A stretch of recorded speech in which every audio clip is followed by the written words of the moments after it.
And we are live. Hi, everybody. We're back. How's everybody doing tonight? Hey, Sora, Alien, Arky, Bear, Pyro, Johnny. Hey, Bill, Steph. Hi, y'all. We're here. I made it to stream late again. I've been really tired this week, folks. But it's all good. It's all good. We made it. And today, we have a really fun idea. You might remember, I mentioned this last week, but last weekend? Yeah, wait. Yes. No, 2 weekends ago, sorry. 2 weekends ago, I spent a good part of the weekend with my little nephews. I call them nephews, they're technically not. They are my cousin's kids. But, you know, they're spiritually nephews. And there's 2 3-year-olds and 2 6-year-olds. And they're a lot of fun. I tell them a lot of stories. And on that weekend, hi Bean, on that weekend, I showed them the 2 6-year-olds, the 2 older ones, who are, you know, very into monsters and that sort of thing, and are not as scared anymore. I showed them a bunch of my art. And the slightly older one of the 2, very smart kid, he was really into it, and he spent like the rest of the day just like giving me ideas. He's like, oh, I'm gonna draw so many of these ideas. You've inspired me so much. It was so cute. And he drew a few of them too. I showed this on stream last week, but I'll just show them again. Oops. This is the start of my sketchbook, by the way. So it has a really nice start. So this is a 6-year-old who did, I think it's a football player or someone wearing a football jersey. So it might be him because he always wears football jerseys, who's being eaten by some kind of plant monster. That is sort of the idea we're going to be doing today. I think that's what he was trying to represent here. And next day he drew me, that's me, with the beard, me being strangled by evil vines. He really liked the evil plants, by the way. I think he he really connected with that, because here is a big carnivorous plant, and it's eating me again. See, that's me. I have the stripe. I had a striped like sweater that day. He's eating me. I'm trying to like punch my way out. There's a bomb here, I think. He said this is a bomb. I'm not sure what the bomb does in the story. It did make sense to him though. And also there's arrows. So, you know, I think this is some sort of progression. There's a story to him here. He did not express this to me very well, but he did mention that part was a bomb. Also, let me say hi to y'all. Hi, Ricochet. Hey, Damelsari, how you doing? Sora's about to crash. Hi, Sora. You have a good crash. You were forced to touch lots of grass today. Me too. Been out all day, so I barely had time to have dinner and everything. That's why I'm starting late.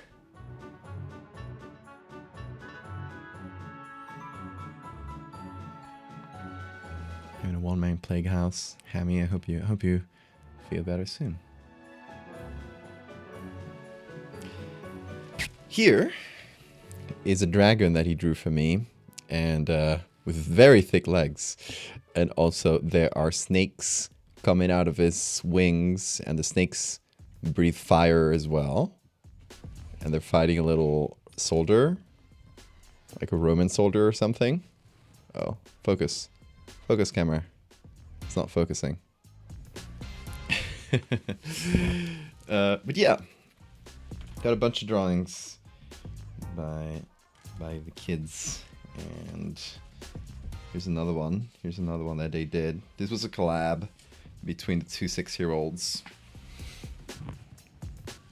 They did this big demon with I don't really know what's around the demon there. There's a little guy there who's ready to fight the demon. Good composition. Whoa, a bunch of things fell from my sketchbook.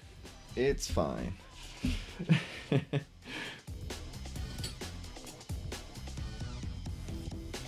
I got them. Just some assorted post-it notes and things I was given on the last page.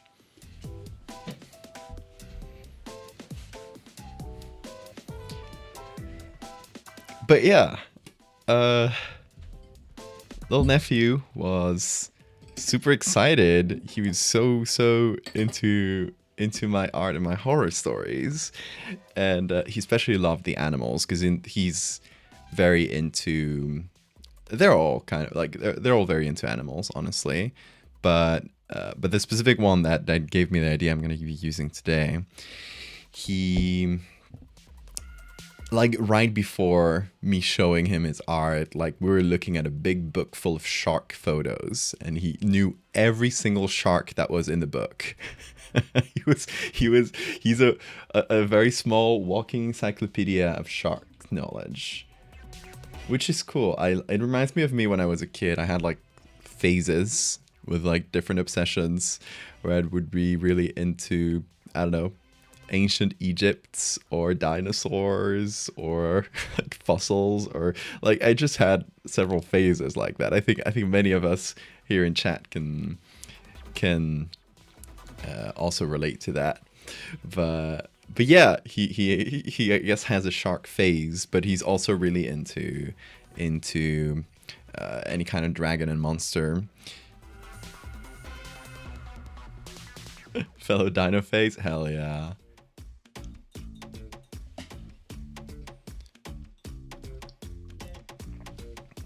Oh, hope you can fix your internet, Hammy.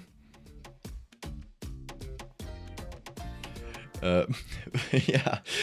Actually, just today, complete coincidence, I stumble upon one of the nephews in the street who is with his grandma, so my aunt. And when he saw me, like, these nephews are obsessed with me to a really funny degree. Because I'll entertain them for a long time every time we see each other. I'll tell them a bunch of stories. I'll take them to like feed the dragon that lives in the well, that sort of thing. I'll entertain their imaginations because I really love that kind of stuff. And so they really like they're really attached to me, and it's really cute. And yeah, I met just stumbled upon one of the 6-year-olds in the street, and he started like just jumping up and down of just pure joy when he saw me. And he was he told me, "Oh my god, I can't believe, like, can you go see my little brother with me?" And I was like, "No, sorry, I gotta go to ceramics." I was like, "Oh my god, I'm gonna tell my little brother later that I saw you, and he's gonna be so jealous. And I'm gonna tell my father, and I'm gonna tell my mother." He's like, "I'm gonna tell everybody that I saw you when you encounter the Valdivia for pure joy and happiness." Absolutely, it was so cute.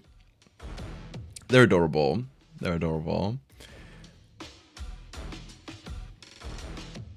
But yeah, it's one of the reasons.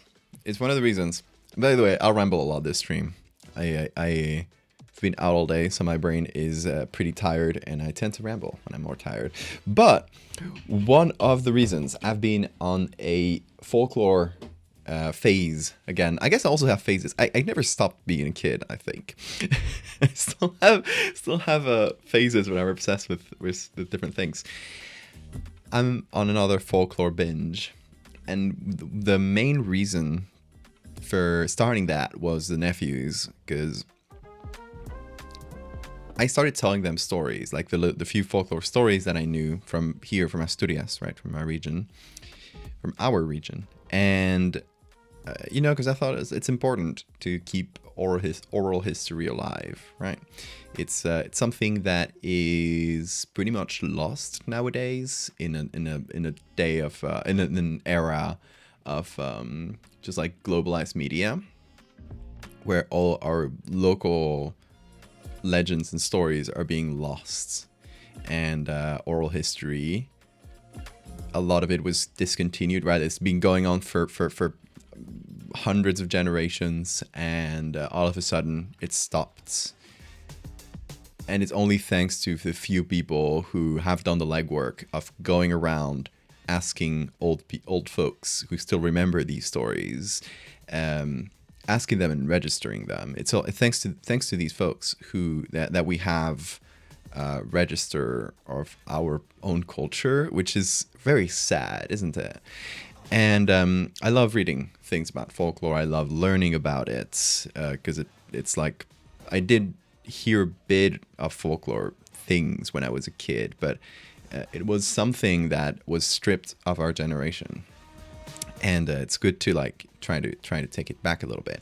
And the most important thing about oral history, and I'm telling this to everybody who is interested in this sort of thing, because we all have oral histories. Doesn't matter if your country's only 200 years old. There are oral histories that have been passed down until very recently, like everywhere in the world, and it's good to learn them, and to keep them alive. It's not only good to just like read a book about it, because who cares about a book where all of it is written down? You gotta find your nearest impressionable child and tell them about like fairies being real. They're very into that, and they'll remember that for the rest of their lives. And when they have kids of their own, they'll tell them stories about fairies. And I'm saying fairies because that's a very common one in the English speaking worlds. But yeah, if you were never told these oral histories as a child, go out there and seek them. I think it's important to like do that effort of bringing them back, because otherwise they will be erased. They will only exist in books as like ancient things that were lost. And I think they were only lost like what, couple generations ago. It's not too late to keep those histories alive. Ask your grandpa, ask your grandma if they're still living, because that is, or ask your parents, right? They might know a few. And if they don't, find a book.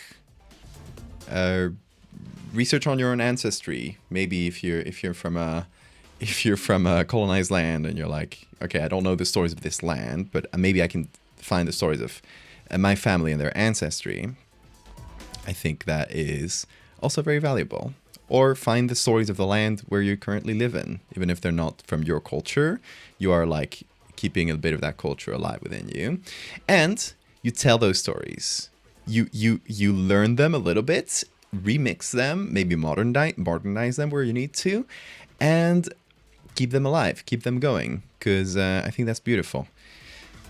I'm saying this in a prescriptive way. You don't have to do this, obviously, but I think it's a beautiful thing to do, and that's what I'm trying to do with these kids. Because yeah. Also, if you hear pattering, it's raining right now and it's hitting the window.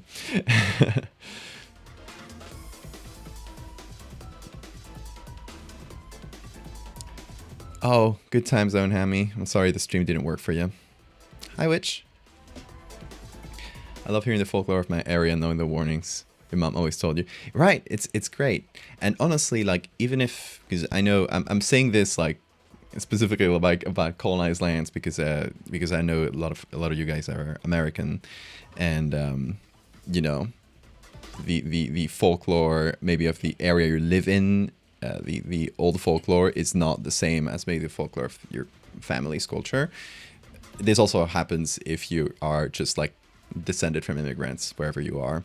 I think it's good to maybe know a bit of both, maybe combine them. The good thing about oral history is that it's a living thing. I don't know. For example, there's a creature here in Asturias called the pataricu. The pataricu is very simply it's a cyclops. Big, giant, single eye, terrorizes people in the mountains, or it has its own variations, right? It is known to live in an island, a mysterious island called Eonavia, there's two big rivers. There's a bunch of rivers in Asturias, but there's two well-known ones called Eo and Navia. So if you take those two rivers that run parallel, like south to north into the sea, if you follow those rivers up, like there's an island out in the ocean called Eonavia. And it's this mysterious island, not like that, uh, only a few people have seen. And the Patariku, that giant, that cyclops, is said to live there. And I was telling this to the kids, and they were like, "Can you tell us some stories about the Patariku?" I actually don't know any specific like narratives about the Patariku. I just know these like facts about it. But I've read the Odyssey, so I still remember the story about the giant. It was Polyphemus, right? I still remember the story about Polyphemus. I can make my own little version of it. So the story goes, and I just made this up on the spot. The story goes that a fisherman got, stuck in a storm. His ship broke. He lost the how do you call it, like the wheel of the ship. So he was out at sea and just floating until he lands on this mysterious island of Eonavia. He doesn't know, he just thinks he made it to land, and he's really relieved. And when he goes up into the island, he sees this enormous giant pasture, and there's this giant with a bunch of giant sheep just like going around the island, and he realizes he's in the mysterious island of Eonavia, and the giant is the Patariku. But he's heard that the Patariku has a treasure, so it's like, maybe I can find something that helps me. So he sneaks in to the cave where he lives, and he finds not just like a treasure, like a pile of gold. He finds like a museum, basically a thing full of antiquities, and he sees this really old like ship wheel. It's like, that's exactly what I need. I need that to fix my ship. So he tries to steal it. He nearly gets found, but he hugs the underside of one of the sheep and is able to like sneak past. Then they're nearly about to catch him again, and he blinds the giant, the Patariku, with a piece of glass from like a spyglass that he had. He uses a piece of glass to blind him in a single eye, and to just make enough of an opening for him to escape back to the ship. But it's funny because you're telling this story to kids, and obviously the Patariku is this giant villain, and the kids are starting to maybe feel like, when you tell a story and you're like, "Hey, they blinded them," they start to feel a little bad for the monster. I'm like, "Oh no." Or they start feeling really scared of the monster. And like, maybe if I don't want these kids to have nightmares, I need to redeem the monster a little bit. So at the very end, the Patariku just grabs the ship before it's about to leave, and doesn't let the fisherman escape. So the fisherman just starts pleading. It's like, "Please, I needed this." And he realizes the Patariku is not like an angry man-eating monster, because the Patariku just replies back in Spanish, and they're both able to understand each other. And he explains his plight to the Patariku, who is sympathetic. And the Patariku says, I'm not gonna give you that wheel for your ship, but I can trade you for it. And I've seen this really nice spyglass that you have. It's this antique, and I would love it for my museum, and or for my collection, right? And the guy's like, "Okay, I'll give you the spyglass, and then you give me and so they trade at the end of the day, and he gets to go back home. And now every time he goes fishing, he stops by the Patariku, and they maybe trade some antiquities or stories, and I redeemed him. and now the kids are not scared anymore. Anyway, just one example of the many stories that, like, obviously I'll tell the kids with a bit of a flair, but making voices for the different characters. But they love this sort of thing, right? And it makes it up on the spot. But that's oral history, right? You're taking something that you've heard about or read about, and you're making it a bit of your own. Maybe you're combining it with other stories. You're keeping it alive. And I think that's beautiful. I think that's a really nice thing, and hopefully they'll remember this story enough that one day they'll tell their kids, and they won't know it's Polyphemus, or I guess like a little bit of it, a little bit of that story's DNA is the Odyssey, right? But yeah, sorry for the ramble. Oh my god, it's raining. It's pouring right now. I hope it's. Do you guys hear that on the mic? It is. It is raining hard on the window. Oh yeah, I think I can turn up the rain. Sounds good. Okay, we'll keep the rain on then. It's gonna be chill rainy vibes. You ever considered doing art based on the fearsome critters of Lumberwoods? I've done one fearsome critter. It's the Slide Rock Bolter. I love that one. But I'd love to do more eventually. I think it's a fun bit of folklore that I haven't explored very much. I've read a little bit about it. I've read like individual, you know, obviously everyone knows the jackalope. There's the fur-bearing trout is really funny, which is I don't have anything that I would do with it, like any interesting takes on it. But I like it. The squonk is one of them, right? That's a funny one. I don't know. There are some fun. Hoop snakes. Hoop snakes are fun. Yeah, I like the fearsome critters. The hide behind. That's another one, right? I'm trying to remember as many of them as I can. You're quite close to shipping a pre-alpha for the front end of the dating sim. Ooh. You got this, Witch. I'm excited to see what you cook up. You thought I was playing rain sounds? At least it's not like super loud. Hopefully not super loud on the mic. If it's like actually loud enough that it is being annoying, I will try to turn them down. So I got a new noise suppression algorithm that I'm trying. It's the NVIDIA one. It runs on GPU instead of CPU. And it is currently at like minimum intensity because I've found that just removes enough of the annoying noises without like messing with the voice too much. I felt that the old noise suppression I had, obviously, first of all, you didn't have a slider or any intensity. Oh God, it's pouring.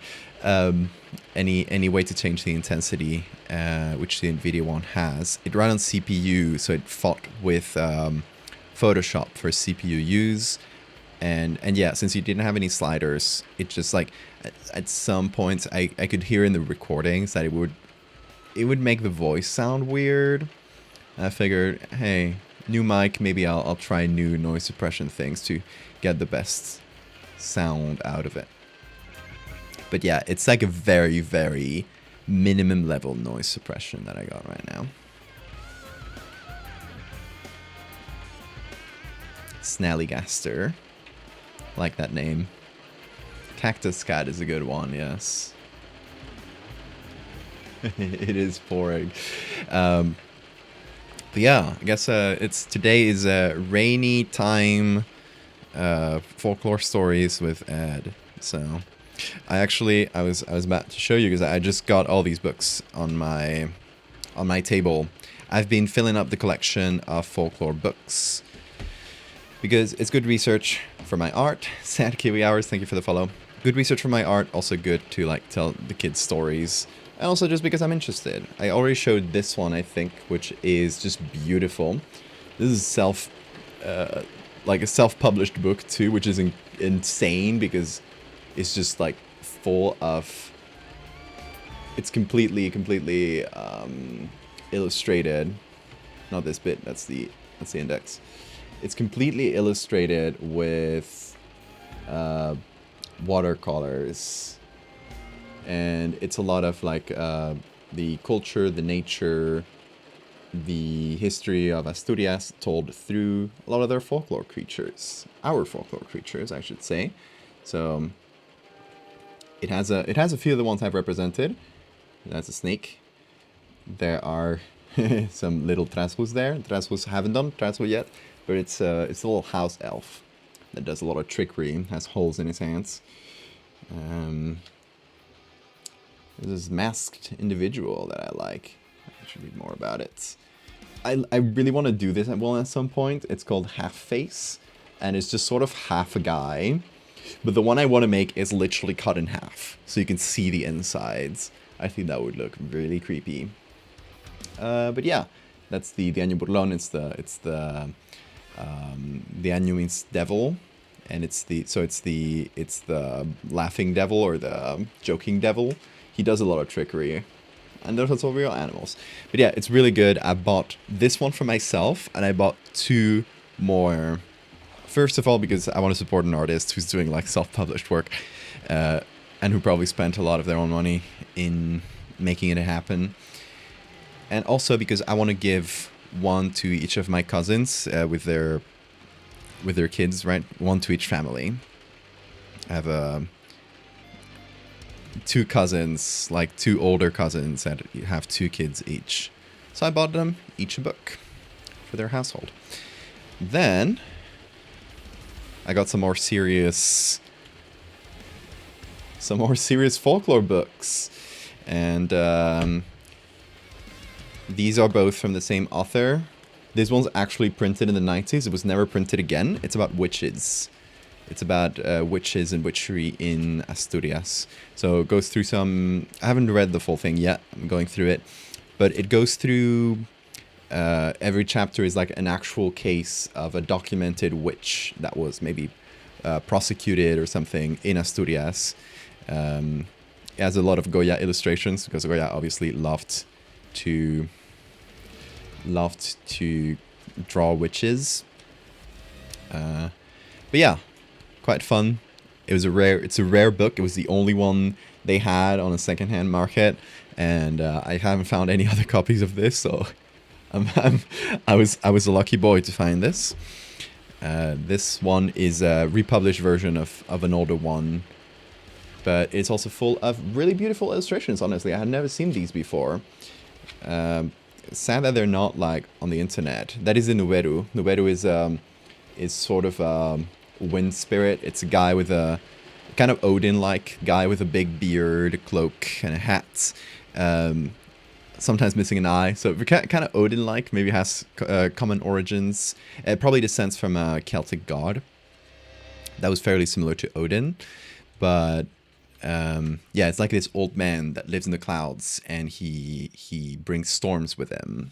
He like literally rides on the clouds and causes storms. There's another just beautiful watercolors in this book that I had never seen before, and this is like this book was published a long time ago. There's a lot about the Nuberu. I don't know if I'll ever do the Nuberu, because it's just a guy. Like, it's an interesting guy, but yeah. Here's an interesting take on the Cuélebre that gives it horns instead of wings. The Cuélebre is the serpent dragon, but that's the one I wanted to find. Just beautiful illustration here of the Cuélebre with bird wings. That is rare. Usually it's bat-like wings, right? But this one has bird wings. And just a really cool face too. I love this one.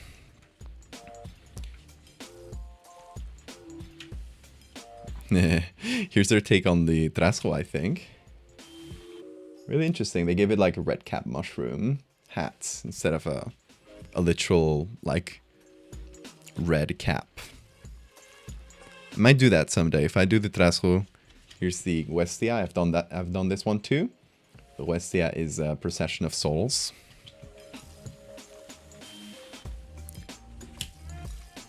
Cool book. Cool book. I just got this one today, so I haven't been able to go through it yet.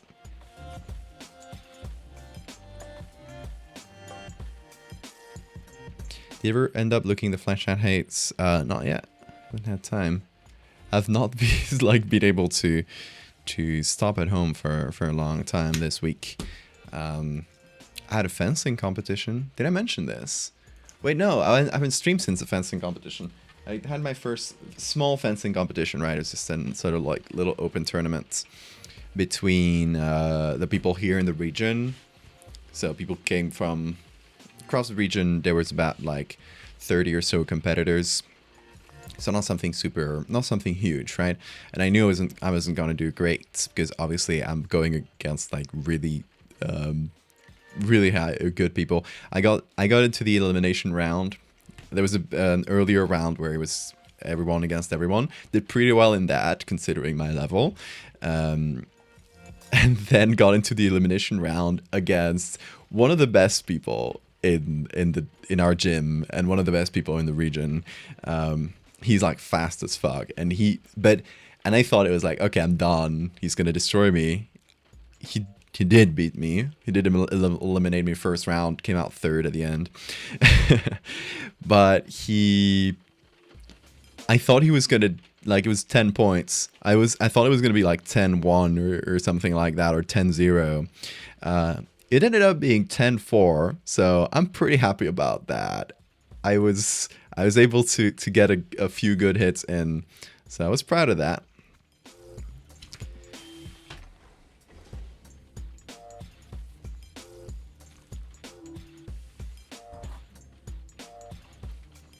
People only give bird wings to mammals. Reptiles would have bird wings. I guess snakes, I feel like, would develop their own wings, right? I think it would be more bat-like if snakes developed wings. What do you guys think?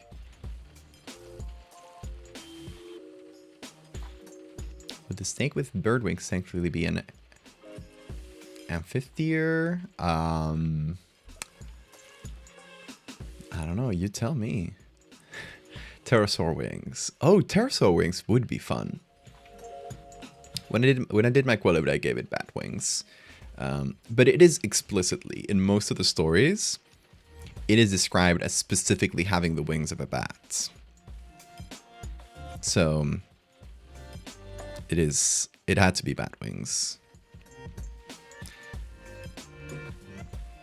Dinosaurs had feathers, yes, but I feel like snakes are really far away from dinosaurs, right? In terms of reptiles. I'm not that good at snake philology, no. Genealogy. Pterosaur wings are fun, though.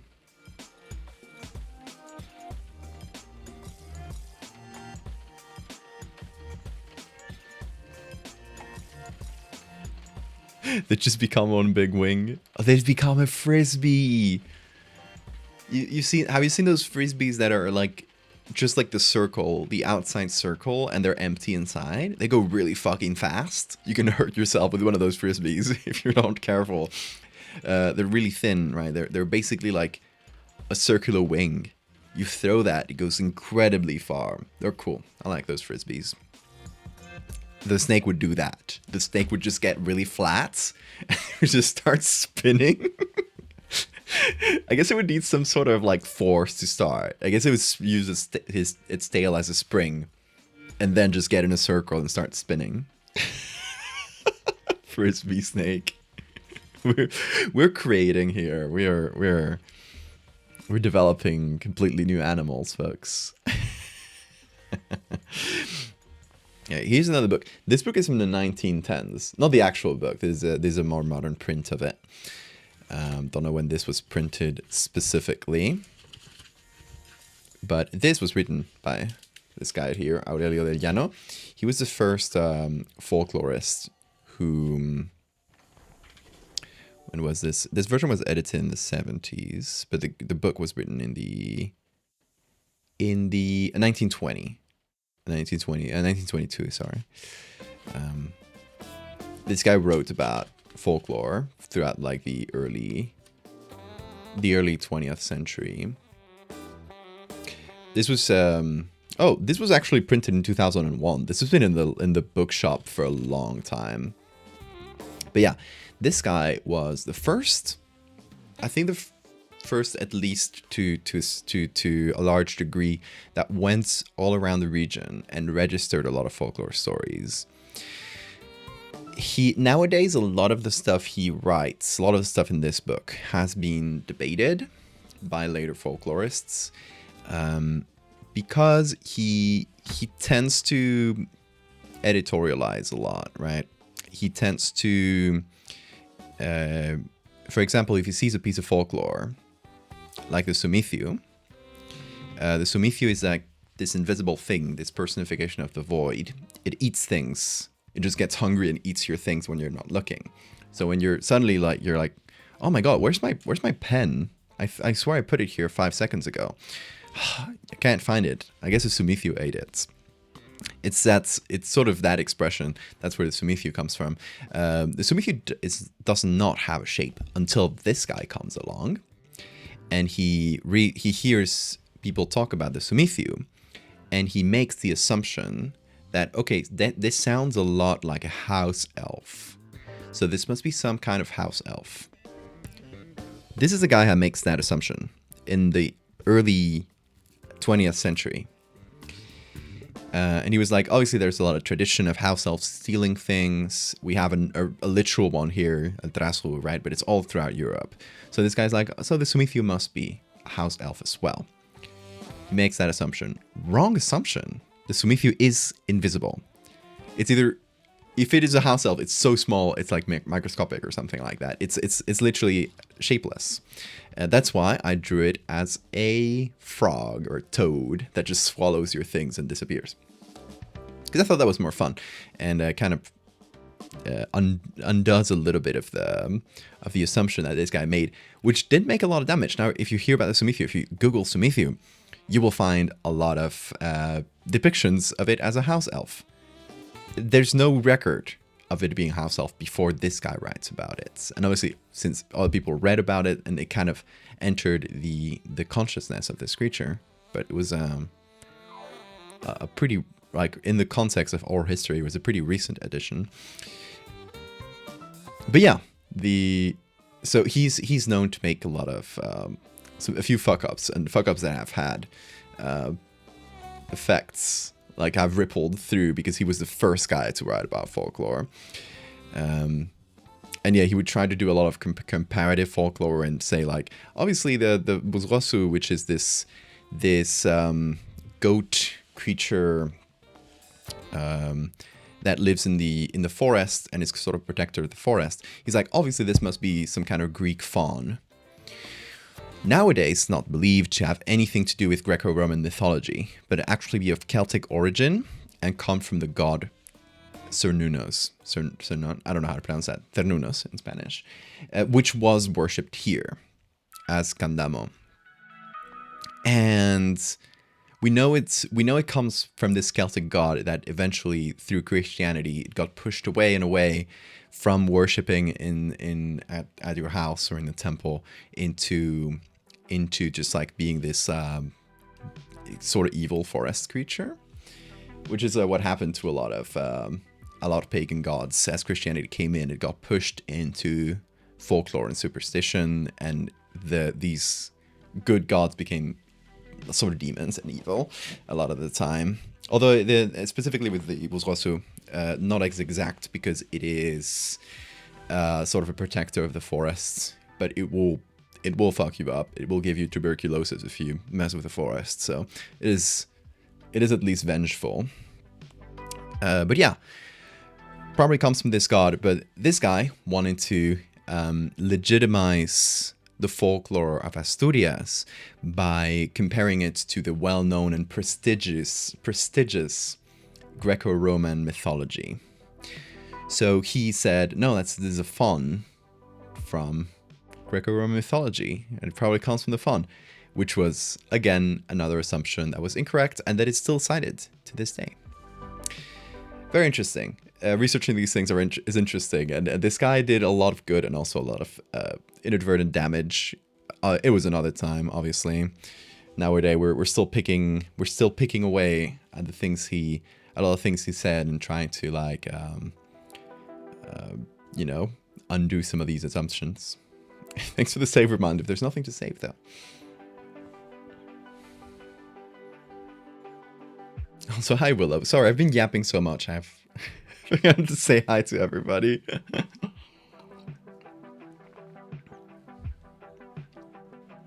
Save anyway?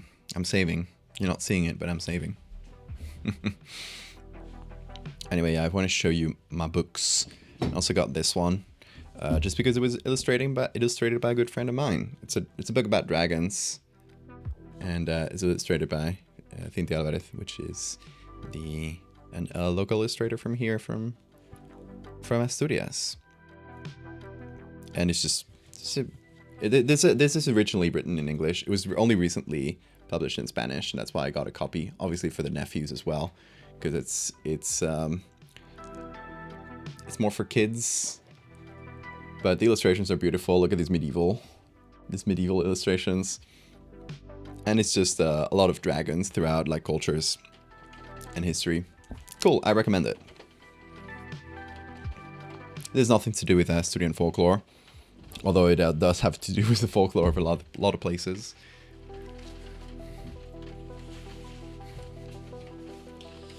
Yeah, Bean is resting to harass us later. You'll see.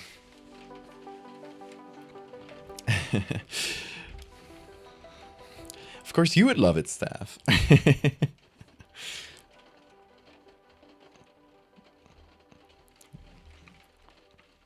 Yeah, Steph researches is an actual researcher of medieval manuscripts. That's why I said that. The rain. I guess the rain. If you guys see the rain as a positive, I'll try and I won't filter it out. It'll just stay as it is. We roll with the weather here. But yeah, I've yapped for a long time. I'm sorry. I told you guys it would be my yapping day.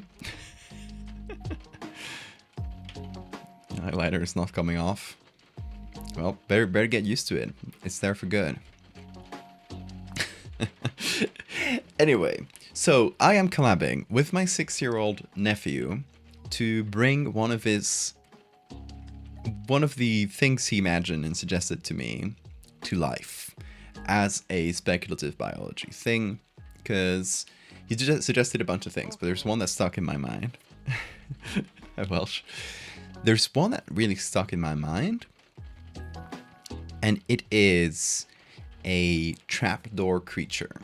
So the way he told me, you're just walking around in a field, and all of a sudden the ground opens up below you like a big mouth, and you just fall into this thing's mouth, or this thing's stomach, and it just closes back up and you've just disappeared. And that reminded me of pitcher plants. You guys know pitcher plants. It's a type of carnivorous plants. Let me pull it up here on the browser. Many types of pitcher plants, right? Some hang for trees, some come out of the ground. But the general mechanism is it produces some kind of smelly juice to attract flies, usually, right? Carrion feeders. And when the fly pops in, it'll just like close the lid, and the fly will get digested in there. Carnivorous plants are so good. I love them. So, I imagined some sort of pitcher-like plant that exists mostly underground as just a big old stomach, and it grows and grows. Obviously, first it gets little rats or bugs. Eventually, it grows until it can get like vertebrates, and eventually humans, right? If it grows large enough. If you're lucky enough and catch a small one, maybe it'll just get your leg. But yeah, camouflages itself in the vegetation along like paths where animals would walk. You can only see this either I don't know if it would be open by defaults and you just like it's waiting for you to fall in, or if it's separates in some way, like it opens as you're about to walk into it. Maybe it detects vibration and opens. Small rodents and forests. The big ones already eats. They do? I guess that makes sense for a bigger, like, pitcher plant. That's a scary fate. They look like Bellsprout? That's because they are. That's because Bellsprout is based on the pitcher plant, I think. Or at least, what's the evolution of Bellsprout? I'm supposed to like Pokemon. This is the first red generation one. Fucking Victory Bell, right? Is that the one?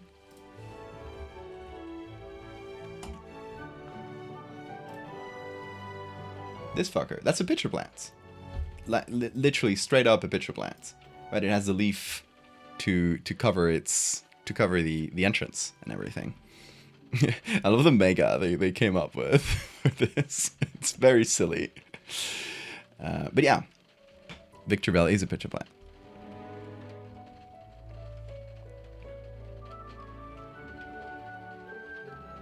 Yeah, the little trapdoor mouth would just look like ground. Maybe it would have actual like dirt and stuff growing over it. The mega is fun. I've seen people. Apparently, the ability it gets. I haven't played that much of the new Pokemon, the Pokemon champions, but the ability it has, if it gets killed, if it gets KO'd, that amount of health in that last move gets given back, gets dealt back to the user. So sort of a self-destruct, like kill me and get killed as well. It's sort of like a bomb you can just put on the field and start buffing it, and then people have to make the choice of sacrificing someone to kill it or leaving it on the field to get stronger and stronger. I think that's fun. I'm if I get a big Victory Bell eventually in that game, I'll try to make a team based on it. There was a horror short that Pokemon released with the Victory Bell jump scare. No, I haven't seen it. Put a link in the Discord, and I'll watch it later. I don't want to watch it on stream because that's definitely gotta get the stream copyright pinged. Also,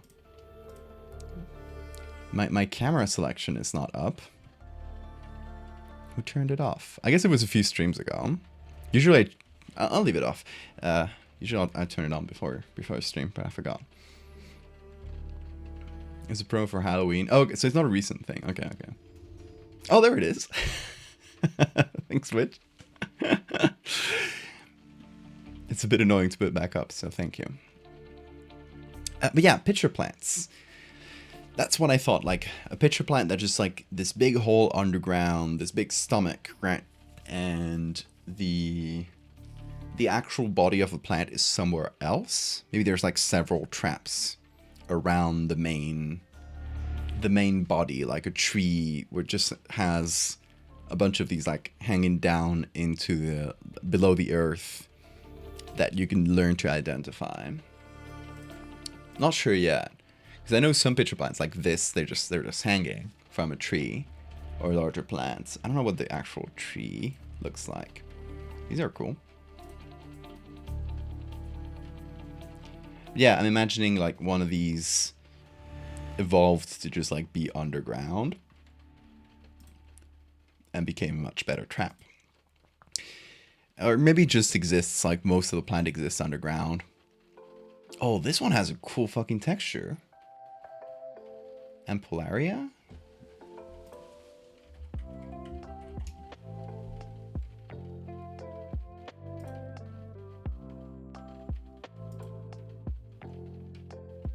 They are cool. I imagine something like that. Maybe something like specifically... What's bro drinking it? Don't drink the digestive juices of the plant. With like dead bugs in it. Don't do that. Is it good for you? I hope so. Otherwise that guy's fucked. Yeah, these have strange textures, don't they? But yeah, I love this specific rim for it. Some of them contain nectar. Oh, I guess they need it to attract flies. Playing Subnautica 2. Oh, yeah, I heard that it just came out. Yeah, let me know if it's fun. Drawing while watching these streams has really been helping my art blog. I'm so happy to hear that, Castian. Thank you so much. For 42 months too. God dang.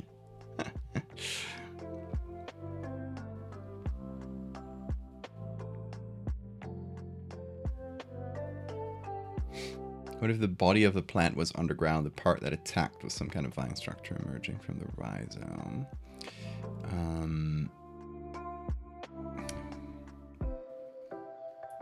Maybe. I think that'd be a little less visually interesting though.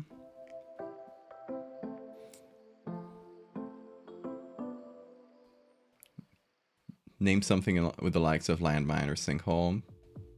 That is fun. I like those.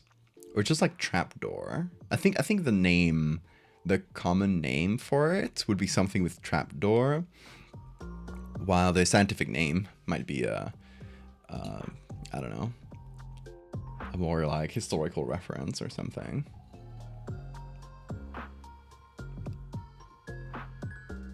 Don't know how healthy their nectar is, being digestive juices and all. Yeah, right? I mean, I guess that guy's drinking it, so it's probably fine.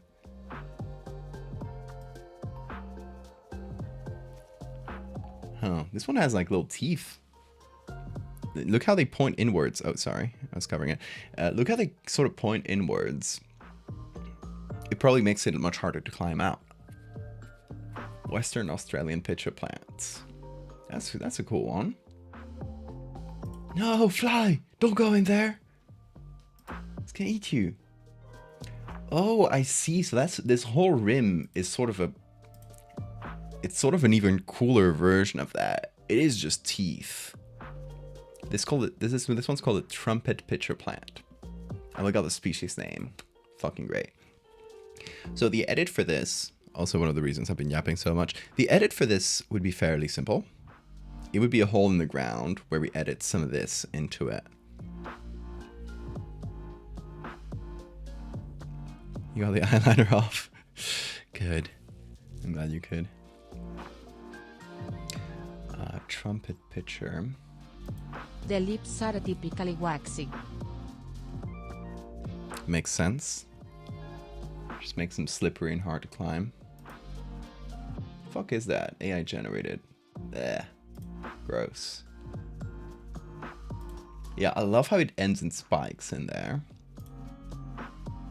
I definitely want some of that for our man-eating pitcher plant. But I think like just the idea of the hole in the ground is just not enough on its own to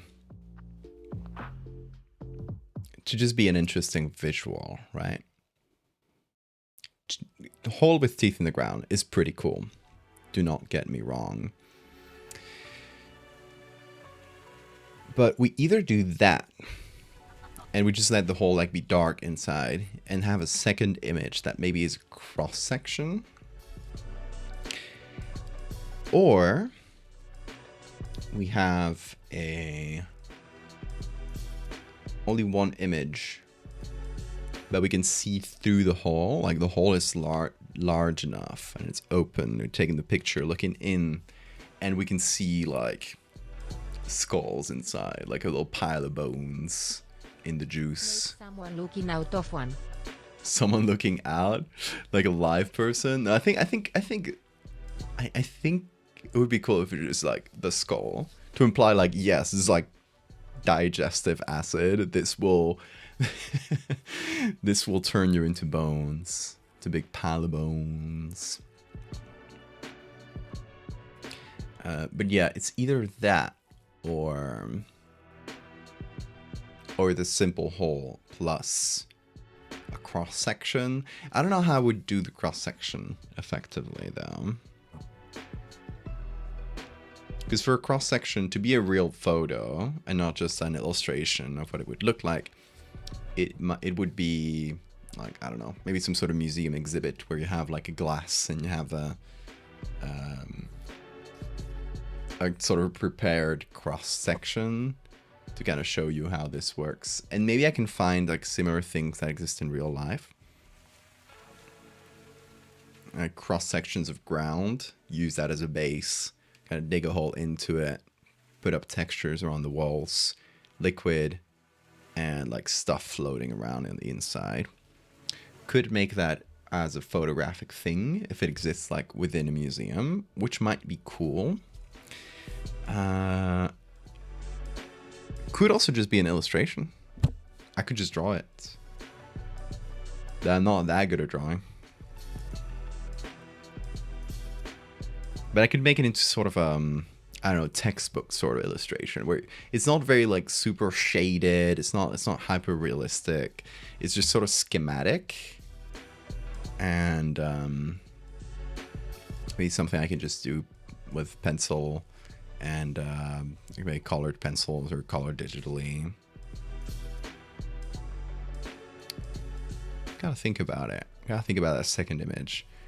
But museum, if we find like an actual photo version of that, that would make it like extra realistic, and I think that would be awesome.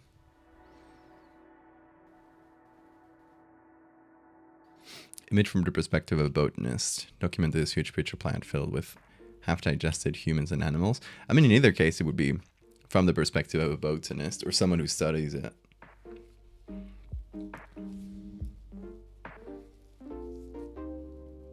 Yeah, graphic in a scientific paper sort of vibe, if I go illustration with it. Page of a journal article. That is good. If we go that direction, it would fit into the bestiary project. I think I mentioned this before, but the bestiary project, eventually I wanted it to be a book. And the book is this sort of like scientific textbook, but it was never finished. So part of it is like this like finished, like well put together book for like the lay audience, where it's a sort of scientific book like explaining these creatures. But then part of it is unfinished, and it is just like a collection of field notes, research papers, like other things that were put out, other materials that were put out by this researcher that were just like collected after their disappearance and put together in the book with whatever they had started as this sort of like half-finished thing. And through that, there's a bit of a story, but you know, that's the shape I want the bestiary collection or the bestiary project to eventually take. It's a collection of different tones, but you know, it's a bit like biology textbook. It's a bit scientific paper. It's a bit field notes with like little drawings. A bit of everything, just to keep the tone interesting. But yeah, this like image in a scientific paper or drawing on field notes would make sense for the project later on.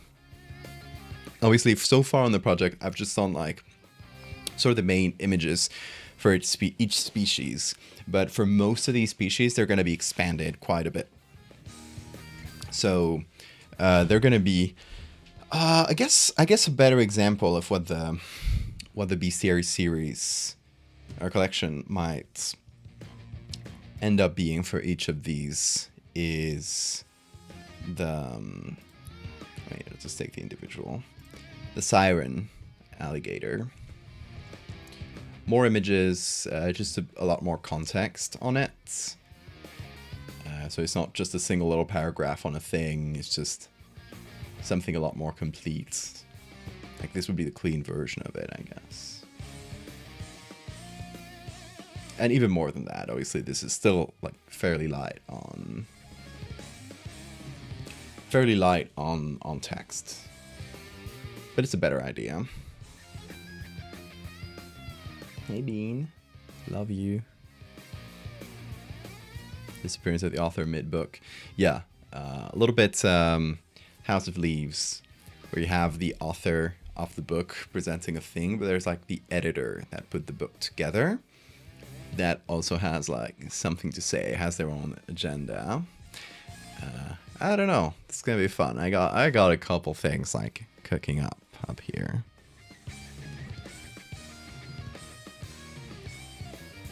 Researcher who was missing at a site. Kinda. No, I think they just like walk out one day. like the researcher, just disappears and leaves. Just lives like the half-finished version of the book. Yeah, and you'll see why. No spoilers, folks. There's secrets. There's reveals. There are fun things. I still haven't quite decided, so I'm not going to tell you because I don't want to spoil you, and also because I haven't quite finished cooking it up in my head. But yeah, we got the trapdoor pitcher plant or something like that. It might just be trapdoor plant. And I think we should just start by doing that first image, just a hole in the ground. Fairly simple, I guess. But the first thing we need to do is find the species we like. So, what is this species? Now, this is a trumpet pitcher plant. Is this still a trumpet pitcher plant? That is not the same plant, folks.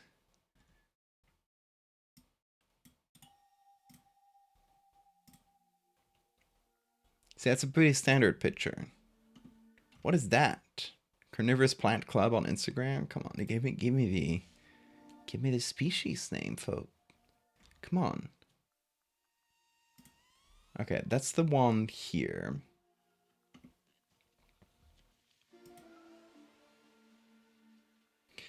Nepenthes. Yes, Nepenthes is the family.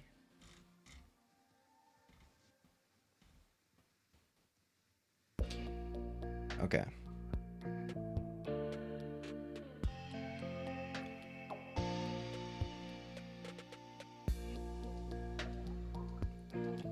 Nepenthes jacquelinae, I guess. That's our boy, I think. That's the type.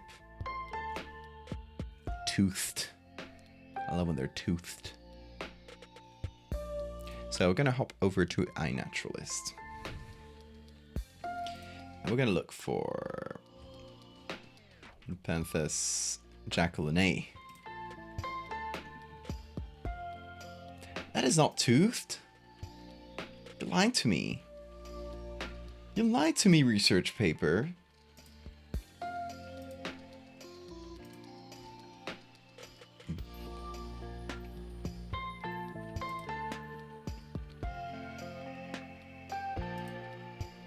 Let me see if iNaturalist has... Yes. Okay, they do have it. The splendid pitcher plants? I'm sorry, that does not look splendid. That looks evil. I guess splendidly evil. Maybe.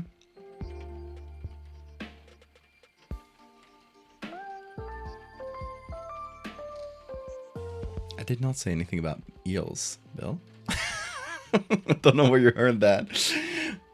We're doing carnivorous plants. Attenborough's pitcher plants. Hey, he got one. Good for him. This is the liquid inside doing reflection. Anyway, Nepenthes diabolica? Yes, yes indeed, that's the correct name. See, you should call it that and not splendid pitcher plant. Diabolic pitcher plant. Hell yeah, dude. He's so happy he found it.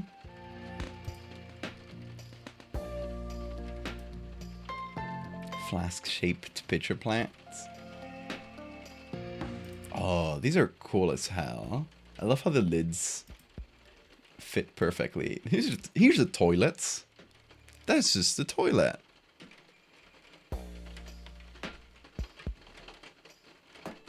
All carnivorous plants are splendid. You're right.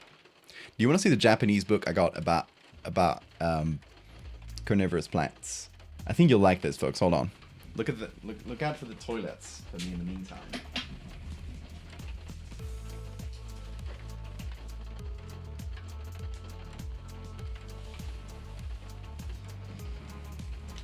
So I found this of all places in the Ghibli park. There's a really nice, if you go to Japan, it's It's a cool place to visit. It's not a theme park in the sense that there's rides. It's just a very beautiful regular park that was themed with a lot of things from Ghibli, Studio Ghibli movies. It's really nice. I recommend it. It's a fun day out if you're in Japan, if there's good weather. And for some reason, I mean, there were bookshops like in several different places. There was an area themed after Keiki's like delivery service, and the whole bookshop there was full of books about like witchy things, I guess, including plants. And there was this beautiful book about carnivorous plants, and obviously don't speak a word of Japanese, but the pictures inside are incredible, and it's I had to bring it back because you got cutouts and X-rays. You got X-rays of carnivorous plants. Isn't that beautiful? You got cutouts of them where you can see the inside. You got and little drawings like there's the X-ray. Here's a little drawing. But yeah, it's just so beautifully put together. And it's just like very nicely designed in general. So it's something I can appreciate even not knowing the language. Here's a cutout of a fly trapped inside of a pitcher plant, or I think this is a type of pitcher plant probably, with a bunch of hairs that are pointing down to trap the fly in. And this actual picture is the reason when I saw this one, I was like, I need to buy this book. Look at them inside. Look at this gross looking texture. Isn't that beautiful? It looks like something straight out of like H.R. Giger.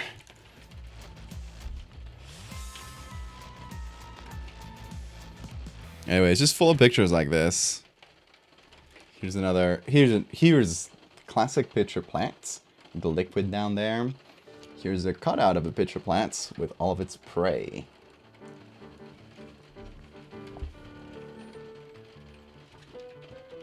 You also have a shanty.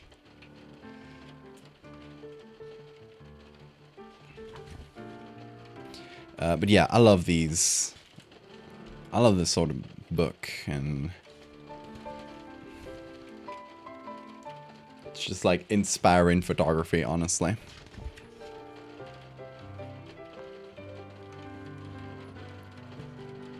And here the sticky kind of carnivorous plant.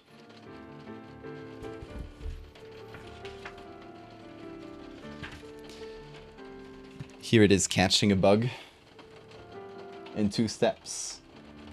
First catches the bug, then rolls up around it, digests it. Oh, look at this picture, folks. Look at this fly, just stuck in the plants, unable to get out, just trying to escape. It's just all stretched. And I don't think that went well for it.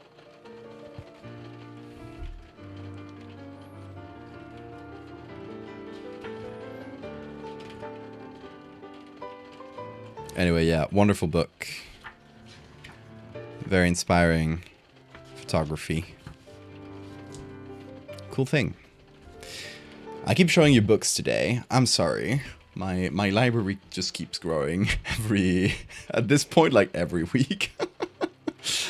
My big old reference library. Currently, I'm just buying folklore books, but that's one of my sort of nature books. In any case, I think we can take some inspiration from that for the cutout.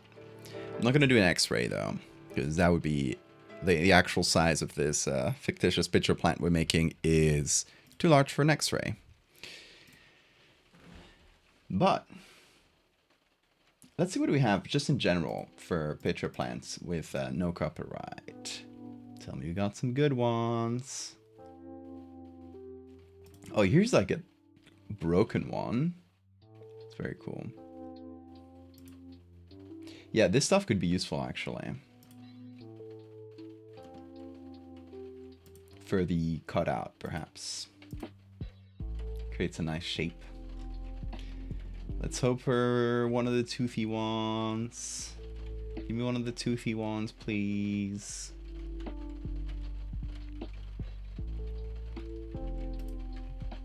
This one just has a big sore. It's been strangled.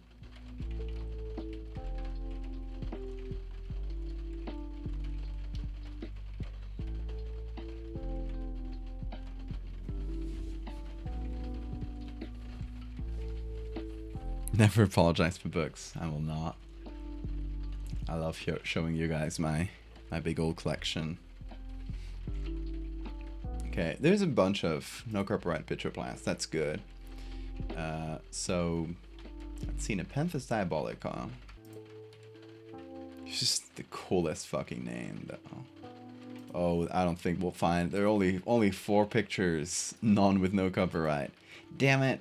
Okay, splendid picture plant. Okay, there's more pictures of it. It is splendid indeed, but it has no copyright images. God damn it. Also, why is it bumpy? What the? It's like it's the flies trying to get out, just punching the walls. Which was literally as drawn by my nephew. My nephew drew just that. Look, chat. He is a visionary. Oh, look at this. There's a plant eating me. That's me. And then I'm down here. You can see my little face. You can see my little face, and I'm sad. And there's like bumps. That's like me trying to punch my way out. He was onto something.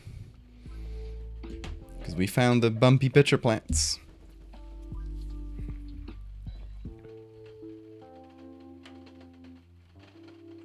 It's plant herpes.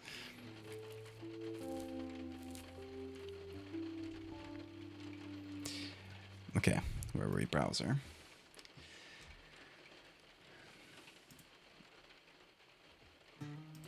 Oh, this species is so cool looking. Splendid pitcher plant. You're bumpy. Don't be a mimble. That's true, that's true.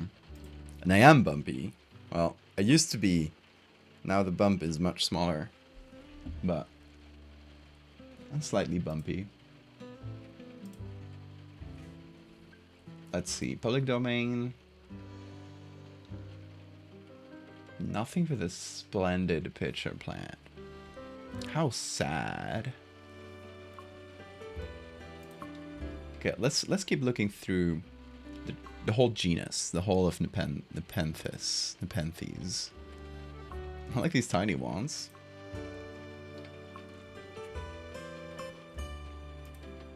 Here we got another one that has the adaptation with the teeth. Oh, it's raining. Has the adaptation with the teeth, but it's they're a lot smaller.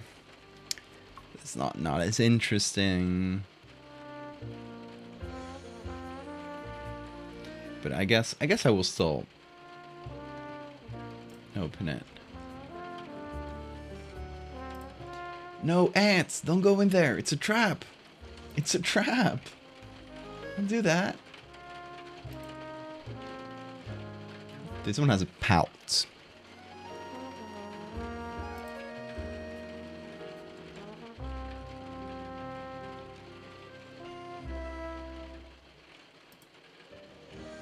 All the good pictures of them are of the non-toothy ones.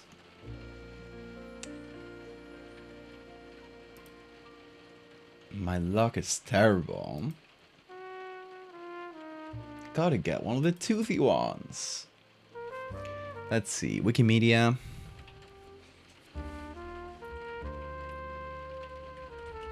Pitcher plants.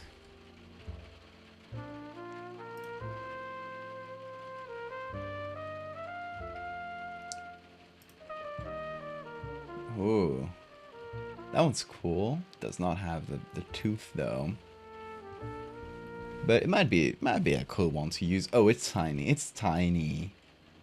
Oh, fuck off. Oh, talking about Wikimedia, folks. Wikipedia article has pics, but that, you know, depends on the restrictions on the pictures. I prefer using as much as possible just straight up public domain. It just gets you out of trouble. This one's cool as hell.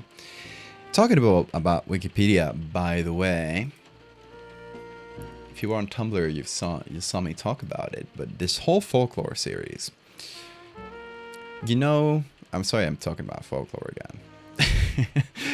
But you know how I keep complaining that folklore creatures of my region, of Asturias, have very few and poor representations of them?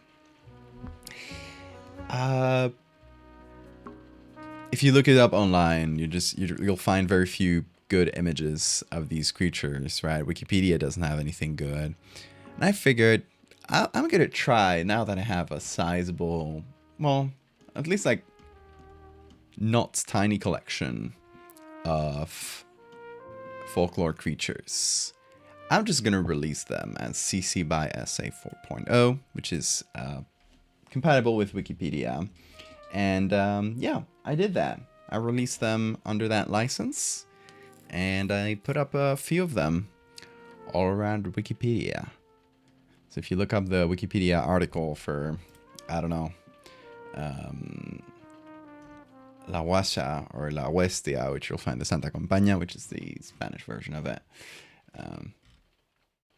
Or Cuélebre in the Spanish version, because the English version is very short.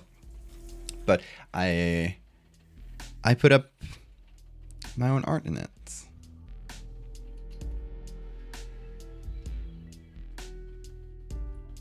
Need to check the licenses. Let's see. CC BY is okay. It's not the worst thing in the world. It looks like a very small image though. Yeah, it's tiny, unfortunately.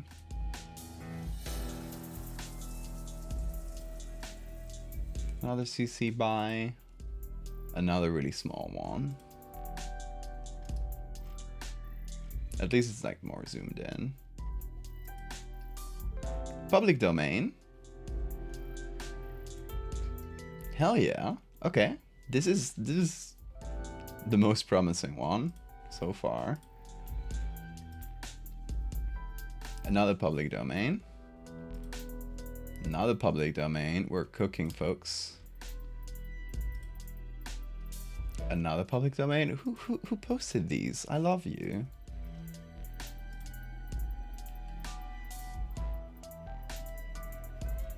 Yes, Bean, I agree. I agree, Bean. Ooh, he is awake, folks. What is that? You brought me something? Oh, that's from one of my pins here. Some of the little fasteners. Some of the plastic ones, so they do fall sometimes. Where did that come from? Is it, yeah, hi Bean. Sorry, I'm trying to fasten this pin. I got it. It was from this one. Whoop. Bean awakens.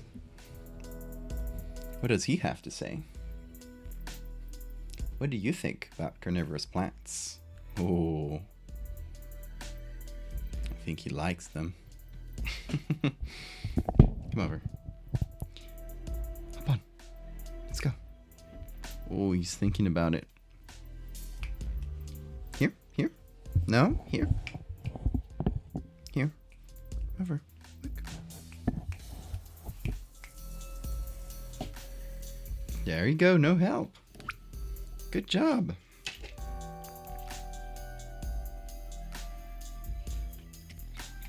A little treat for you for listening to me.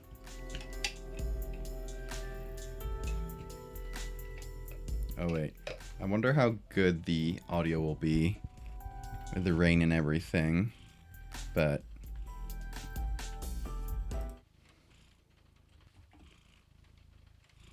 let's see if you can hear him purring.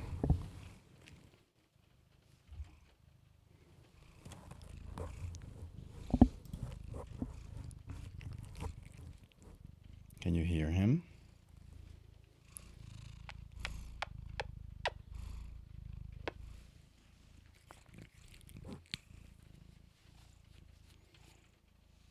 Yes. Ooh, I love you too.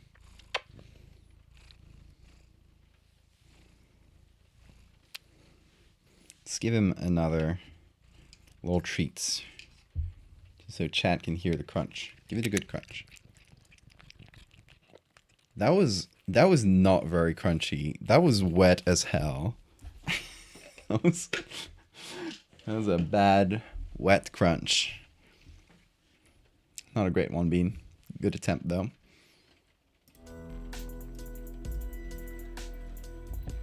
Okay, where were we? Oh, did I forget to turn on suppression? There we go. All right, so we were looking at pitcher plants. Where are you going, Bean? Are you off on an adventure? Oh, you want to play? Okay. Let's let me set up the Bean cam.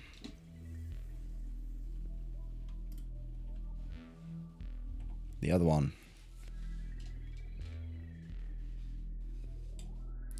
Look at that. There he goes. Hold on. Hold on.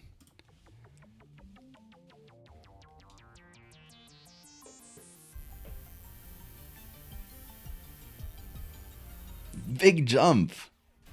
Big jump. Another one. Big jump. He's been obsessed with this toy lately. He will not stop bothering me until I take this toy out. He loves it. This was, by the way, this was sent to me, and sent to us specifically, to Bean, by our good friend in chat, Lord Cryptid, who's not in chat today, but I do gotta shout them out. He loves this toy. This is a handmade cat toy, by the way. This is just a handmade, like, stick with a really sturdy, like, thick piece of what would you call this? Like felt or something. So highly resistant to cat attacks. And Bean loves it. It's his absolute favorite toy.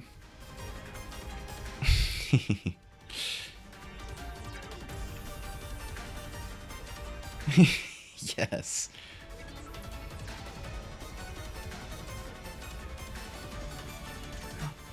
Big jump. Big jump. Big jump. Whoop. Fall on your head. Big jump. Here's a big jump. Come on.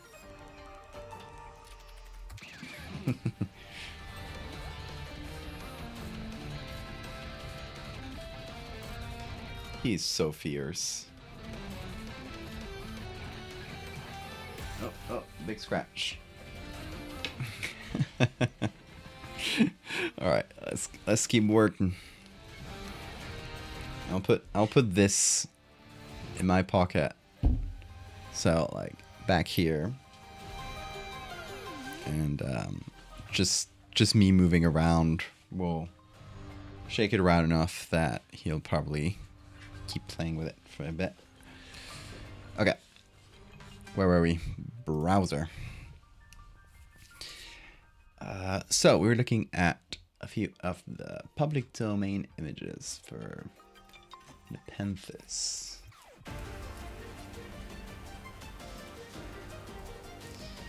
We have a few good ones. This one's too small, but this one a bit small, but could be usable. There's another public domain one. Also, they are all like fairly small, unfortunately, but you know what? Hiroshi, good job. You did great. Where's Bean? No. He went back there.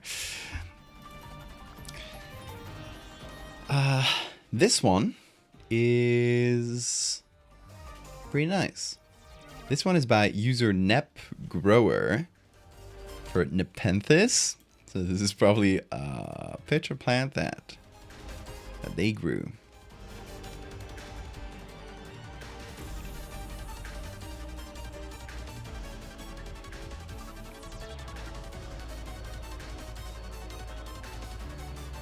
Okay. Those are the ones we found on Wikimedia. Let's see what else they have. What does that mean?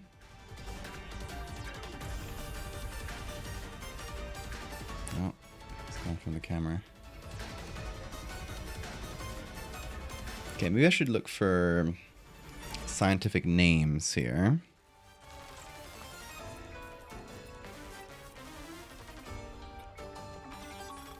Here's the one we found, Nepenthes villosa. Here's another one we found.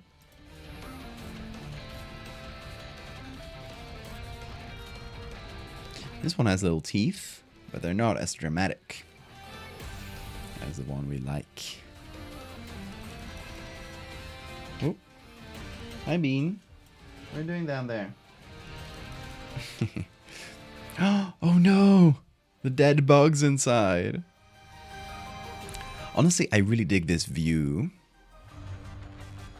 I know this is not the toothy one, but hear me out.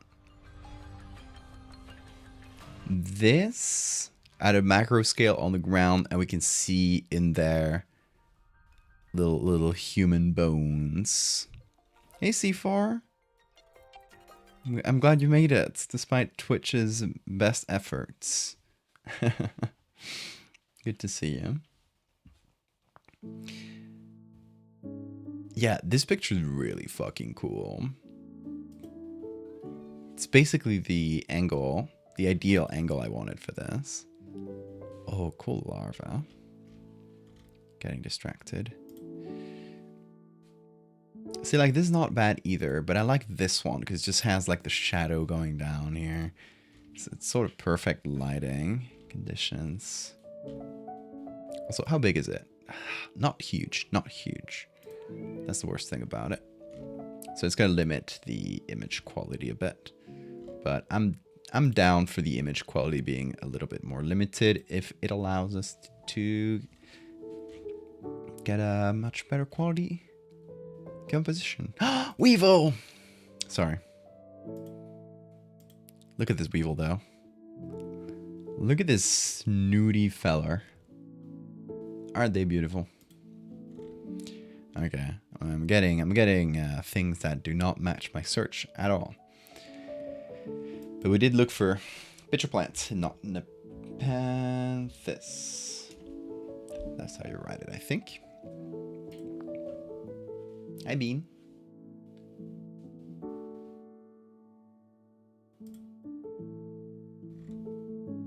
Let's see. This is going to be a much more limiting search. So hopefully it doesn't... It's going to be a lot of the same, but... Maybe we get some other cool images we haven't seen. Oh, here's the inside. Damn, this one caught a lot of ants. Or thin-waisted wasps? Not quite sure. The forbidden soup. Drosera and Sundew are your favorite carnivorous plants. Those are both very good. What's up, B? He is active right now, folks. Let me. Where's Bean Cam? He's going bananas. Go bananas. Yeah, go bananas. Yeah. Catch it. Good. Catch it. Bad.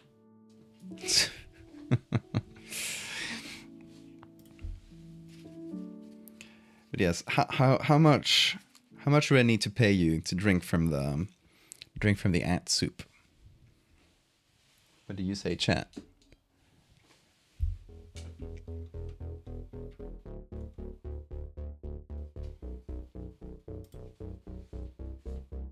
Here's another cool one with a cool shape and also a cool angle for the inside. I would say this is my option too. And I also want to get in whatever option we use, I'll combine it with the toothy ones.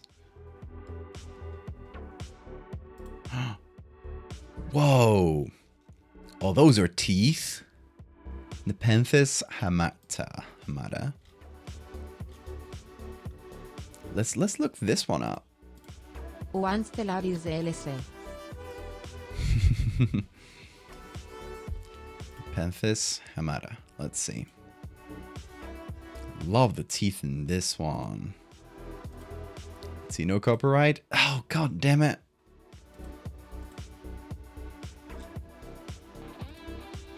Well, we do got the one from Wikimedia. It's just not a great angle. Let me check real quick. And let me add a new search. Where's Wikimedia? The Samara. Okay. These are definitely not the ones. We just got this one.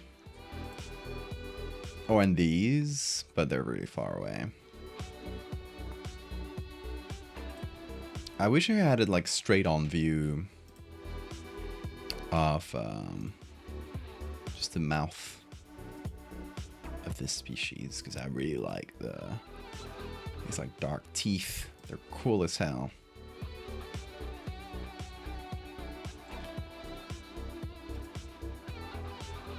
There's a drooping mountain purple.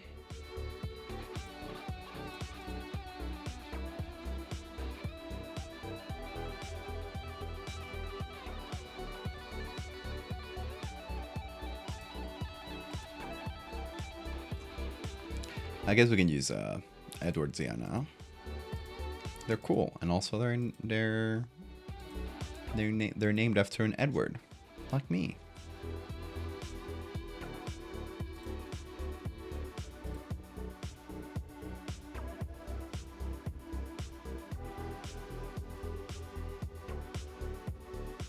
Hey, Cider.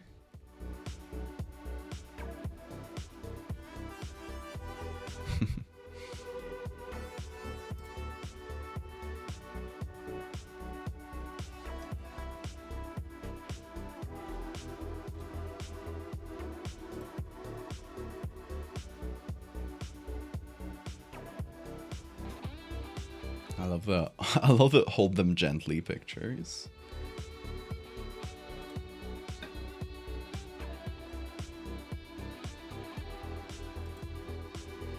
Hey Bean. Hey Bean. Where you? Oh. Just when I turn on the camera, you leave. Rude. Rude, man. Come on.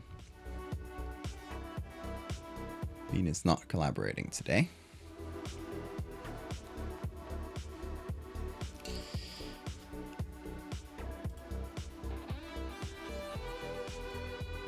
Here's a picture we already had of Edwardsiana, plus a couple others. This one has, honestly, pretty good angle. Very small though. Unusable. Bean, what you doing down there? It's hard to follow you with the camera today, isn't it? It's quite hard. He refuses to stay in frame.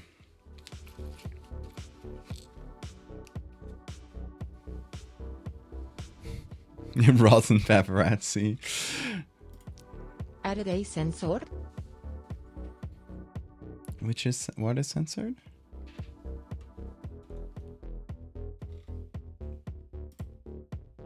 The pitcher plants?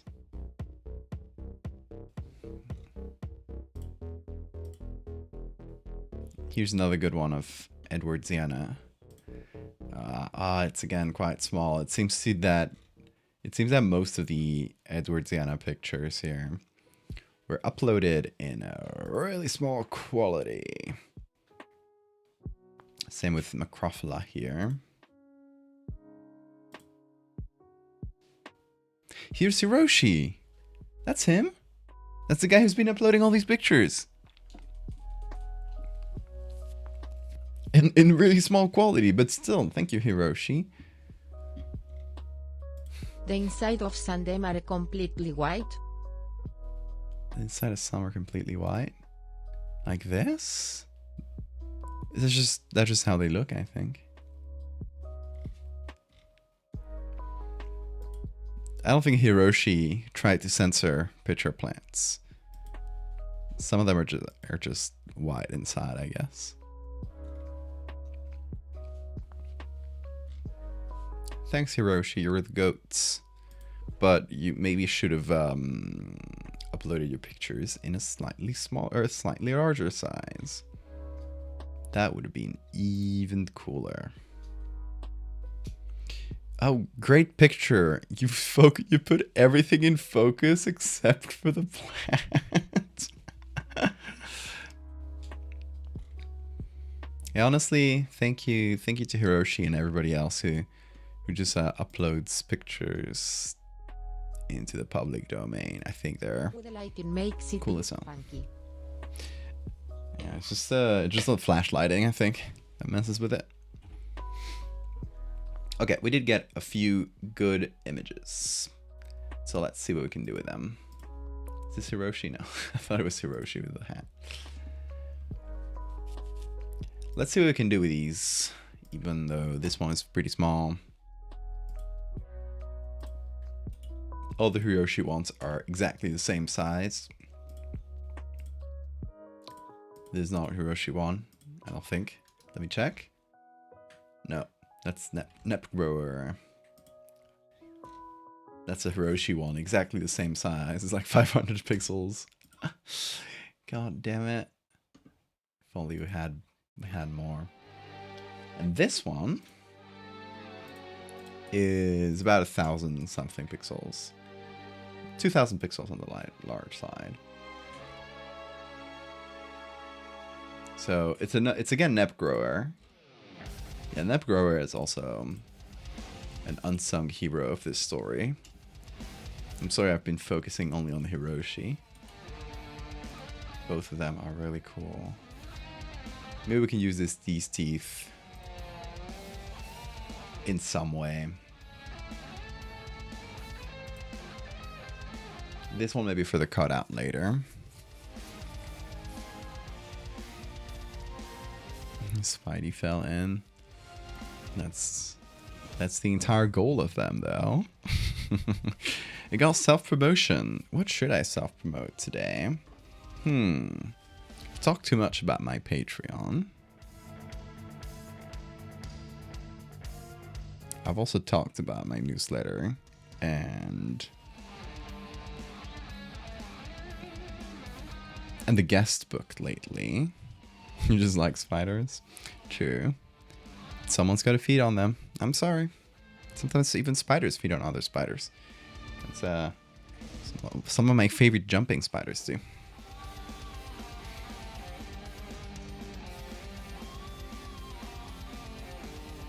What should I promote today? I should tell you guys that there's as of fairly recently, there's a new place where you guys can watch every single VOD, every single old stream I've done throughout the years, except for very few counted ones that just couldn't be downloaded right. But you can find most of it under a VOD channel that I got up on YouTube. I think there's a link to it here. Yeah, there it is. Click on that. Subscribe there, and if you miss any streams, usually within the next day or so, when Twitch finishes like exporting them to YouTube, they pop up on YouTube as well. I'll give you lost media. There are some lost media ones, especially really old streams where they just weren't recorded. So yeah, if you've ever been curious about like any old piece or something, also if you go there, let me go there right now.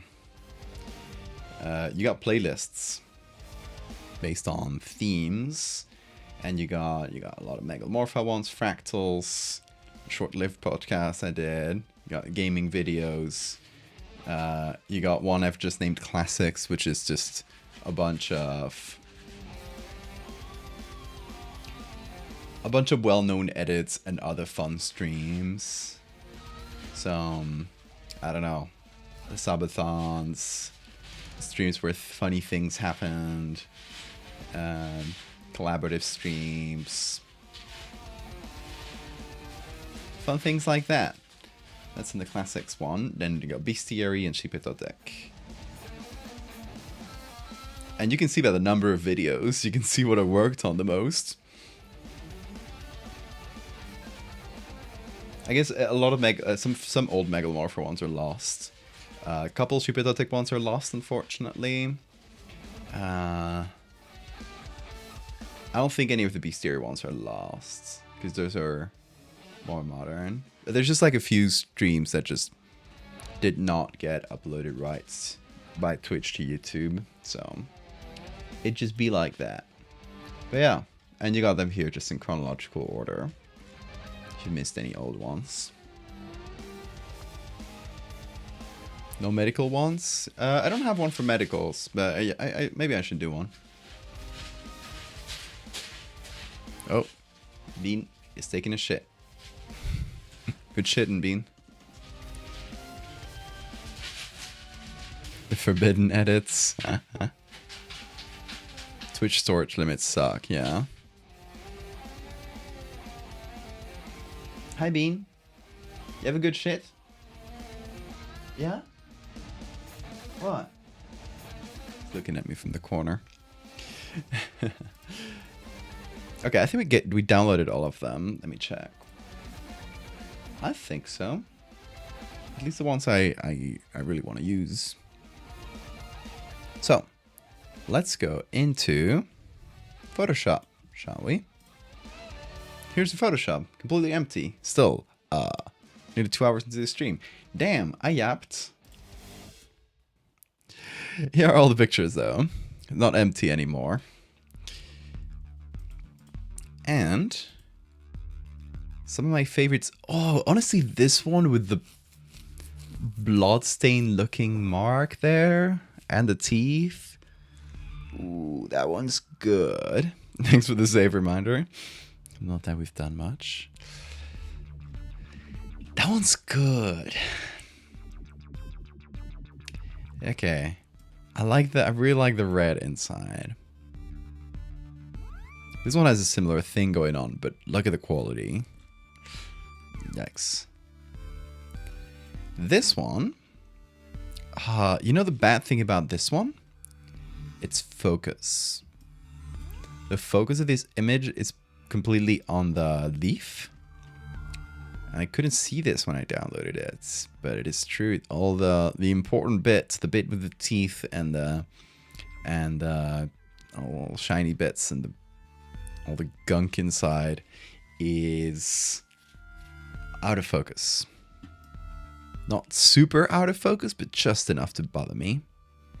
And also to not feel realistic at the size, because we're gonna blow up the size, right? So focus works differently. Yeah, focus gets narrower the closer you are to things. So the smaller, the more of a detail shot, like if you're taking a macro shot of something very small, the focus is going to be super narrow on that. Oh, sorry, Bean, I scared you.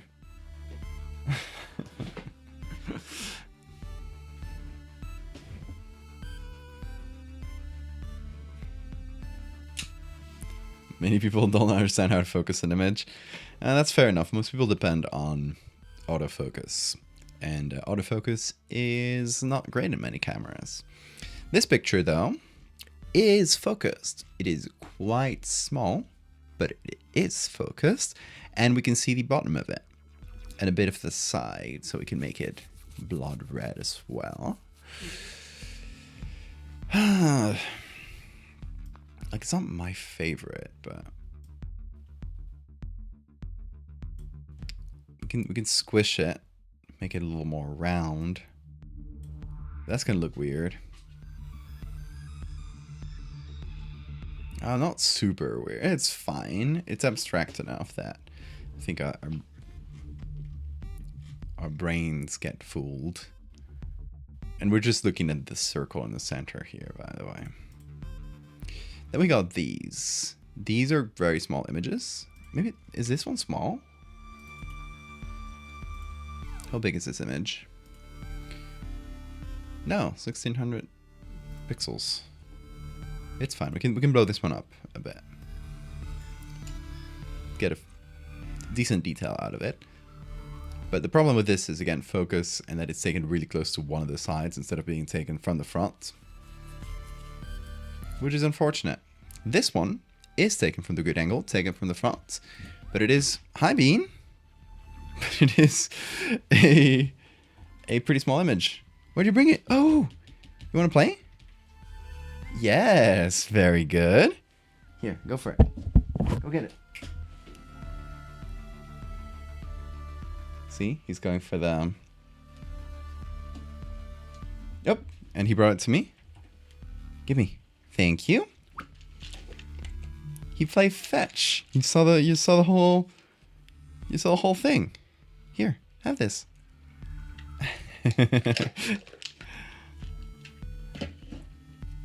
It was not my best camera work, but you got to see Bean play fetch.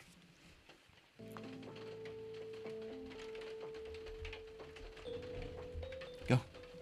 Fetch. There he goes. Let's see if he brings it back. He's thinking about it. He's standing atop his prey. Oh, it's raining again.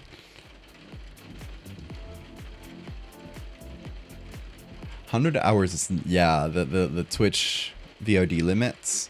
It sucks. It's why I created that YouTube channel, so I could keep... Oh! Whoa, big jump? What happened? Did you get spooked? Where's the... You spooked me. Where's the hair tie? Did you bring it? No, it fell. Oh no, it fell down. You ran so fast that it fell down. It's all nasty. Let me clean it up for you.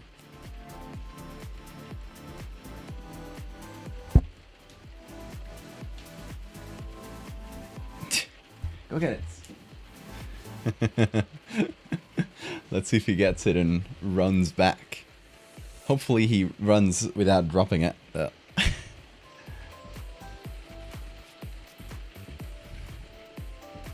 Yeah, streams are auto-deleted. Like, Twitch does not want to...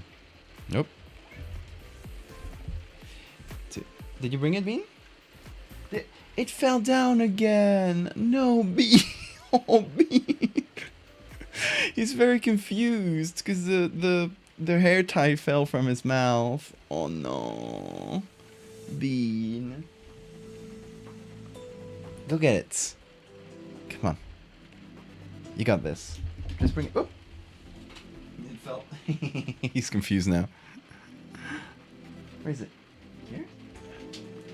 Get it. Did he get it? He is. Oh no! You dropped it. You dropped it.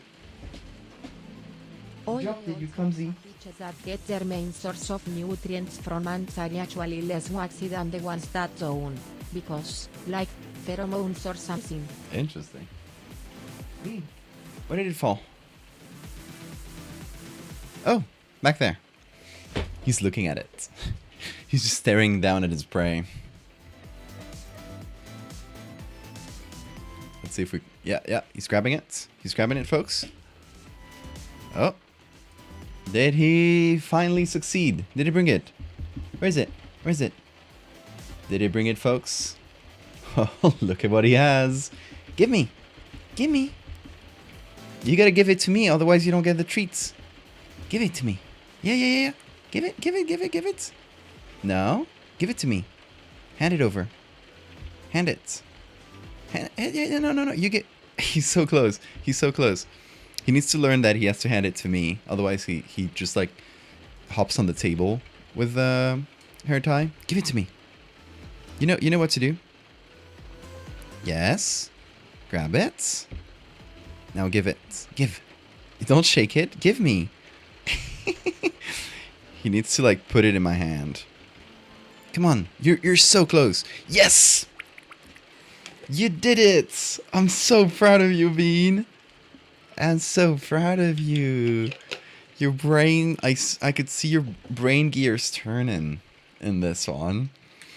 He had it in front of him, and I was doing this with my hand, and he knew he had to move it somewhere. He was just like sort of moving it and shaking it a bit.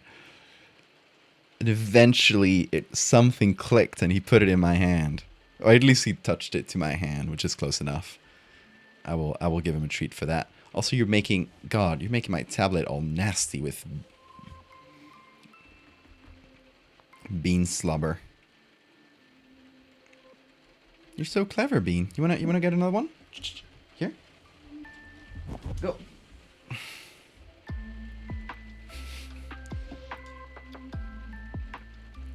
Yes. Come on. He's got this. Oh, did it? Sometimes he plays this like a couple rounds and then he gets distracted. Come on, Bean, bring it. Come on, Bean, bring it. Oh, you got this. Oh yeah, adblock is annoying on Twitch. But hi, Bovert. Come on, Bean. Did he forget? He's looking for it. Did he get it? Oh yeah, he got it. Yes. Good job, good job. Come on, grab it with your mouth. He's playing around with his prey. He likes to do that before bringing it to me. He like bat it around. Yeah, like he does that. And sometimes he just like leaves it at that. But he's got to learn to bring it to me. He's playing with his food. He sees a hair tie as like his prey. Whoa. Okay. Dude. You just jumped at the camera. Someone clip that. Someone clip that, please. I want to see the big, like, Bean attacking the camera all of a sudden. Hey, dude. What's up? Hello.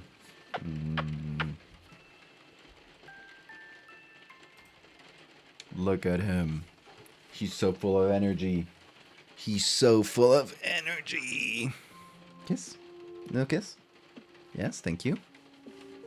Tummy rub. Thanks, Sora. Let's see, did you get the big jump? Let me watch myself.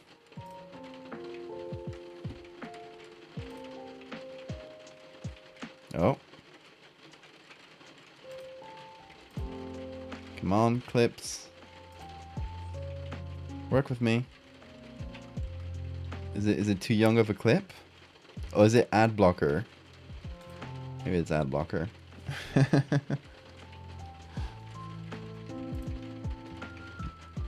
Damn it. Let's try without ad blocker. If it plays an ad, I'm gone. No, it just doesn't work. Oh well.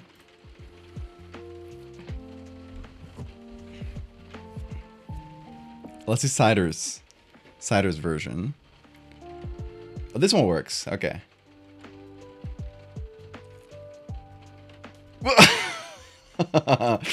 Very good. Look at Bean. Good blur frame. Oh, this is gonna be like on perfect. This frame is really good too.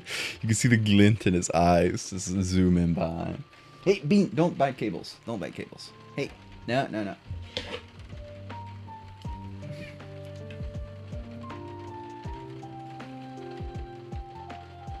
He is going bananas today.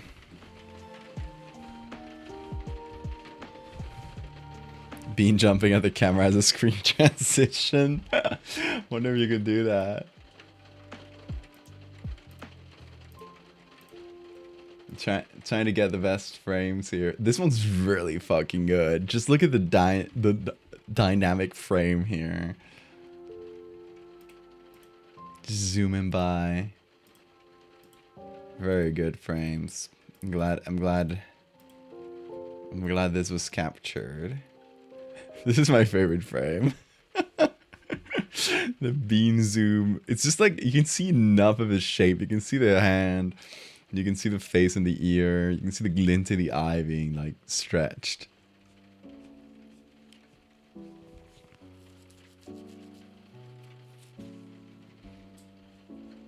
Pure cinema, absolutely. Hey Bean, what are you doing? What are you doing between my legs? Oh, he wants to attack the toy. Been provoking him. Anyway, let's go back to Photoshop. Ouch. Oh yeah, I got hit. I went fencing 3 times this week.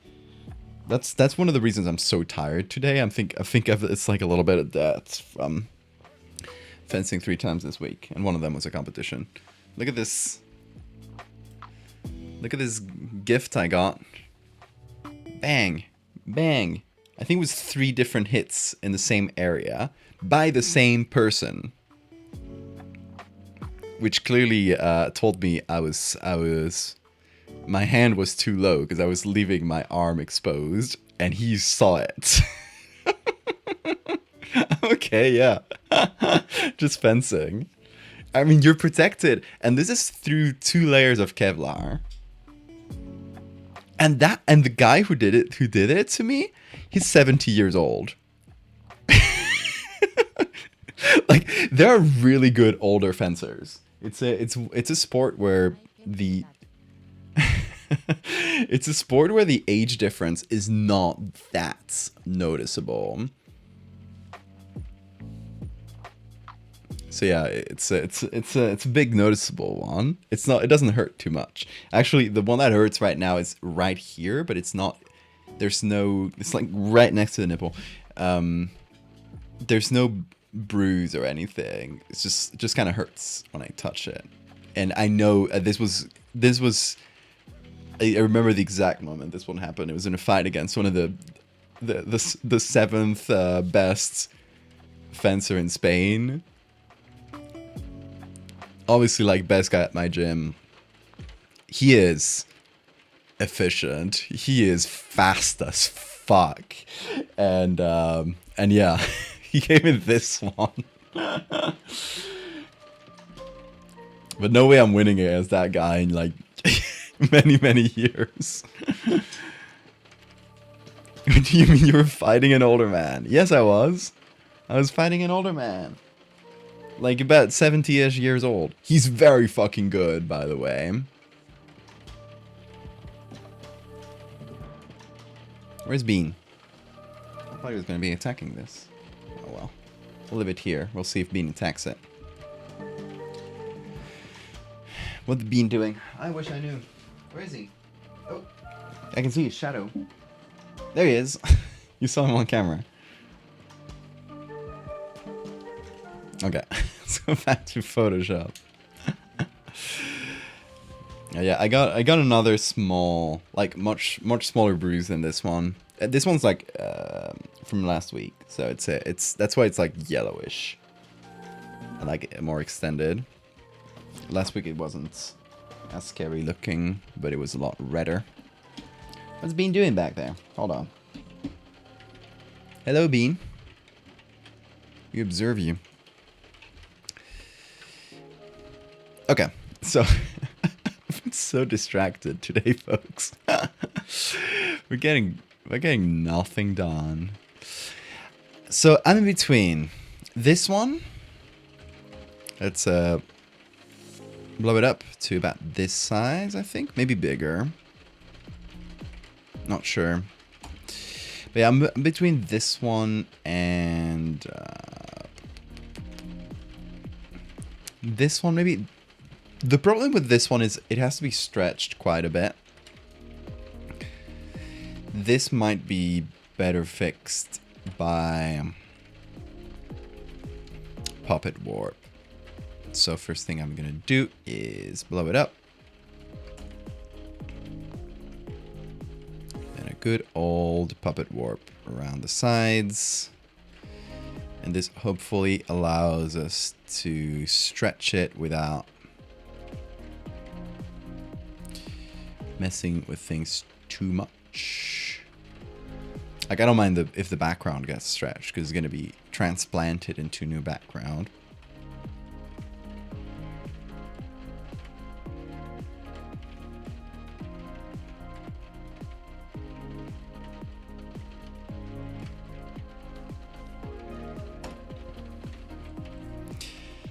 Okay, so that's a better option.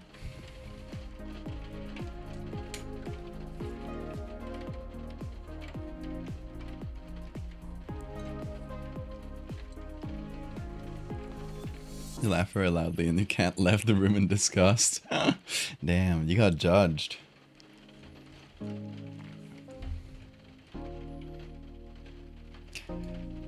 Alright, so, this is like the top-down view, which is... I like this one in the sense that we can add, like, human bits below. That's pretty good. This one's lower quality, but... No. You get to take what you can get sometimes. Okay, I thought I had messed up this bit, but no, it was already shaped like that. That's what cats are for, judging. Bean, do you ever judge me? Hey, Bean. Hey, Bean. Hey, up here.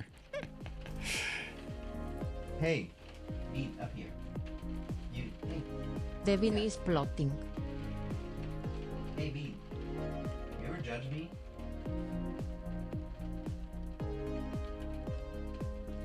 No, he would never.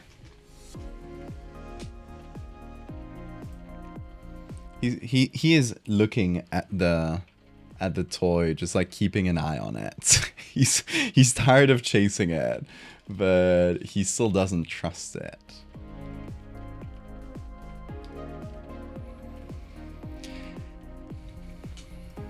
But this one would have a different angle, and I don't know exactly what the angle would be for this one, because I do want it to be just a straight up hole in the ground without too much like curve to it. Planning Wait, to wait. steal. But will you steal, Bean? He doesn't steal that much, but he does sometimes. He has like specific things he likes to steal. One of them is erasers. This is a very small eraser I got. He loves stealing that. Oh, Bean is gone. Off to lunch with him. He loves stealing the eraser, so that I have to hide it from him. Otherwise, he cannot control himself.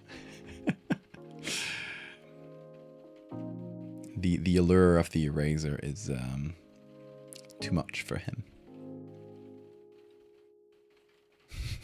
Being breached camera containment. Red alert. He could be anywhere right now. He could be behind you. Have you checked?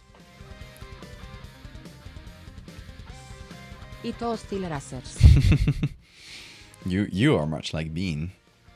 Oh, what is in the floor here? This again? This little pin holder thing keeps falling. I don't like these plastic ones. These things hold pins. And obviously these are against quite a bit of tension, right? You haven't seen them. Got a bunch of pins on my chair.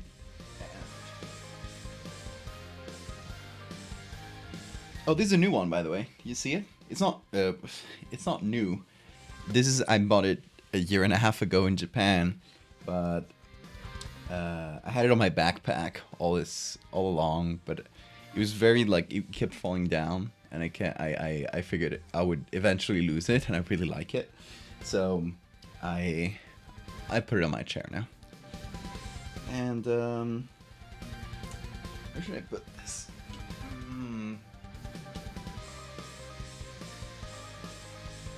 Maybe Plague Doctor? I will exchange this pin holder with the one on Plague Doctor and hope that it holds. It's not the best, but...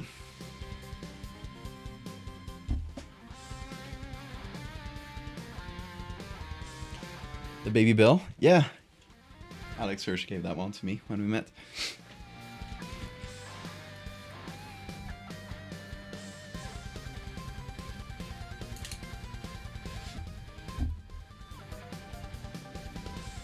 The Greyhound is quite tired today, so if ever a cat could sneak up on us, now's their chance. Bean, you heard that? Yeah. Go for it.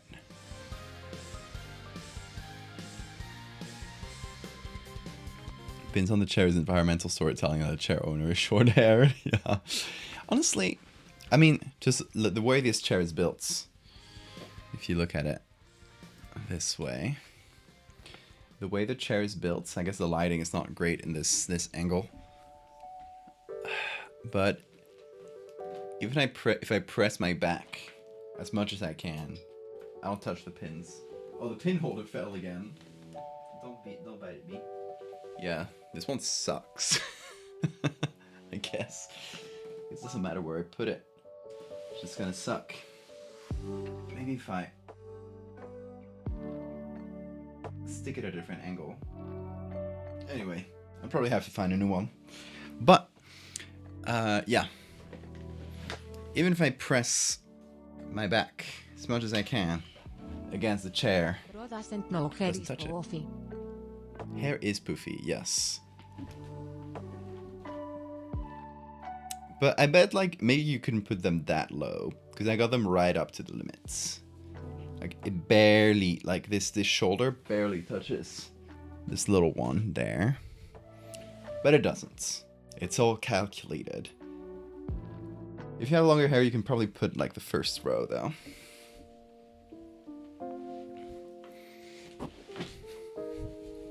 But I have not tried, because I do not have long hair. So, do it at your own peril. It's fun to put pins in the back of the chair, though, because you can see them on stream or when you do calls. It's a good thing to do if you appear on camera a lot, like I tend to do. Wig stream. Have you worn wigs? Will you ever wear wigs? When will you wear wigs? Hi, Bean. There he is. He's back from terrorizing all of you. Hi, Bean. Where are you going? You still want to play? He is so playful. We'll test it. I'll send you the chair.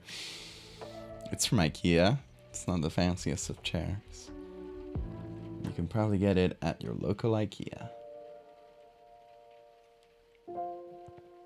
Hey, Bean. What you doing there? He is insatiable these days. Like, straight up, he wants to play so much. But I just haven't had the energy. I'm sorry, Bean. Well, I have tried. I have played with him. But at some point, I'm just like, I'm tired, Bean. I'm tired. Will you go rest for a bit? And he's like biting all of my cables because he just wants to play so bad. Bean, tell the audience, tell chat how insatiable you are for toys and cables. Is that right? Hey, Bean. Hey, Bean.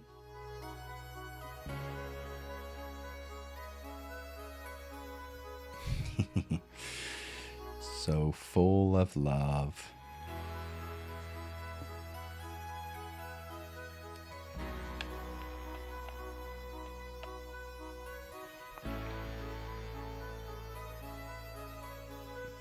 He actually just wants to consume electricity, become a Jolteon. Bean, I don't think it works like that. What do you think, Bean? Actually I'm fairly sure my current status no IKEA igual barra. Oh, well, then it's not going to be that easy to get for you.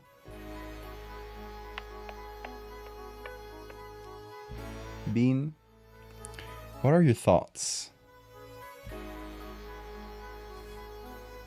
What are your thoughts on the situation? Bean? You got any thoughts? You got any thoughts on the current happenings? Not a single one. Not a single one. The only current happening for him is he's getting pet. Eas non, for it does not need to. Well, maybe you need to be. Maybe you need to have thoughts on everything. Maybe you need to have an opinion on everything that ever happens. What do you think? Will you ever have thoughts?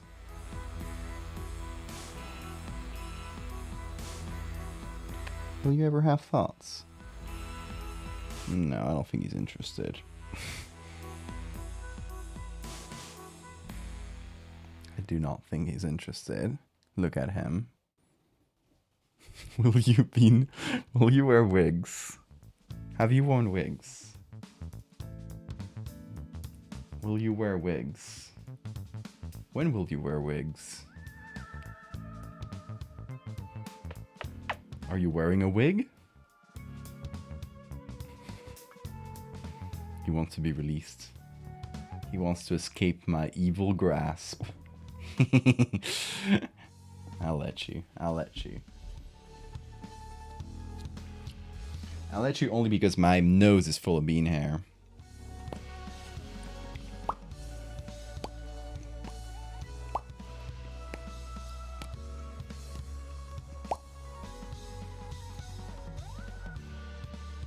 Hello? Don't show your full ass on stream. Persephone, thank you for the follow. It's getting the butt slaps. It's getting the butt slaps, folks. Look at that! Going crazy! When he gets a lot of butt slaps, he puts this aerodynamic face where his ears go behind, or like lean towards the back, and he just looks at me like this. He's zooted out on the butt slaps. Yes, yes, like that right now. You like the butt slaps? Yeah. he gets playful and excited after butt slaps. It's an activation code.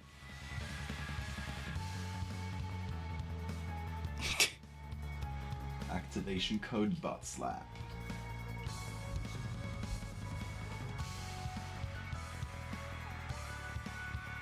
Here?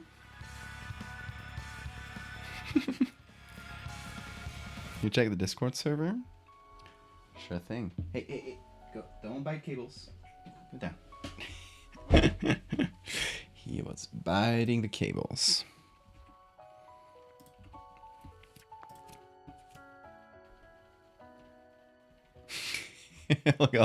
we got beans in the chat. A tiny screenshot of Bean. I love that. Single-celled organism. The flagellum. That is very good.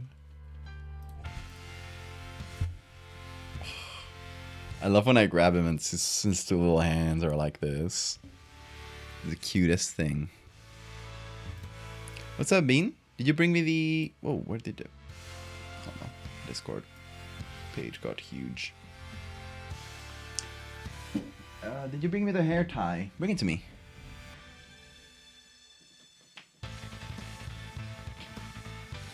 I have to distract him, otherwise he will wreak absolute havoc.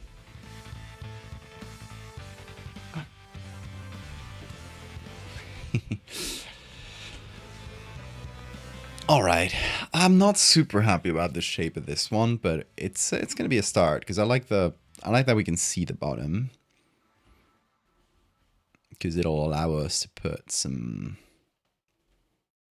And I guess we can keep the leaf on top as well, although I'm not super convinced by it. Okay, this should be a good enough start. Wait. Give me the whole leaf, please.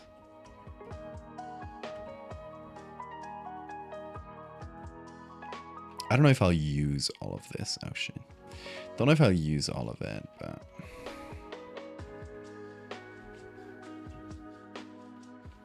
There's a lot of things to cut better here.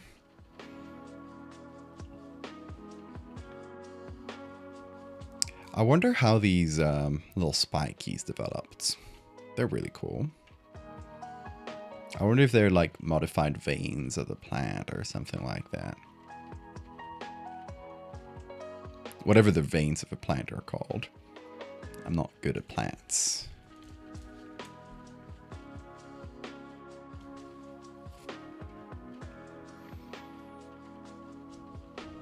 Can't tell if that one is full of water or enzymes. I mean, enzymes have to be in water, right? So probably a bit of both. Hi, Bean. You didn't bring me the... It's right there. Bring it to me, Bean.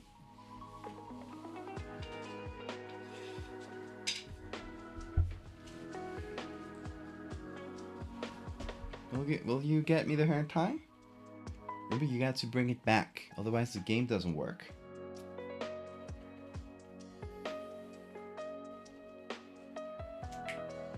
There. Now? We go there? Okay. Now, he is resistant to the idea of playing that specific game. He wants to play his game, not my game.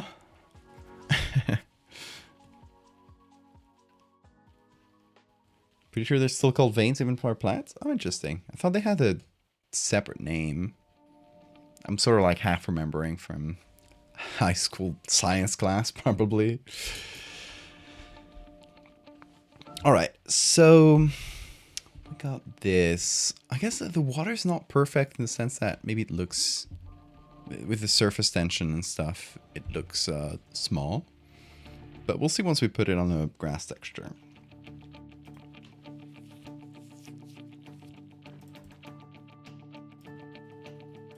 Should I just put it on turf? On grass? It has to feel like a place where you would walk. So much water is bad. Also xylem, transporting water barra minerals, and phloem, transporting nutrients. That's some of the words I remembered. Hey Bean, can you not attack my important papers? Yeah, those are pretty important. I mean, this one's fine. This one's probably fine if you bite a little bit into it. Oh, he's destroying. He took me so seriously. He's destroying it now. Hold on. Oh, Lord. Oh, I told him he could bite into this one a little bit. And now he's just tearing it into pieces. Well, I guess it gets his energy out. It's just a receipt, but I'm not going to write it off anyway. So, oh, wait, Bean can. I guess I'm not going to write off that receipt, am I? I guess not. Well, it was like $30.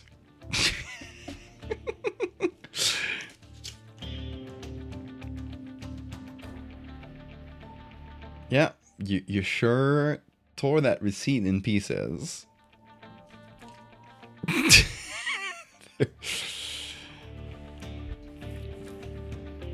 It's not like I could have written that off in my taxes, right, Bean? It was books. Yeah. Crime committed. He's over it now. Good job, Bean. You paper destroyer. You can have the rest. Doesn't really matter. Here. You can tear it, but in the ground. Yeah, go get it. Tear it in little pieces, dude.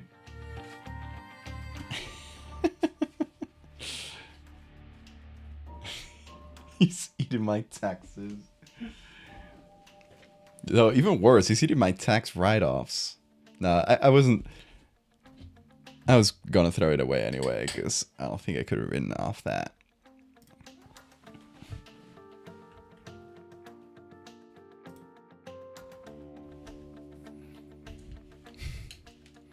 Yeah, he was so proud of his kill, wasn't he?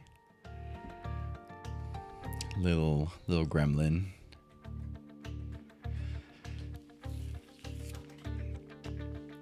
Okay. Do we have a grass texture that's like smaller than this?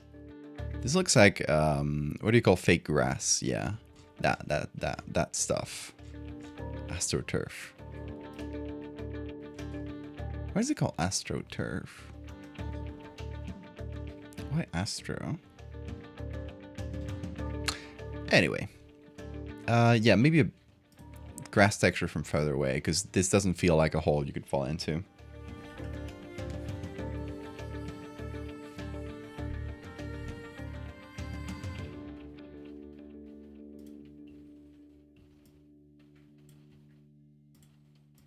That one's a step up. It's a little better, I think. Yeah, I think a person might be able to fall into that one. Because it came from space. No way. Actual alien organism. If you go to the Renaissance Fair this weekend, you should try getting us a souvenir. What kind of things can you get at a Renaissance Fair? I feel like that's a pretty uniquely American concept. Which is very funny because the Renaissance did decidedly not happen in America. Okay, so this is like very cut grass. I want something a little wilder looking, although the scale is correct.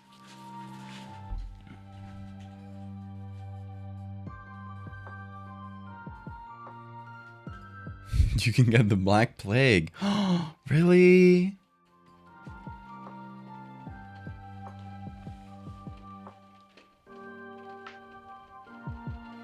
They still sell straight up swords and sets armor. That is fun too. Well, I met someone who does historical fencing today, which is funny because I only realized they had done historical fencing after I complained about historical fencing being like LARPing. Whoops. I'm sorry, folks, but it is LARPing. Whoa, Bean is running. Yeah, ask if you can get the Black Plague at your Renaissance Fair. God damn, Bean is just running. What's up, dude?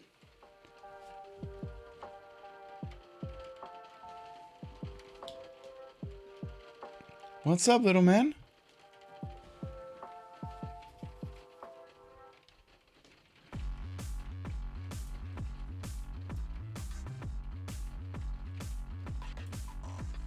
What is this grass? It's really long. But it's taken from really far away. Makes it look like hair. I think this is approximately the size. This grass has been recently cut as well though. Oh, this one's a little bit more interesting. It's a vertical photo. Oh, you know what? This one doesn't really work with the angle, though. But it is a lot more interesting, a lot more realistic. It's not the straight-up shot of grass. Hey, Bean! Hey! Don't do that. He's stacking the papers. Yeah, I did see this screw. He's attacking the papers in the back. Those papers? Those are all memories. Those are like races I run, and that's like maps from places I've been and tickets from cool events. Little guy's just trying to destroy my memories back there. He is up to mischief, isn't he? Bean.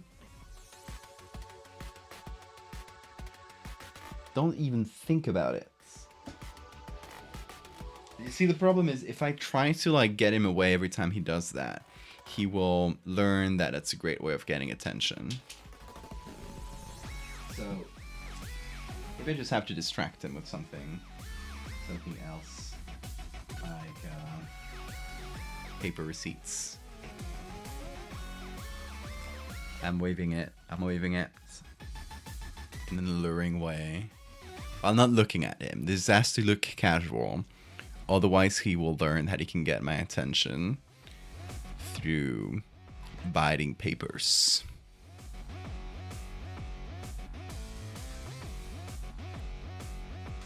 There's a gym in the state your mom lives in, which is combat arts.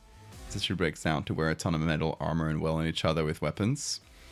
Yeah, that's what's called historical fencing, and it's LARPing. It's fun. I would love to try it, by the way. I'm not saying this as a complaint, but it is LARPing.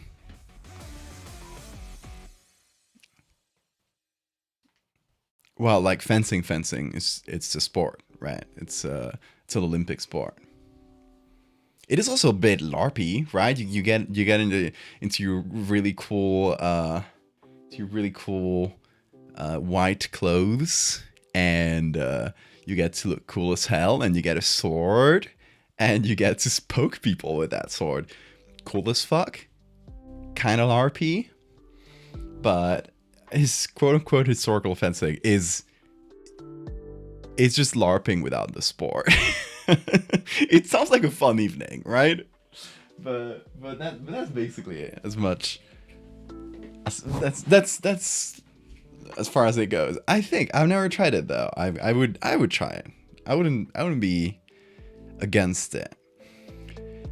Okay, let's try this photo. Problem is it's vertical, but I think we can work with that. So let me mid rotation, do this. Okay, and canvas size, pixels. Remove 1,000 pixels. Oh, Bean is gone. Goodbye, Bean.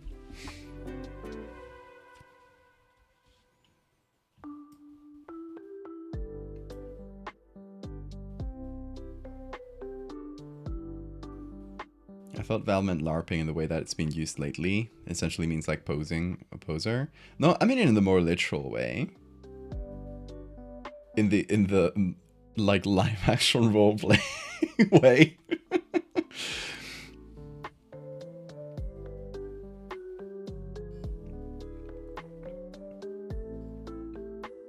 Also, hold on, I missed Nalia's message. I had a little dog that learned many ways to get attention just like that, like scratching on the couch. Yeah. It's a bad mistake to make, to give them attention for destructive things, because they just learn that those destructive things are ways to get attention, and it's kind of tough too, because it's like, are you just supposed to ignore them while they destroy things? I guess in a way you are, but it doesn't feel good to do that. Because they're destroying your things. I don't know. It's weird.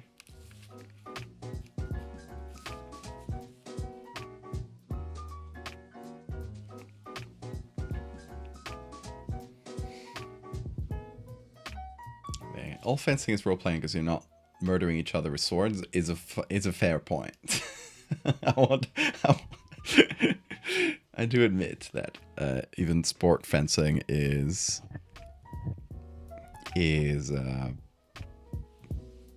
LARPy.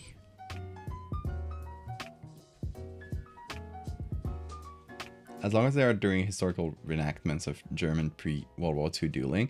No, they are. Like, in a way, historical fencing is just dueling with swords and other weapons. Like, they got different weapons, but based on old treaties on the subjects. So it's historical in the sense that it's like trying to be quote unquote like a little bit historically correct, while fencing, like modern fencing or the sport fencing, right, is not trying to be historically correct. It just literally comes from history. It is historical in the literal sense, but it is not trying to follow, like, I don't know, a book from the 1600s. It just grew into its own thing, while historical fencing just popped up in the last 20 years ish.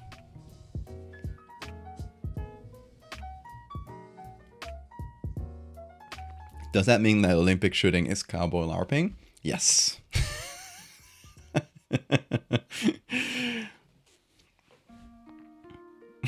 I guess in some way. I mean, not just cowboys, but it's at least partially cowboy LARPing.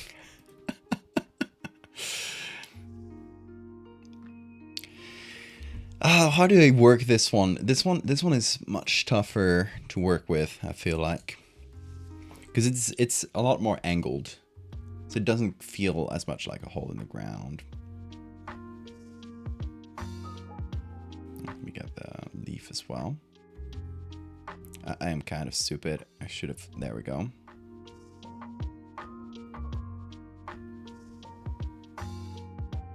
Let's see how this cuts. Oh, it missed a bit of the... Well, for some reason, it excluded the inside. Okay, it did a pretty good job of that selection.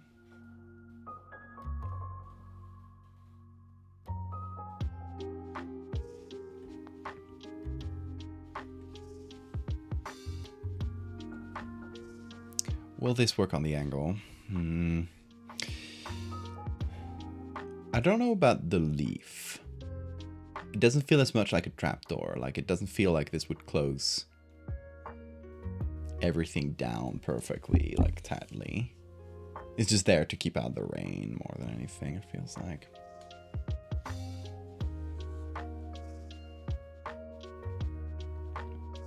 German tradition of sword duels in the early 20th century is linked to Nazis.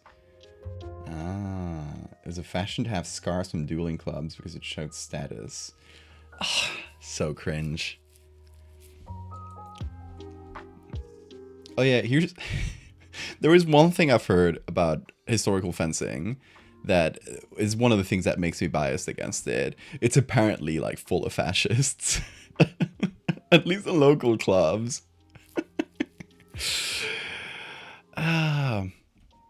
Not to say there aren't like right-wing weirdos in the other kind of fencing. Anything that attracts history buffs in any way will attract fascists, because that's just the way of things, unfortunately. But I heard it's sort of a Nazi nest in the local clubs here in Asturias. That's just rumor though, but I've been told this just today.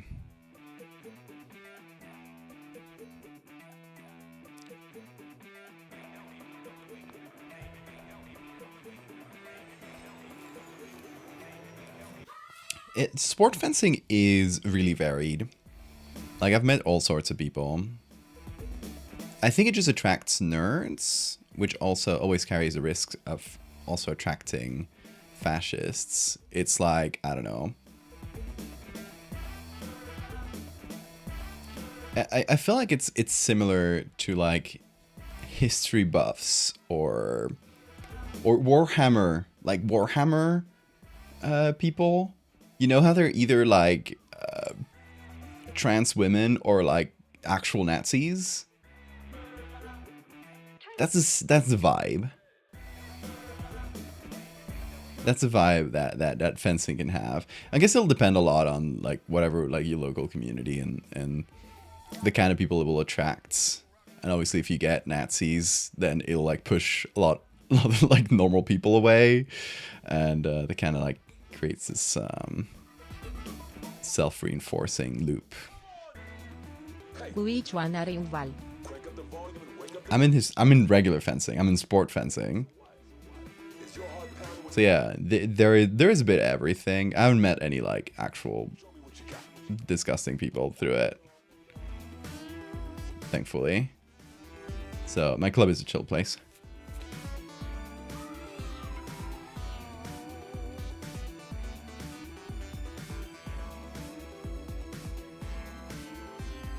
It's such a funny thing to say, but it's true. Right? Like, Warhammer is such a strange community. But it is a thing with a lot of nerd hobbies, I would say.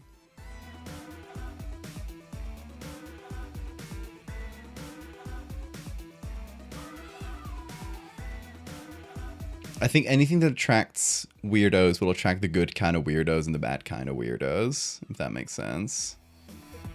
I think the problem is when a specific community... What's the problem with this thing? Is it out of batteries? It might be. Oh. I need to change this thing's batteries. They're probably old. It's my little shortcut thing. The batteries last like an insane amount of time, but eventually I guess they did have to run out. Okay. Well, that's useless now.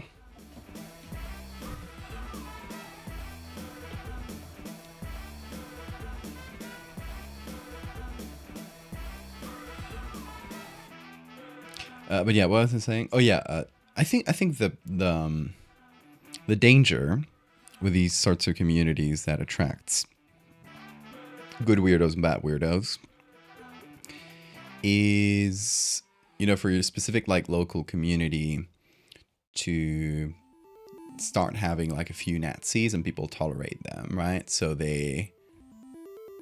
that'll push other people away while it pushes more Nazis in, and it just eventually just becomes like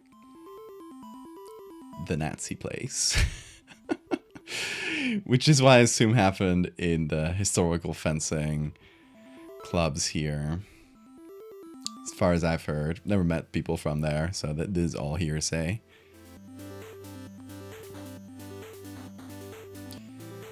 Do take everything I say with a grain of salt. Going off of rumors for this specific one. But it's a thing that tends to happen, right? You'll see it in different communities, and this happens to internet communities as well, but I feel like it's a lot more real and a lot more dangerous when it happens in real life.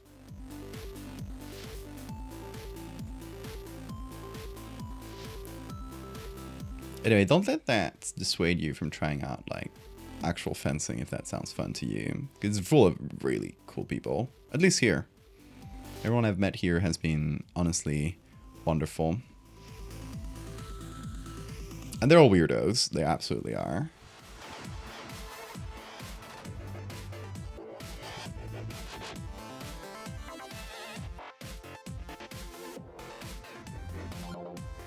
You're not really part of any community in order to avoid problematic people. I feel like that's a step too far, right? Obviously, you can do whatever you want. It's it's just like, you know, you should make part of communities you like, be part of communities you like, and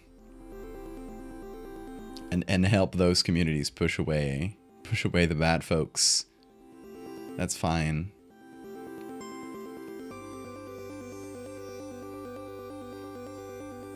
And it's inevitable that you might interact with pretty terrible people, but that's just an unavoidable part of life in general. So I wouldn't be too worried about that.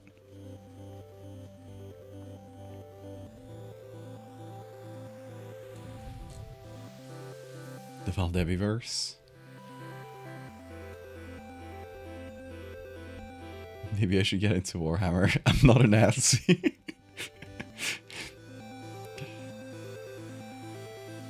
I have looked into Warhammer, but it is way too much for me. Too much lore.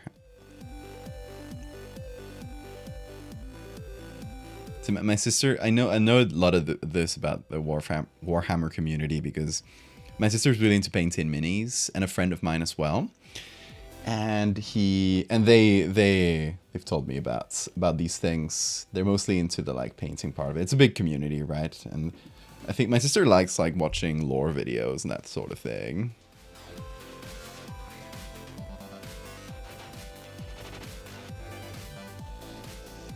But yeah, it's a big community, so you don't really like interact with those folks. The unsavory part of it.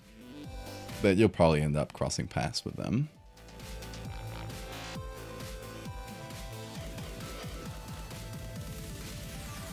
The Okay, so I'm making... the good guys promise igual de.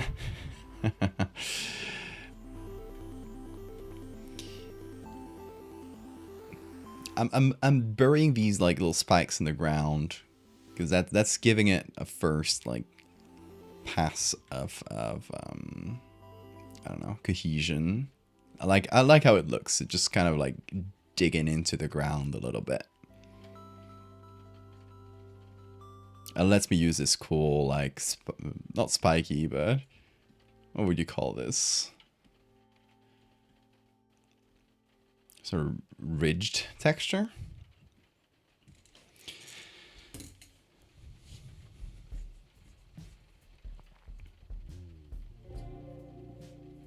The UFO conference. There is a UFO conference in my city, or I guess like closest city in June. And I've been thinking really hard about going, but it's like $50 just to go. I kind of just want some bad merch and maybe some like UFO, some books by UFO nuts, and seeing a conference. But I can't convince anybody to pay $50 to go with me to that.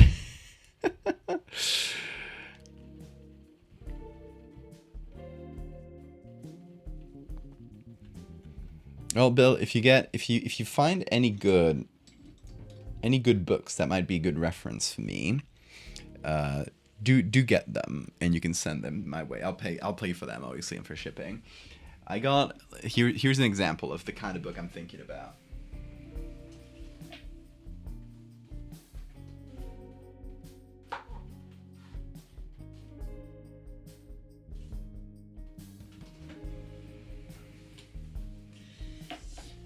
These I've shown you so many books today, guys. I'm sorry.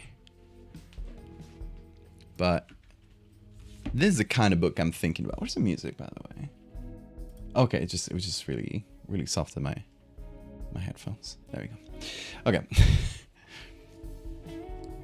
This is the kind of book I'm talking about, by the way. The Extraterrestrial Species Almanac. With illustrations. This is a celestial male. This is, of course, a renegade Pleiadian male. They look like this. All of them. They're renegades. This is, of course, a Lyran male. You notice how they're all white, by the way. Anyway. Oh, a Cyclops male. I fucking love this book. Every time I open it, it's like a gut-wrencher. a fucking Bisonite male. Look at the Bisonite male, folks. What the fuck? Oh, I guess that one's not white. I guess? I'm not sure. Obviously, the Mothman is here too.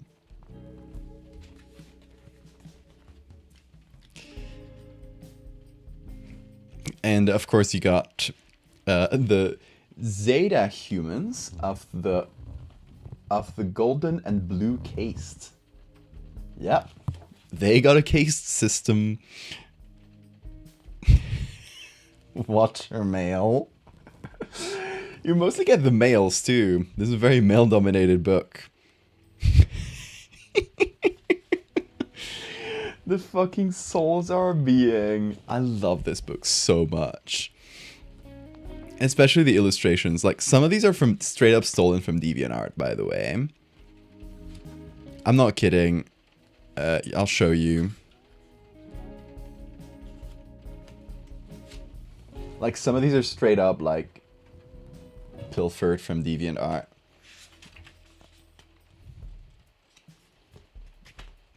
Let me find you the specific ones I'm thinking about. Because they are... God, this book is so fucking good. This is the albino... the alpha albino royal drac male. They look like that. They look like that.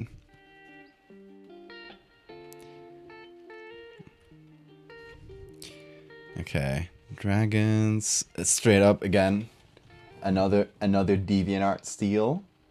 That's a dragon Drakmail. Both dragon and drak. These are the male and female EL Reptoids. This is like taken from a Skyrim porn mod. Oh, see, I was trying to find these. Fucking the Royal Dinoid female. This, come on. This was stolen from DeviantArt, folks. Where else did they get this? They clearly did not commission an artist to make these, because all the other ones have a specific style that they probably commissioned an artist or something, or stole it from someone, or did it themselves. But not this one.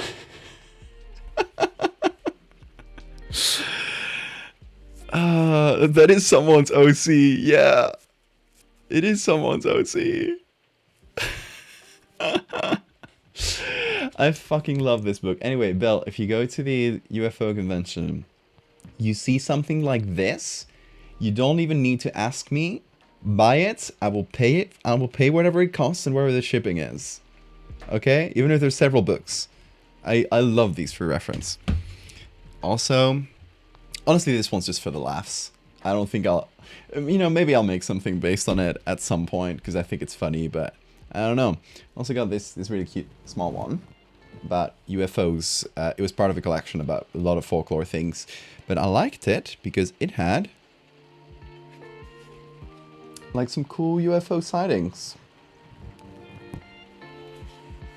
and like stuff that we know is fake, but they're fun images. And this is like honestly really good reference. Look at that crashed UFO. Honestly, great reference for photos.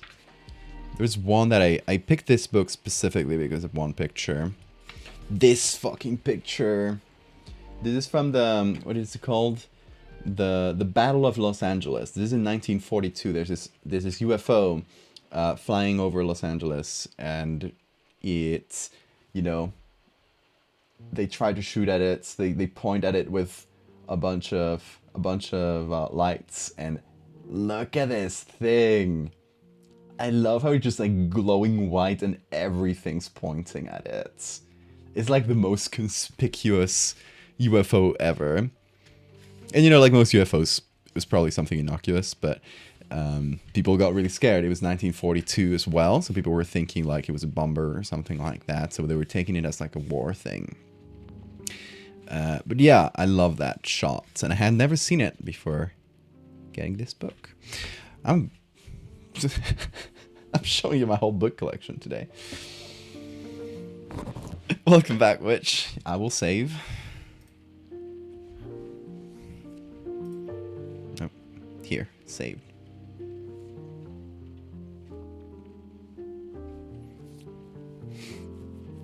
Dean is sleeping again, by the way, if you've been wondering about him.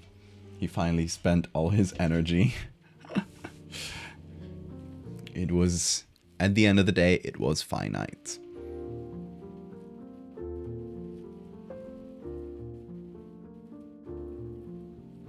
I have a ton of UFO, alien cryptid, ghosts, mythological stories, conspiracy theory books. You need to share some of your library with me. If you got any, especially if you got rare books. Because stuff that I can get on Amazon, I'm fine. I can get it. But there are books that are really rare. That's why I've been trying to get, like, I don't know, this book out of print since the 90s about witches. I got a couple from a guy who self-published his... I've shown these about folklore, who self-published straight up transcripts of conversations he had with older folks in the region, and they are an invaluable primary source. This guy's like an eminence, not just an expert. He's just like the expert on folklore, and his books are extremely rare to find because they are self-published, really small. He didn't print a lot of them. He didn't distribute them very, very widely.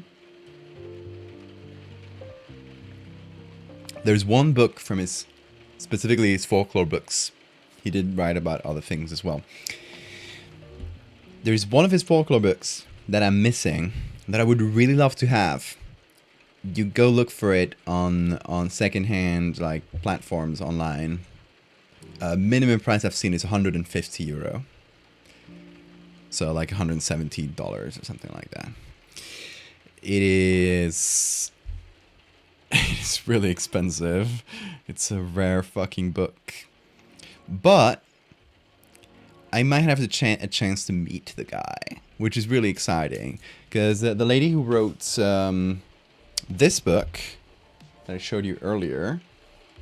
Oh, see you, Johnny. Have a good time zone. Girl who wrote this book, who self-published it, right? Well, guess what happens? I open it, I read the introduction, and the introduction is by a Ramon Sordo Sotres. That is the guy. So the introduction was written by this really elusive guy who's published these really rare books about folklore. There's like absolute eminence on folklore. He also translated the book to Asturiano, to the language from here, from Asturias. And yeah, so the girl who wrote, the woman who wrote this book, got to meet him and work with him for the book.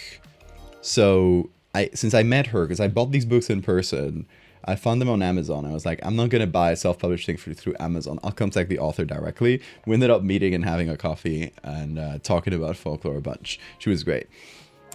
This is her name, Paula Rubio Infante. You can find this on Amazon, by the way, which is practical if you're not in Asturias. You're obviously not going to buy it in person. You want to learn about Asturias, just get this beautiful book that feels like these old books about like the life of gnomes. Those sorts of books. It's like that, fully translated to English. Alright. There's a whole, like, in the back, there's a whole Asturiano and English translation. Oh, cool illustration. I hadn't seen this one. So you can learn about, I don't know, about Patarico. I told you about this one. So, yeah. If you want a cool illustrated book, you want to learn about my local folklore, highly recommend Asturias Asombrosa. I will. Asturias Asombrosa. Paula Rubio Infante. You should be able, hopefully you can find this on Amazon, like internationally. I know it's on Amazon Spain at least. Do let me know if you look it up and you can't find it. In whatever case, if you get it from like Amazon Spain from another country, like they'll still distribute it to you. It might just be a bit more expensive to ship. But yeah, highly recommend. Beautiful book.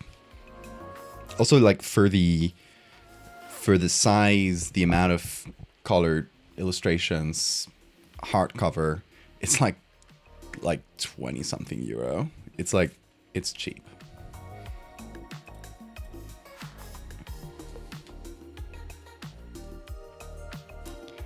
Yeah, I'm delighted. I can't wait to like show this to the nephews because they're gonna go crazy for this book.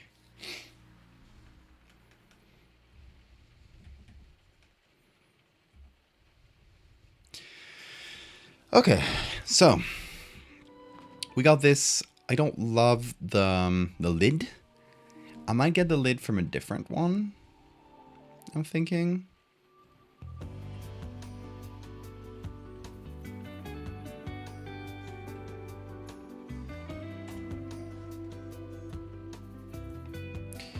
I don't think I need to get spikes from a different one, because this one has good spikes, and we can exaggerate them a little bit as well. So what do we need to change?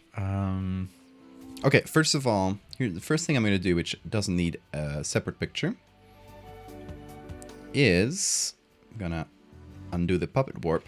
I'm going to get the inside of the plant, looking like straight down, because right now the inside is kind of crooked like that. So what I'm going to do is get the straight version of it. And I am gonna place it on here.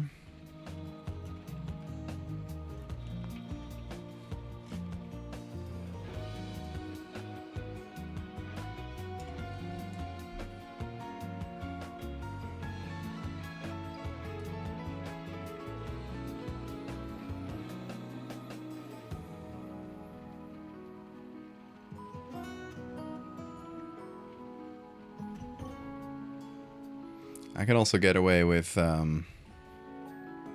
combining the two layers a little bit so we can get a nice clean edge, like so.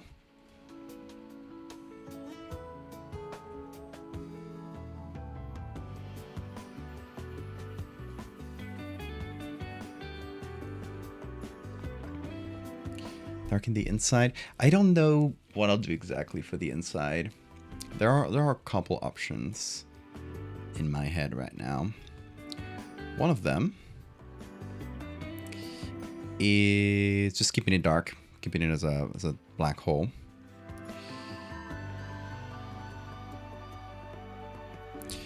That is the easiest possibility.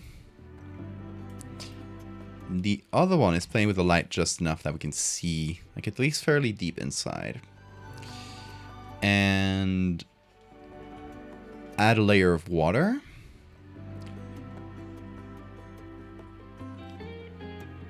And hold on, combining these. Add a layer of water and add some floating bones.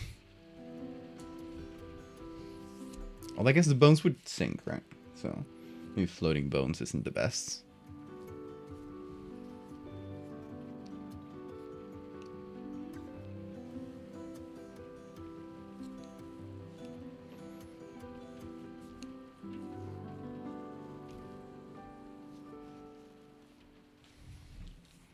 Thank you, Bill.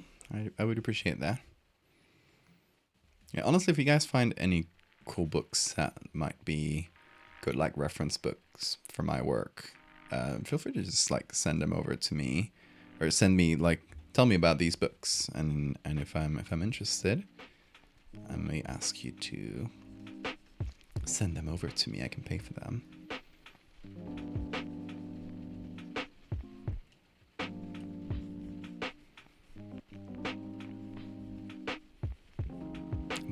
I am building out my library.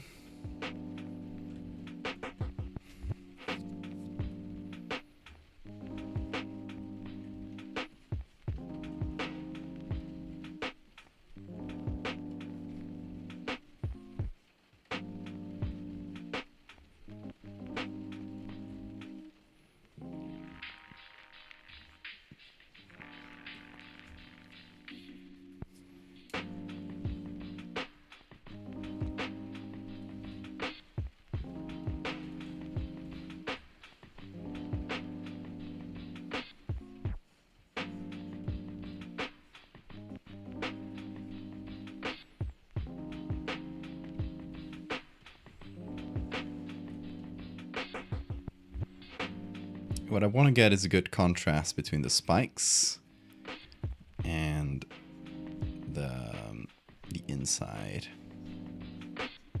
because I want that bit of it, the teeth, to be real clear.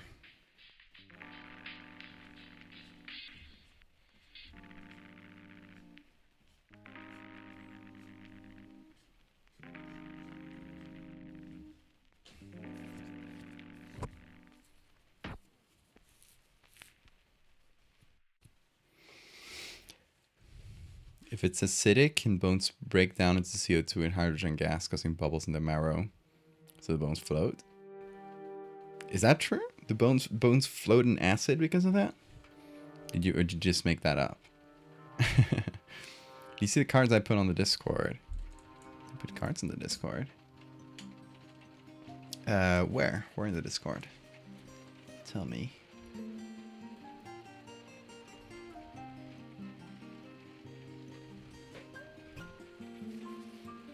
You totally made it up. God damn it. It sounded plausible.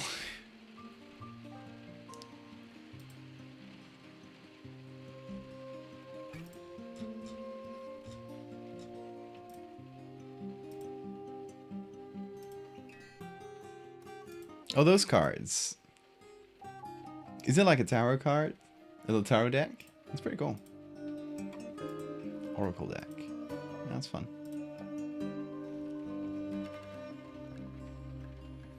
Definitely don't have an acid vat full of bones downstairs. I trust you.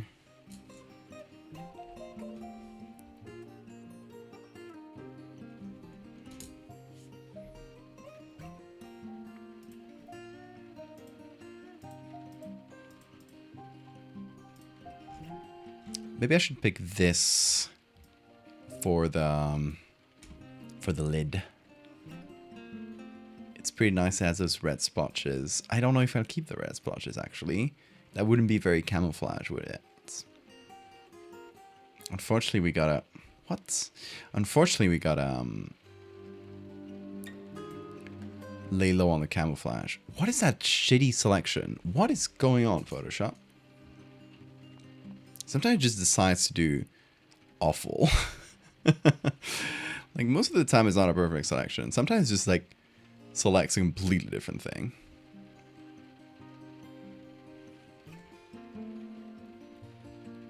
And I have to wrestle it into doing what I want it to do. At the end of the day, it might have been even faster to do it from scratch, but I am committed to this. I've gone too far.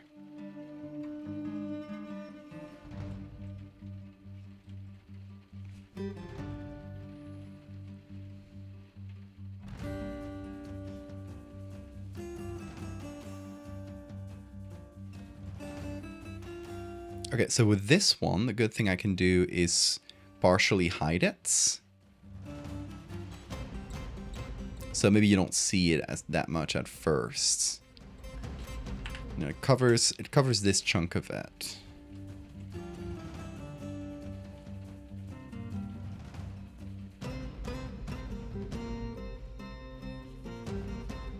Like that. Maybe that's good. Also, I need to fix up the grass layer real quick, because it does not have the best of contrast. That looks better. A bit too blue, perhaps. You went too hard on the blue. Luna, thank you so much for the raid. Welcome, folks. How are you doing? Oh my god, you're coming in with runes? What does that say? Folks, you gotta translate those runes for me. Hi, y'all. Luna, how was your stream? Oh, Welsh, goodbye. Just before the stream, I nearly missed you. Have a good time, son, Welsh.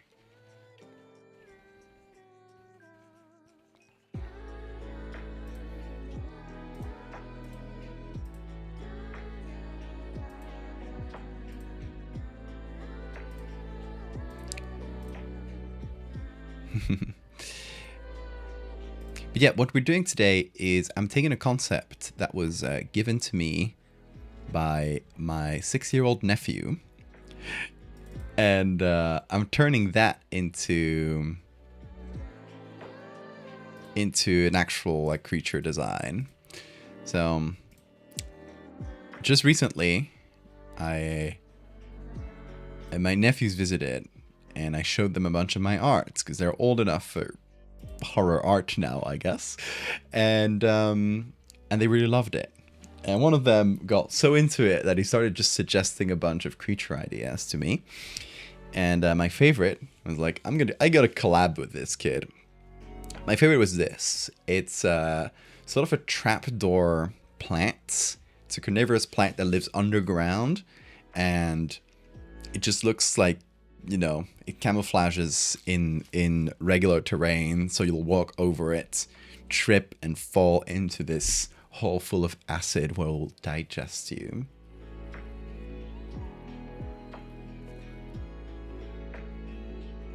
it says, we gather are united here. Oh, that's very nice. Here's Crunchy with a gullet. Kids are great. Kids are great. I'll show you the drawings they made for me. This is my sketchbook, and I was just starting out a new sketchbook, and it's really fun because that was right as the kids were here. So it's just full of their first couple pages are just full of their drawings. And this is what he was trying to know here.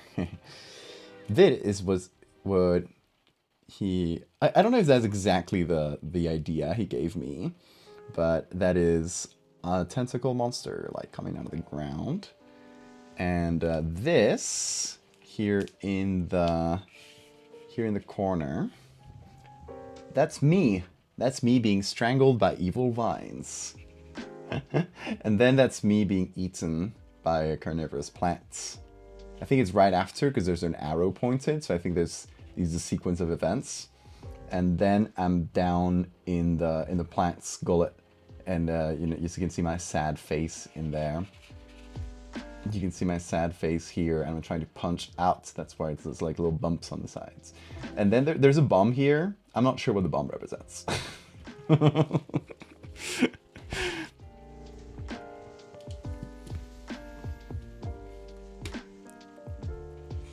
But yeah, I'm very honored to have been depicted being strangled by vines. my little nephew. So yeah, he gave me a bunch of ideas, but my favorite one was this, because it really feels like the sort of thing I would make for my art, for my bestiary, right? So I was like, I'll take you up on that, you know? I'll make that. I'll make your ideas real.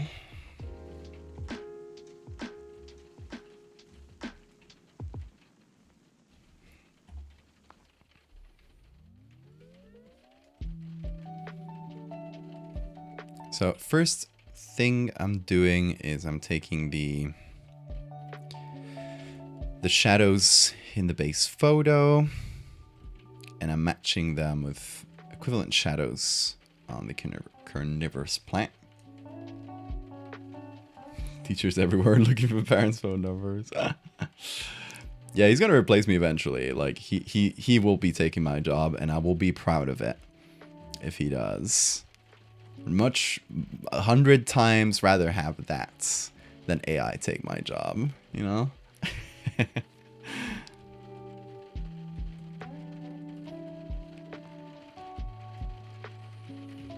And by the time he's old enough to take my job, I might as well retire. I'll strike up a deal with him. He takes over my streams. He takes over my branding. And he just pays me a part of the proceeds. He's my retirement plan. How about that? My retirement plan is putting all my hopes on this this kid that's not even mine. I'm sure it'll work out great. Easy.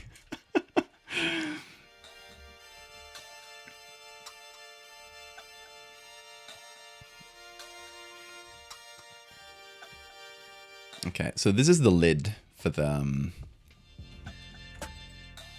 plants, and I'm gonna give it a slightly less leaf shape. I guess. I'm gonna make it slightly rounder, maybe. Oh, it's gonna be tough with this little tip here. I guess I can cut off the tip. That's fine. And I'm thinking what it does is it covers itself. It covers the hole, right? And when it detects like vibration of like steps coming closer, it'll like lift it up so you can step on it and fall. Or it's just like maybe it's light enough that when you step on it, it just like collapses down and into the hole and you fall. and it just like springs back up. Something like that. And yeah, I'm thinking of this being the first image. And then doing a second image later on with... And I'm still not sure about that one. I would like it to be maybe a cutout where you can see like the ground and like the layers of the ground.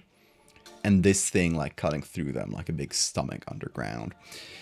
I don't know what shape that would take. Like, and that might be hard to do with this style with photo manipulation. So maybe it's something that I do on just as a drawing. Make it look like a drawing on a textbook or something. I don't know. Don't know yet.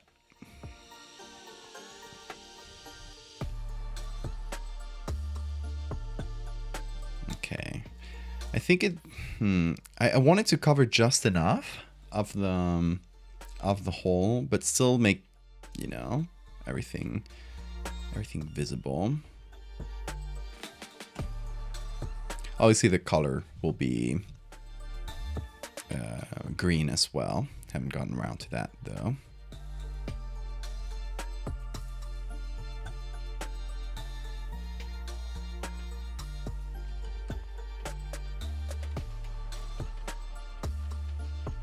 Also, if you hear rain, it's because it's literally raining outside, and it's raining on top of the window, so it's a little noisy. But people tell me it sounds relaxing, so I haven't made a big effort to hide it.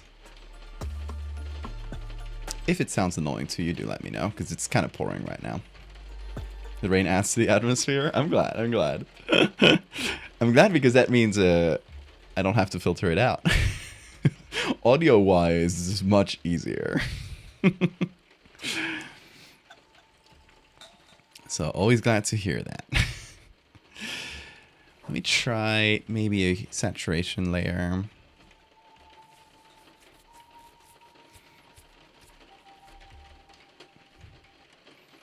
Go to the reds, and okay, that's the bit I can edit.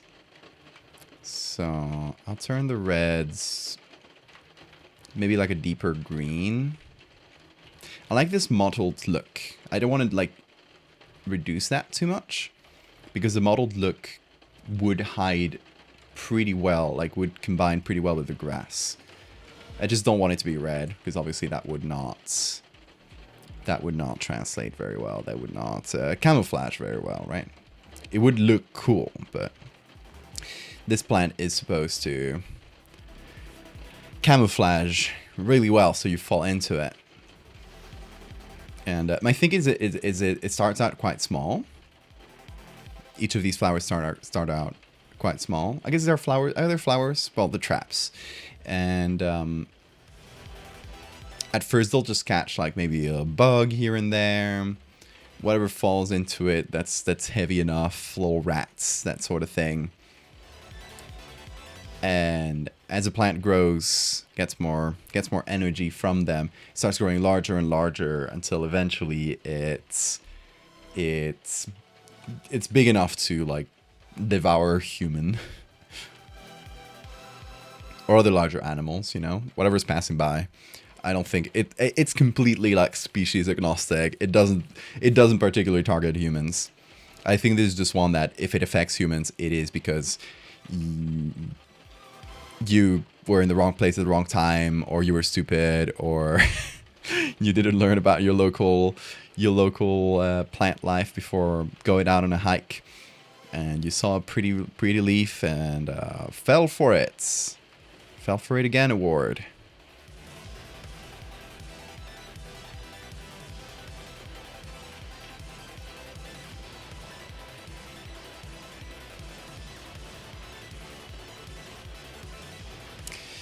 Also, okay, hold on.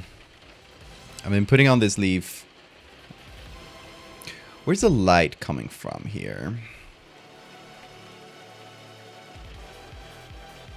It's a little hard to tell with some photos, especially when you got stuff like grass that's really complex. It's like, who's casting shadows on whom here?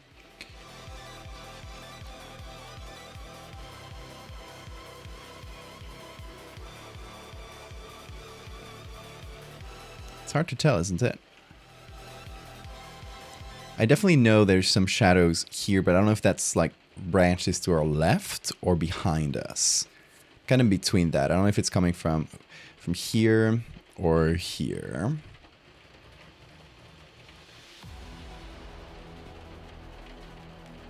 The good thing about that is if I can't tell, people can't tell either.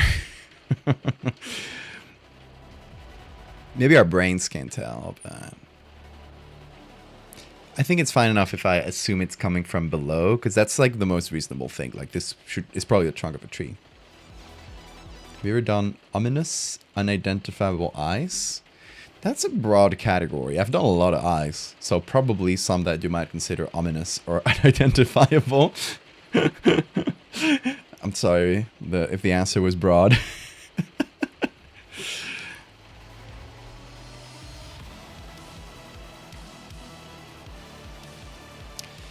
Okay, so the left corner would be in the shadow of whatever that is.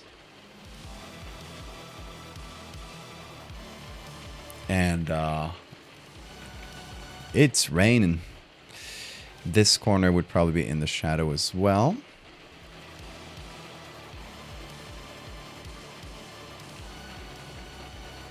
I'm glad that I don't have any outside plans tomorrow. But I got a lot of them the day after, so I hope it really rains right now, so it stops raining for Saturday. I was gonna go to a museum tomorrow, but that got cancelled.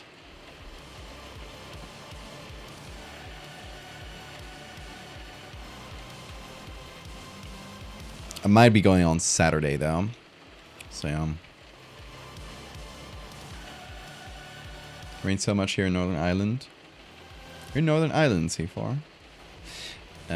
Yeah, the climate in Asturias is has been described as really close to Ireland. I've never been to Ireland, but I do know it's really green and it rains a lot, and you would probably feel right at home in Asturias. People think of Spain as this arid land, and a lot of it is. The places foreign tourists visit usually are. The north of Spain is lush and really green. Would recommend visiting and trying out the great foods.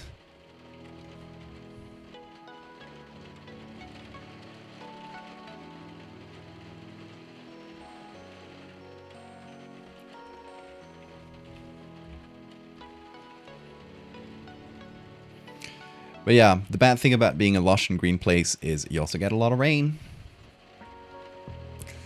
Comes with the territory. You gotta live with that. But I don't mind too much. I don't mind too much, considering the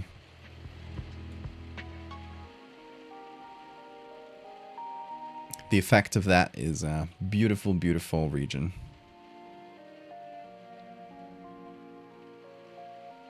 You don't go outside anyway? Then you should. Get wet. Go out and get wet. If you live in a beautiful, lush and green place, you should take advantage of that.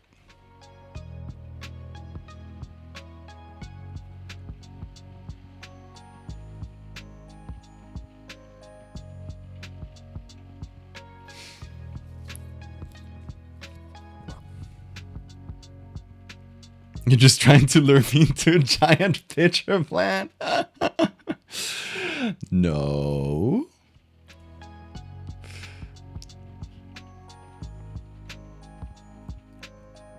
What just happened? It got reverted to like an old version for like half a second. Again. Scary. Is it the overlay of the clip? Ah, I see what was happening. It's just that the opacity of that is really high. Okay, interesting. Now I need to rotate this the other way.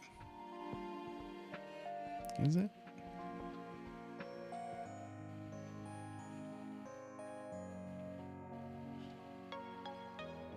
No, it's this way. I'm cooking something. Don't worry.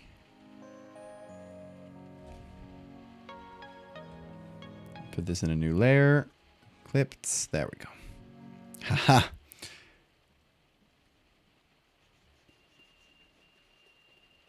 I knew I was getting somewhere.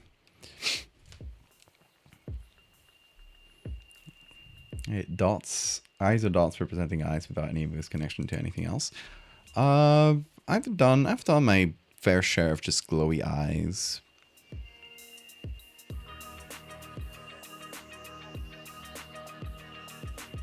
But they're usually attached to things. You know something I like about face recognition?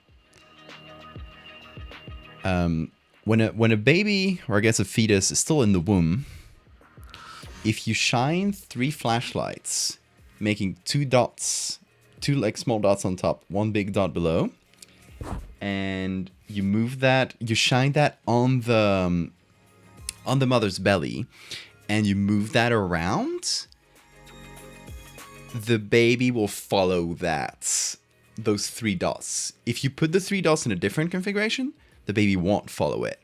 But if you have 2 dots up top, 1 dot below, it'll trigger the face recognition part of their brain, which is developing.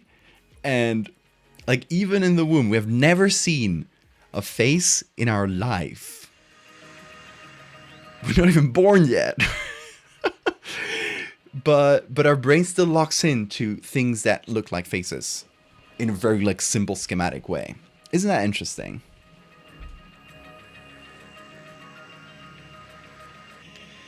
It's almost squirrel size. Ah, maybe it does look too small. You are right. I do need to make it bigger. I can do that.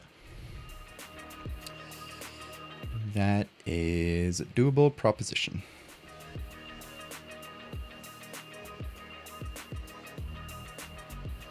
Might have to cut off a little bit of it.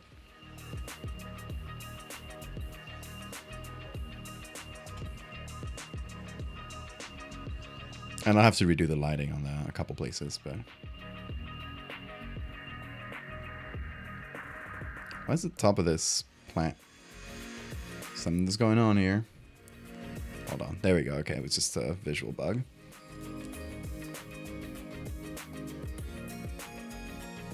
Now, that's something you could step into and fall. Be working with old scientific illustrations, adding butterfly wings to snakes.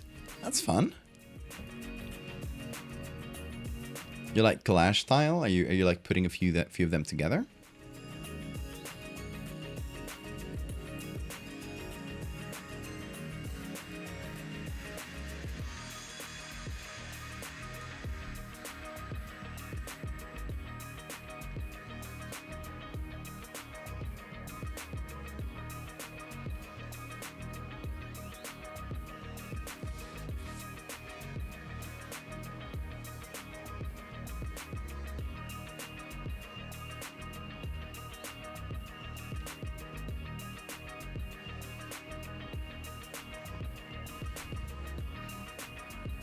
That's fun, Dahlia. I like it.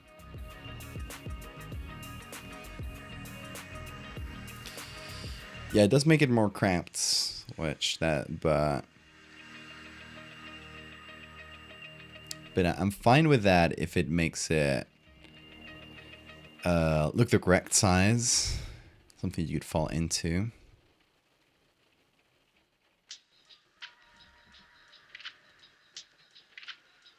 Honestly, we do have the... So hold on, if we make the grass larger... No, we should make the grass smaller. We do not have that. Those pixels. Because the picture is pretty much flush. Push it down a little. Why is the curves off? What happened? That's weird. See, the curves disappear once I push the image down. Okay, I guess as long as I don't do it with the transform.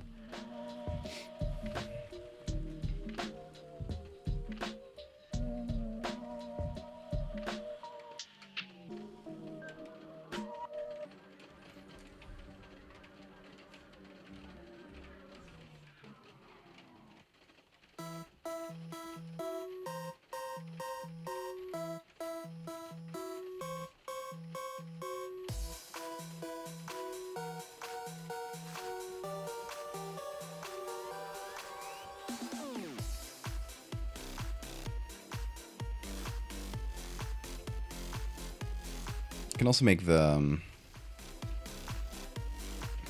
edge tighter like this, which gives it a bit more breathing room.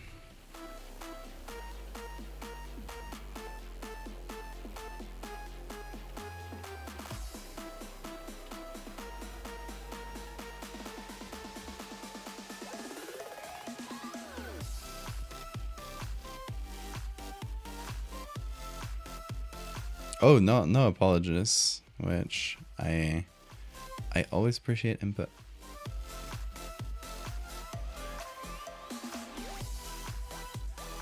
You raised some really good and correct points.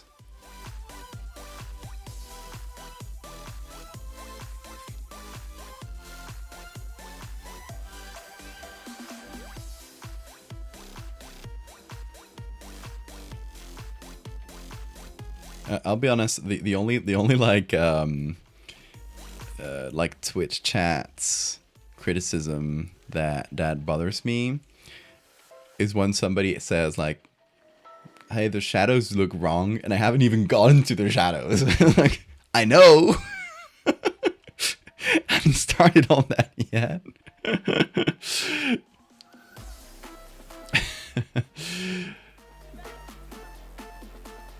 Yeah, I always appreciate people's thoughts because we all have, you know, the thing about Photoshop is we need to trick people's eyes, and we all have eyes, so you don't need to be a Photoshop expert to say like the shadows look off. Maybe you can't like exactly say like what exactly is making them look off, but if instinctively you can tell like something's off, or the size is off, or you know the perspective is off, anything like that, it helps me a ton because it's telling me like, okay, I need to look at this aspect more closely and see like what's maybe like tripping people's like uncanny perception in their brain, because at the end of the day that's what we need to trick, and nothing's going to be perfect, but we do our best. Val, the plant, it's wrong.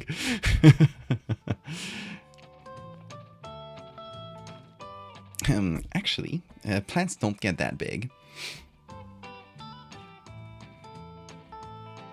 That was a really funny one I got on Megalomorpha, which, you know, if you have two eyes and a brain, you know it's a fiction thing. Like, of course.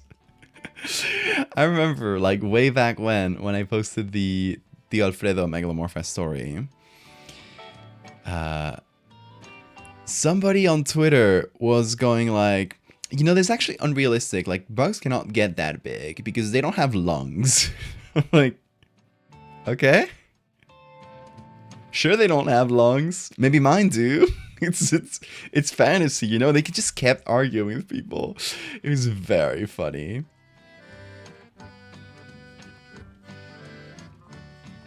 It was one of the most actually people I've seen online.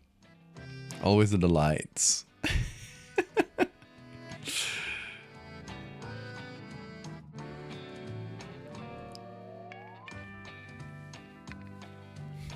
Wow, the plant, it's pissing me off. I know the reference. It's that worm thing. Whatever his name is. What was it? Marcus? I love that clip.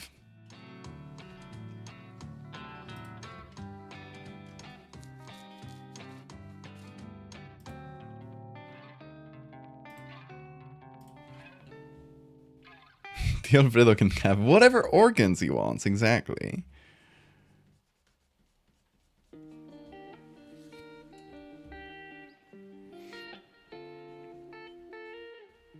Welcome back to life, Bean. He screamed at me. A little hello.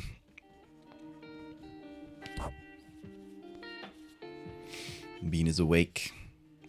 What horrors await us in the coming minutes? He's been feisty today. Hi, Bean. You wanna come over? Come. Come here. Come see me. Come on. He doesn't want to come see me. Chat. What is wrong with him? Come over. Hey. Eso. Uy, qué dormilón. Uy, qué dormilón.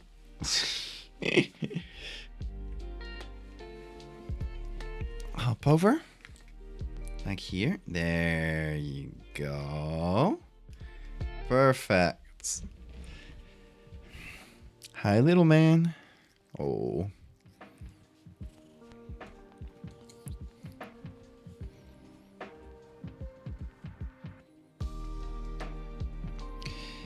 Bean, what mischief do you have in mind for today?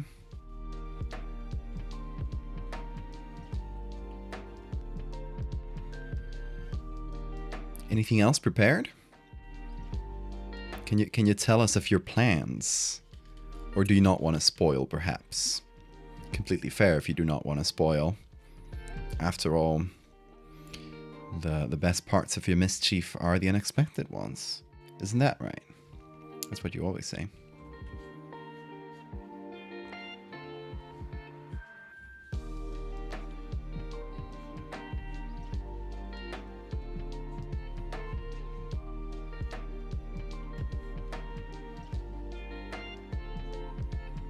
He's hitting me with his tail.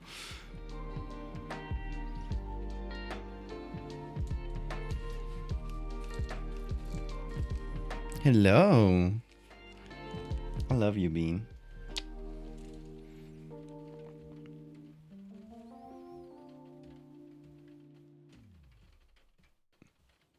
Sometimes when it rains, I just feel a little sad because I remember Bean before he was taken in home with me. He lived in the street, and every time it was raining, after I knew him, I thought, oh, hope Bean is okay. Especially because when it rained in the Canary Islands, it rained like a lot, like all of a sudden. It's like, I hope they're taking shelter. And now he doesn't have to worry about the rain anymore. He's one lucky boy, aren't you? You're one lucky boy. You can just listen to the rain pitter patter while you're safe at home. Ain't that right? Yes. Yes. Kiss. Thank you, thank you, thank you.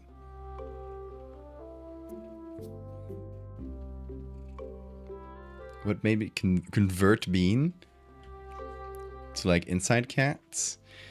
I don't know. He chose me. Yes, Bean. He chose me. He was a very shy cat, and but every time I went out of the house, not every time, but every time he would see me, he would come over and say hi. And he started getting less shy, and eventually he would just come up for scratches, and he was very, very cute, and despite his fear, he just started getting really close, and eventually we stole him. Stolen off the street. Yes. Isn't that right? You got put in a blanket. You got cut with a blanket like this, so you wouldn't scratch. It's obviously it was gonna be a scary moment either way. Cut in a blanket and put home, and within a day he was warmed up, and then after he never wanted to leave the house after that. He got really he always gets scared when you leave the house, and I think it just brings him back bad memories of living in the street.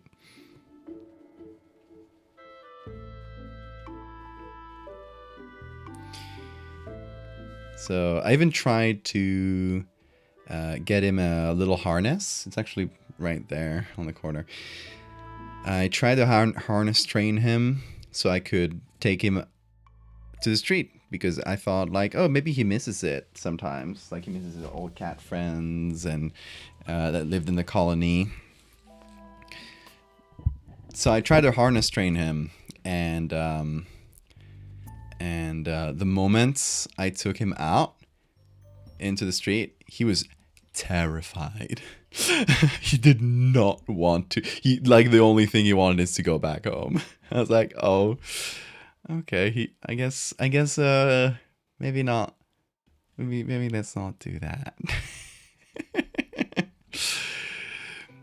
So he ever since, he only goes into the street in his little porta cat thing box when we need to travel, or when he needs to go to the vet. Only important things. That is our deal. No minor trifles.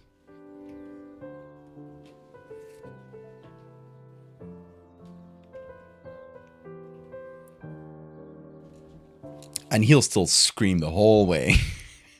If you're carrying him in a box, he'll just go wailing like he's about to be killed. Everybody just looks back like, oh my god, what are they doing to that cat? He's just like sitting in a box. He has a penchant for drama, doesn't he? He's a bit of a drama queen. We gotta love him for that. Ain't that right, Bean? What are you doing? Shower time? It is shower time.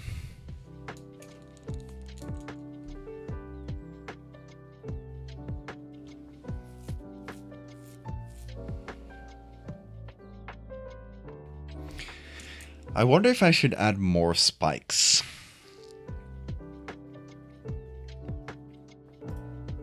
What would be the best way of adding more spikes? Maybe some of the other... This thing here. This thing here has a few really, really good and sharp spikes. Look like claws even. Let's see what that does. That was not a good selection, Mr. Photoshop. That was a bad selection even.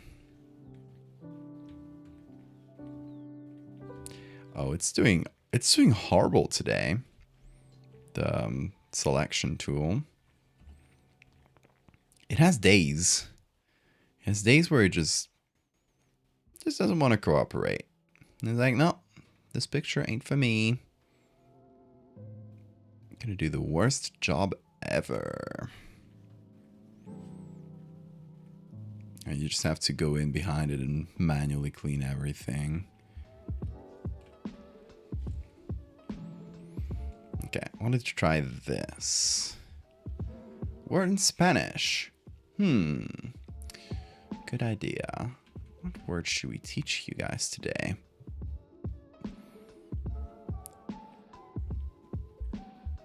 New bean name? You want to know bean in Spanish? Or do you want to give bean another name? That would be confusing to him.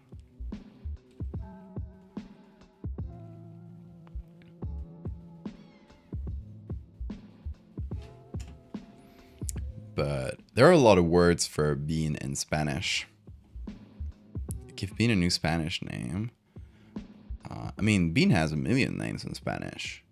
I call him Bimbo, which is a brand of bread. It's not because of bimbos. Although that is also a funny thing to compare it to. You got also bingo sometimes. Bingo. The thing is, in Spanish, the B and the V are said the same. So any word that starts with V-I-N can also work. Like Vin Diesel. But in Spanish, you say bean diesel or bean diesel if you want to be really shitty about it. And so that's another fun one. Bean thent bangor, of course.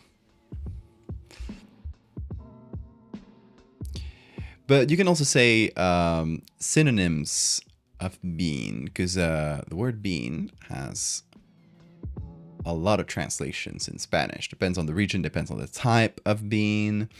So you can do a lot with the word bean in Spanish, just like you can cook a lot of things with bean. So frijol is a really fun one. It's a fun word as well. You got fava or haba or habichuela. You got obviously types of beans like garbanzo. Bean, what are you doing? Come over here. Come over here. Hey. Come. Here. Cook bean. Now, the bean is already cooked. Look how toasty he is. Look how toasted he is. Look at that. He's even burnt in a couple in the tips of the ears and the tail. You can't cook him more than that. He got burned. Oh, butt slap, butt slap, butt slap, butt slap, butt slap, butt slap, butt slap, butt slap, butt slap. Look at his face when I do butt slaps. Hold on. Hold on, Bean. Hold on, hold on. Come here. Here, here, here. Here, here, here. Butt slaps. Look, he puts aerodynamic ears when you do this. He puts his ears towards the back and it's like a bunch of wind is hitting him. He gets all excited. You like the butt slaps, Bean? Don't hit the mic. Bean, you got so much energy today in the past few days. What did I put in your food? Is it the summer? Is the summer coming? Mm-hmm. I should buy one of those big hamster wheels for cats. So you can just run and expend all your infinite energy. How about that? Would you like that? You wouldn't know how to use it.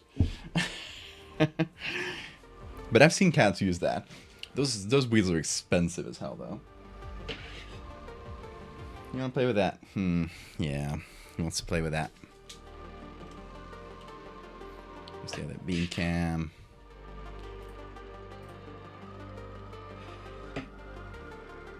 Oh my god, the floor is full of papers. Shredded papers. Oh, Bean. The things I do for you. The things I withstand. This little cat. Let me get the papers.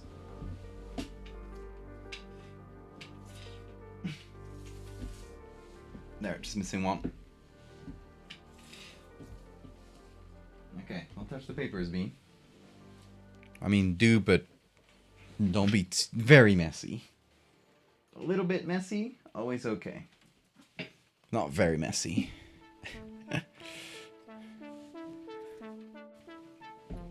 Okay, where were we? Yes, I was adding spikes. I never need a shredder, that's true. Just like dogs are free mops for food, cats are free shredders. I kind of like these spikes, actually. Makes it very menacing. Don't know if I should put them like deeper inside, or if I should sort of leave them here, because they kind of connect with these spikes, so it feels like a natural extension of that.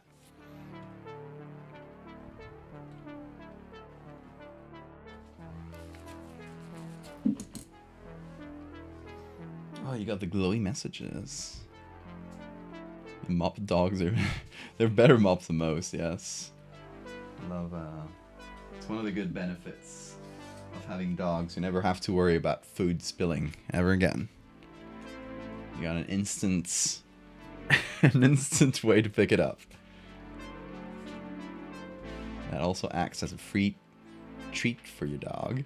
Look at Bean, he's going bananas down there. He also already made a mess of the papers again.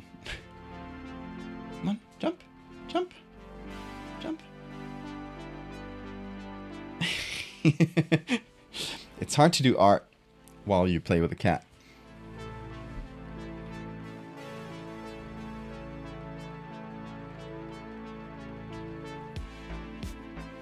Border glow is really attention calling.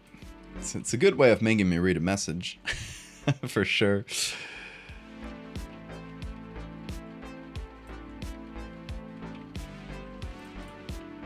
Oh, there comes the rain again. Just when you would think it stopped.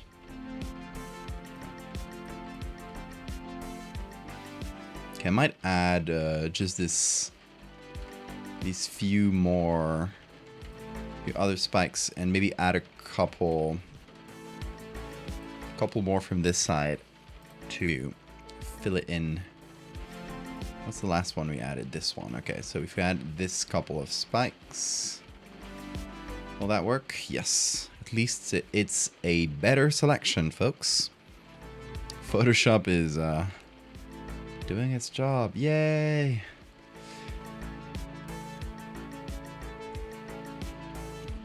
Okay, so we add these two. Oh, got bean hair all over my face. How did that happen?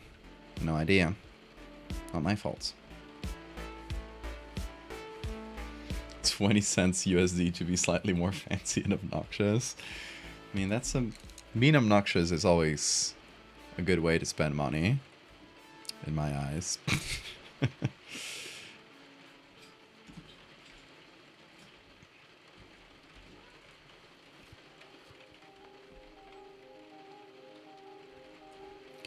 And honestly, I don't even know how much percentage of bits goes back to me. It's probably it's probably very little, I'm gonna be honest. It's probably 50% like subs. But it still makes for some fun little interactions. It's not gonna complain about them.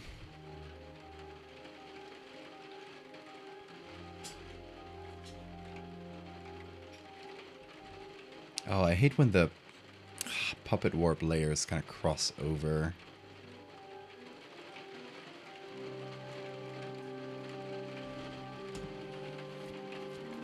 That'll have to do. I got bean spores in my face. Yeah. I'm gonna start getting bean growths in my lungs. Where's Bean? Hi. Let me capture this paper before you make a whole new mess. Look at that rain, folks. Sure be raining. Okay, so we got new spikes. I kind of dig these. I like them. They're very dark, so we need to fit them into the whole setup here. It's raining so hard. I don't even. Is there music on? Yeah, I guess there is. Oh, I can hear it now. I have to turn on my sound quite a bit. It might be hailing. I at least heard a couple like hard knocks. Either that or the creature is knocking at my window. You never know when the creature will show up. Hey, Bean. Don't knock my books over. They're in an unsafe position after I took out a bunch of them. If you knock the whole tower over, it'll be a whole lot of mess.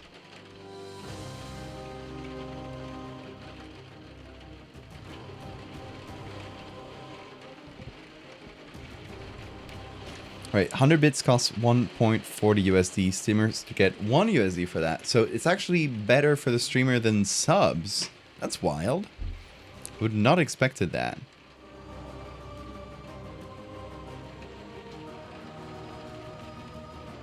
That's interesting, though. Okay, should we keep the teeth like kind of contrasting in black like this? Because I think that does look pretty cool. That would mean we need to take these, the other teeth in the original and make them the same color. I think that's a worthwhile thing, probably.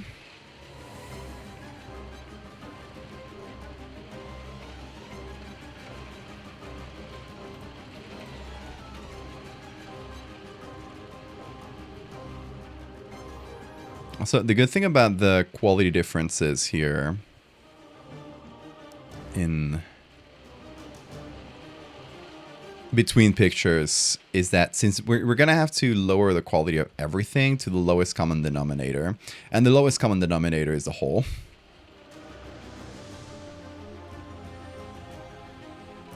So we'll just need to we'll have to blur things quite a bit just to get a good match, which means we can get away with some pretty nasty, like, sloppy edits. Which is always great news. Means less work for me, baby.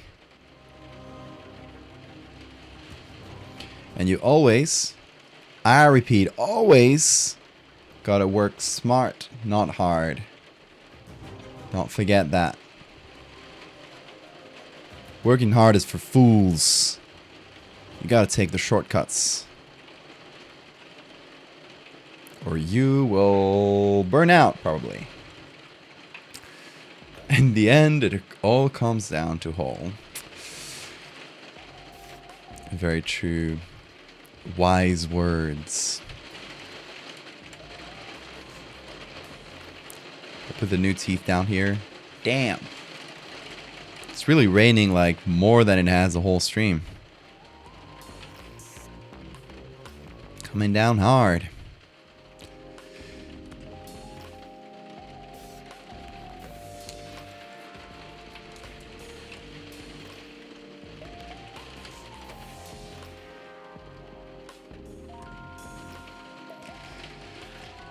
These teeth are slightly wonky, but maybe that's a kind of a good thing. It just makes them look a little less perfect. And maybe that is what we want.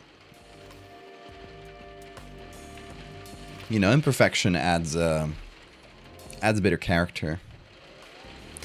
So, okay. Now the thing is, we need to take these new teeth and match them with the rest, which will probably mean adding some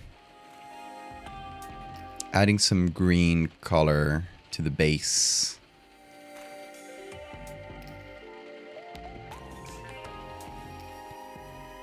Or maybe even just going for this really dark brownish green for the whole tip.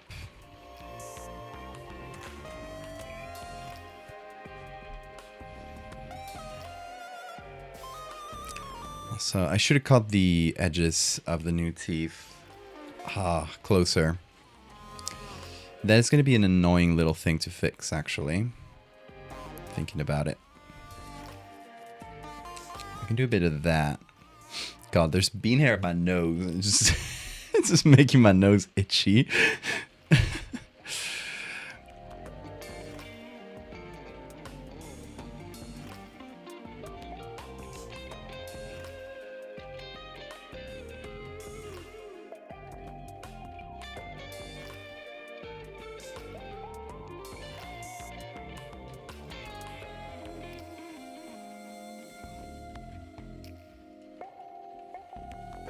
Ooh, hi Bean. You scared me. You just jumped on the table. Hey. Hey, little man. Yes, you. You're the little man. What is he doing? Do you want some attention? Come over. Hey. Bean, Bean, Bean, Bean. Hey, Aki. Bean. What do you want? You've been feisty today. Here.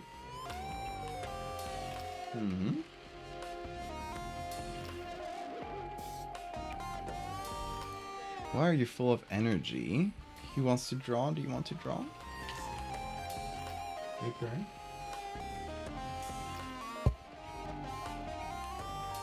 Very little. Do you want to draw? Is that it? Mm-hmm. With the pen, yeah? No, he wants cuddles. He just headbutted it. Oh wait. Wrong thing. Bean.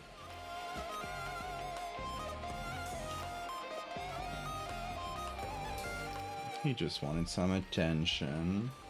Oh yeah.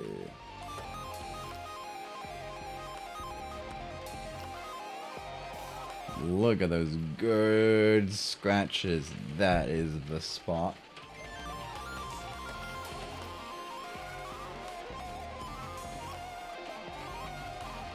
Yeah, I rub my face with Bean. Yeah, he loves the beard. Especially when it's like freshly shaven, so it's a little shorter, so it's like scratchier. Isn't that right, Bean? Like this. It's like a brush to him. A bean brush. And then I'm like, why is my beard full of bean hair? Why is my mouth full of bean hair? Why is my nose full of bean hair? What might that be, Bean? Do you have any clues? Any idea? Why everything in my life is full of your hair? Yes, yours. Your hair. Headbutts?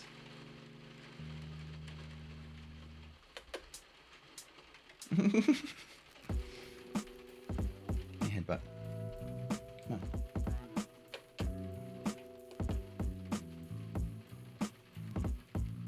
Headbutt? Come on. He's kind of lowering his head. Come on.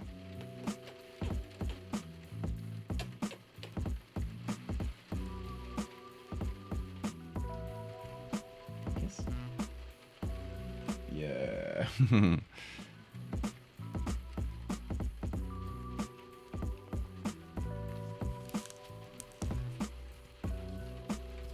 of makes sense that more of the value from bits gets sent to the streamer. Twitch pays by the minute for the cost to run their servers. Subscriptions don't make them that much, all things considered, as a streamer could take the max amount of time possible streaming per month and money spent on sub would never get higher per person.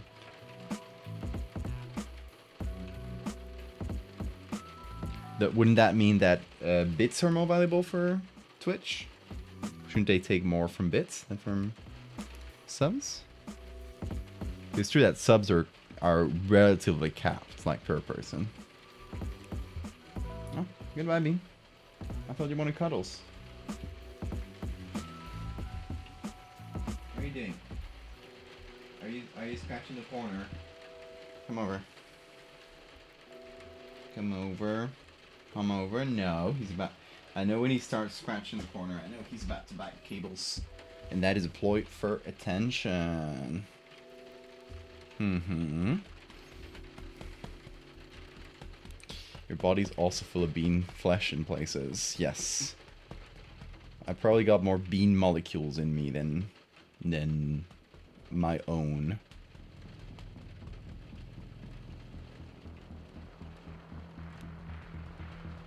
Better revenue share incentivizes streamers to encourage a bit spending. That is true. That is a good point. See. What does it mean? Ooh, careful, careful. Don't bite that. He loves to get the cap. I don't know the camera I'm pointing at. The cap for the camera. He loves biting that. It's like catnip to him. Come on, come over here. Over here. You are an insatiable little man. But we gotta love you, Bean. I have to love you. The loving beast. Are you gonna go now?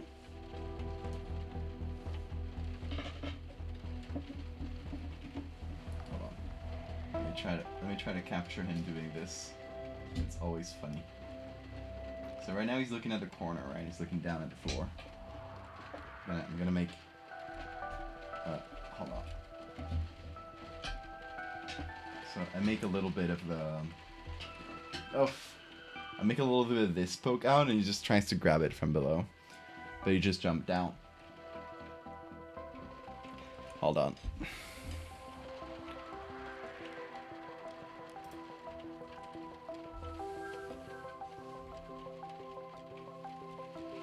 Give us a good jump, Bean. Good jump? No? No jumps? No jumps? There he goes.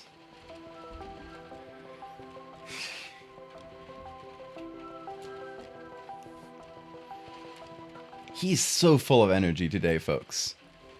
Gonna deal with the mouse? A good mouse or an evil mouse? Invited or uninvited? We are required to love him by the psionic field. It's true. He does have that. Like every cat. He's a normal cat. He's a normal cat.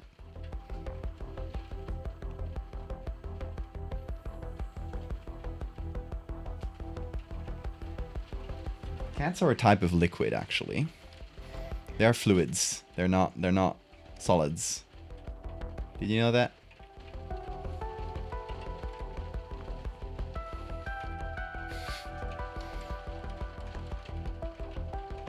You got dedicated kitty cam? No. 2 dedicated kitty cams. I used to have a webcam just for my face cam, right? And then eventually I switched the webcam and I used the old one for kitty cam. But then I switched that other webcam to Bean is like out of view. I switched the other webcam to like a standard DSLR camera, which is the one you're looking at me through right now. That one's fixed. So now I use the 2 webcams since they're a lot more flexible. You can move them around. I use the other webcams as like 2 alternate kitty cams that I can switch from. Also, you know, one can be the face cam. Again, if I need to, for example, if I do physical art. So when I played Dreadfarer, because I had the camera like pointed down at the table for that because I was doing physical drawings. Are you done, Bean? No. Still, he is so full of energy, folks. I don't know what's in his food today. There you go. There you go. There you go. There you go. If you take it from me, Bean, you win. Oh, you won. He won. Look at his aerodynamic face. I love when he does that. Just with his ears to the back. Okay. The fact that cats infect you with brain-modifying microorganism. Oh yeah, they do.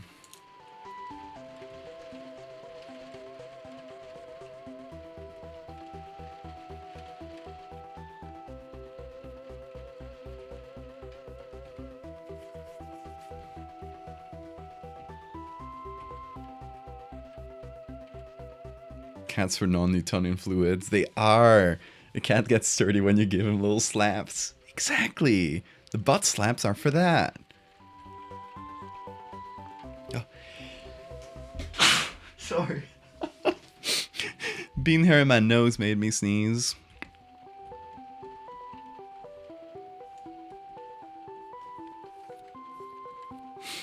And there's still some. I can still feel the bean hairs floating all about. Hi, Bean. You're back. Don't try to bite books. You don't bite books. Books are for reading, not biting. You can lay down here if you want. If you want direct petting and attention. See the butt slaps. He loves it. Turns him into a solid for a brief nanosecond. He loves the taste of books. He loves paper. You want to do arts? Let me get a Bean canvas ready.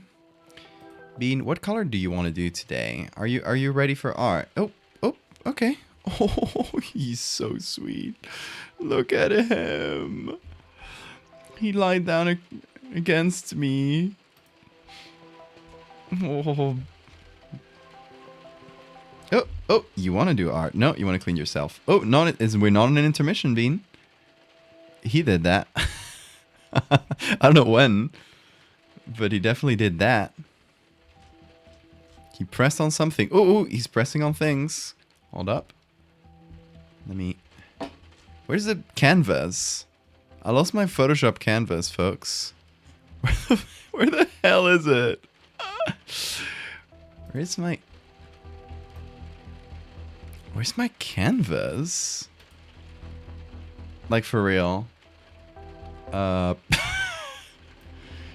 Is it microscopic? He did something to Photoshop. Oh, wait.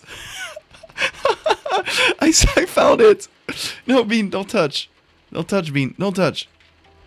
Folks, I found a canvas. It's here. It's here. Oh, we did it. Oh, Bean, you scared me for a second. I thought you broke Photoshop. You just make the canvas like infinitesimal. Okay, Bean. Let's art. You want to do art? Hey, me. Ouch! He bit my finger in his rage. Hey. Here. You go. Whoa. Oh my God, he is going. Come on. He wants to see. Yeah, he wanted to see my art at a micro level, exactly. Whoa. Okay, hold on. I gotta press. There you go. Yeah, you're doing great. Yes. Whoop. Okay. No, don't bite the tip. The tip is the art bits. Are you gonna keep pushing? Yeah. Okay.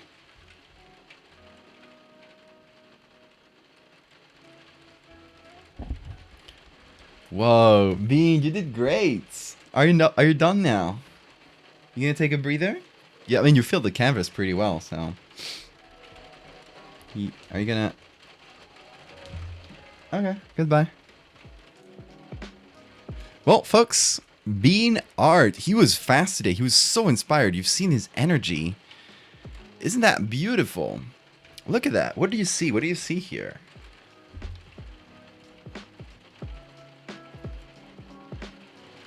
They're powerful strokes, honestly.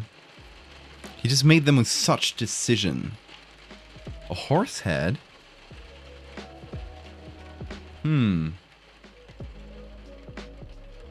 I see. Okay. I'm gonna tell you what I see. This might be an unpopular take because it is very, very silly. But what I see... Oh, hold on. Bean is back. Oh, he wanted to play. Okay. Come over. He wants to play with his hair tie. The hair tie game. Come on. Start the hunt. Start the hunt. Go for it. He's going wild, folks. Bring him back to me.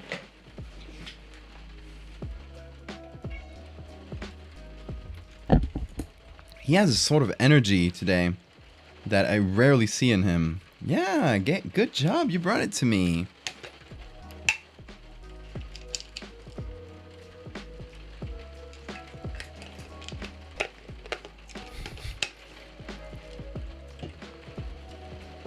Bean. Another. Oh, you get your treats? Yes. Get the dust? Good. Hey, here. Bean. Watch here. Watch here. Watch. Shh. Come on, look. Follow it, follow it, follow it, follow it. Go. You have to sometimes push him a little bit so he follows the trail. It's very different to playing fetch with dogs because dogs will just go for it. Cats need to be like convinced a little bit, and after they get their prey, they will like bat it around for a bit to just make sure it's dead, I guess, or sometimes shake it with their head. Because to them it's catching prey, right? Give it to me. Oh, great job, Bean. You are the best fight player in the world. Is there anything more dangerous than being with the zoomies? Yes. You see a cat playing with a hair tie? Hair tie is off by itself on the lower left. I could see. Okay, I'm seeing your vision. I'm seeing your vision.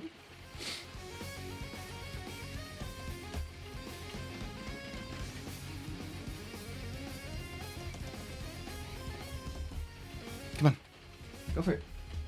Catch it. I'm leaving the camera on because he might just jump on the table at any moment. Okay, so let me see. The cat interpretation is fun. So you can see the 2 ears here. You can see a leg. The body.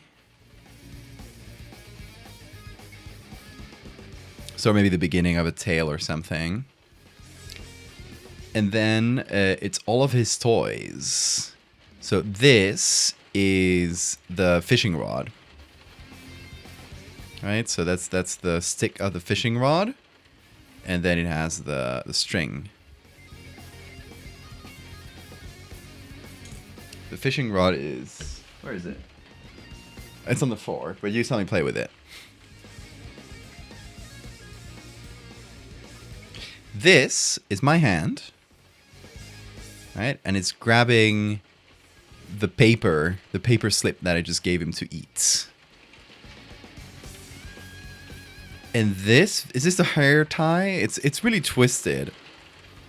So I don't know what it could be. Oh, this is still his leg. And honestly, I don't know where the face... How to interpret the face here. But you know, maybe it's I can kind of see. Okay, so the 2 ears is kind of like twisting around really fast, and these are his eyes, just in a blur of motion as he grabs the fishing rod. I can see that. Being abstract self-portrait, yes. You did come back in time for Bean art. What's up, Bean? Where's the hair tie? It's under you. It's under you. It's under you. Go get it. He doesn't see it. It's under himself. I think he might be done with the hair tie. He only usually plays like a couple rounds.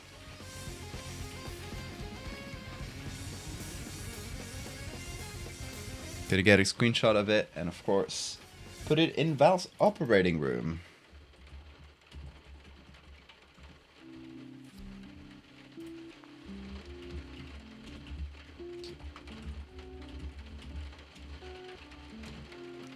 As is tradition, put your interpretations of the Bean art on the Discord.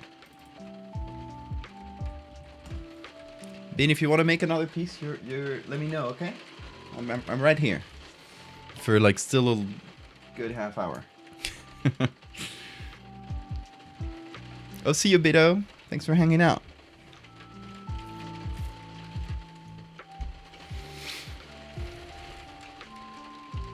Okay, where were we? The teeth.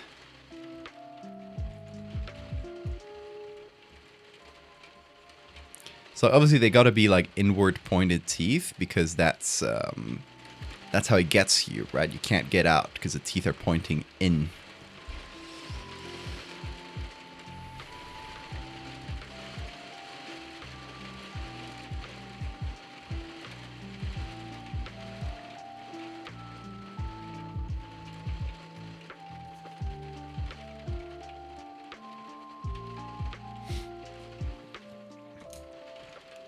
God, my nose. I just keep scratching my nose. I think every time I do, I put more bean hairs in. It's the fun of the spring, folks. We love spring. Everything's full of cat hair. He's losing his winter coat. It's time for chaos. Mayhem. Destruction. And hair. Lots of hair.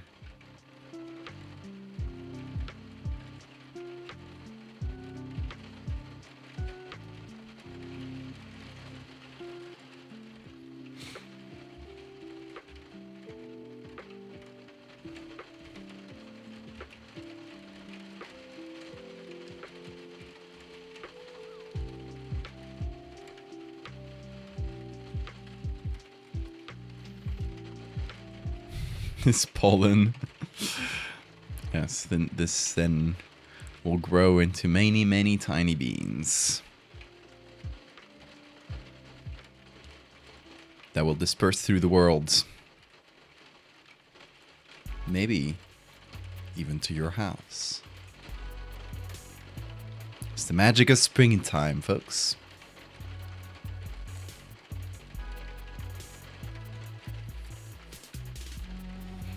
Hope you don't have bean spore allergy. Really common this time of year.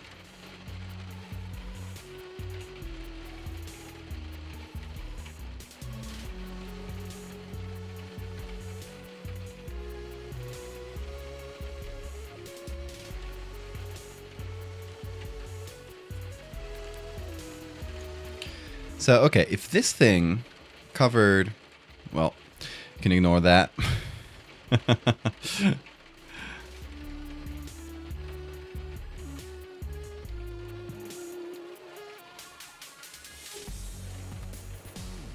If this thing covered the whole, honestly, I think it would do a pretty good blend with the leaves, right? Like, it, yeah, look at that. You step on this. If you're not careful, you might very easily step over this. And then just like zoops, goes in. You fall in and then the lid springs back. If you try to climb out, you'll hurt your hands. And also there's acid eating at you the whole time. So you're probably not getting out of there. Lilith, it's good to see you. Hope you're doing good. We're figuring out evil trapdoor. Our support group meeting? Well, so that's important to go to, so. That is an absolutely good excuse. He's just chilling now. I think his energy might be finally waning. We can get a bean cam going. There he is. Off in the corner with his toys. Just like guarding them, stepping over them. He's on top of the hair tie right now and just looking at the other toy. Making sure it does not move on its own. Very important. You don't want to see that sucker move. Bean, keep a good eye on it. Let me know if it does anything out of the ordinary.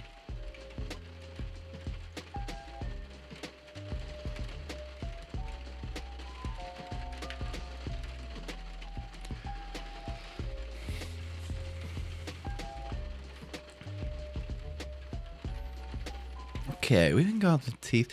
I don't know what. I don't know if I should add like floaty things here because it would go much lower.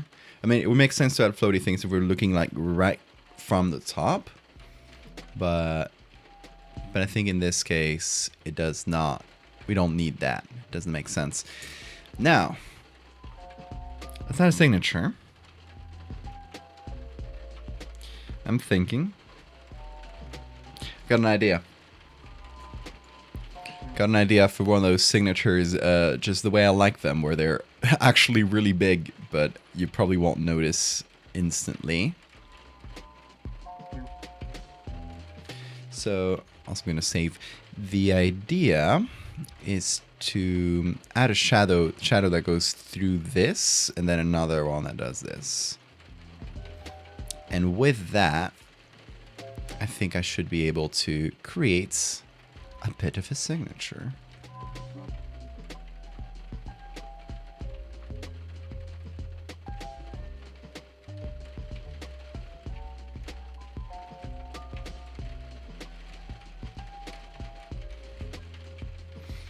Let me hide the whole thing. Is this the whole thing? Yes. Just so I can get more shadows from other bits of the image. So I can do a bit of that.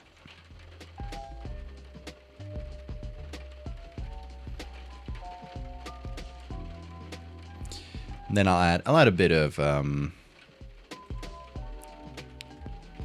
of shadow on top, but this will be covered by the whole thing. Yeah, so we don't need that.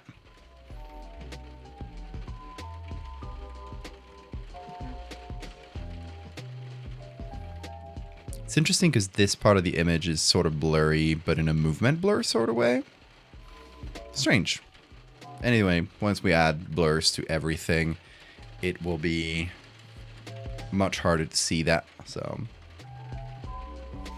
because once again, we need to bring everything to the lowest common denominator, which in this case, oh wait, I completely messed that up, but hi Bean.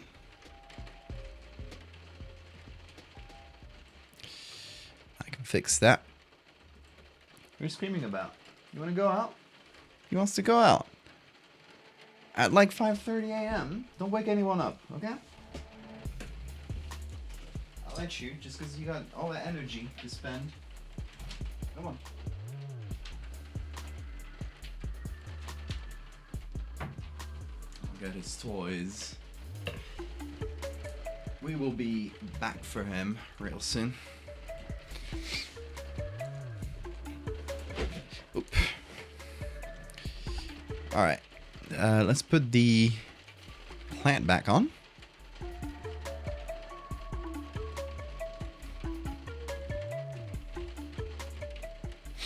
Put on some soft light.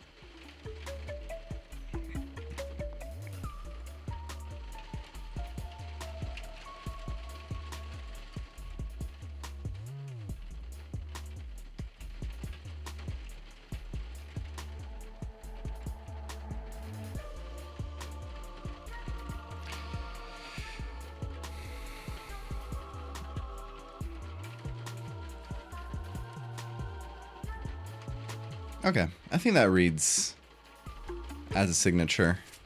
It's like concrete enough that I think it works. So now let's put everything together, and now's when we need to get real close, because once again, this is our lowest common denominator. So this, without the blur, it looks like this, while the rest looks like this. So you can see a really high difference in the detail.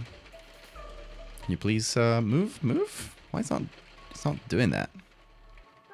Okay. Let's do that again. Gaussian blur. There we go. So we need to add enough blur that this part here starts losing detail. And you can see we can go up to 7 and it starts losing detail.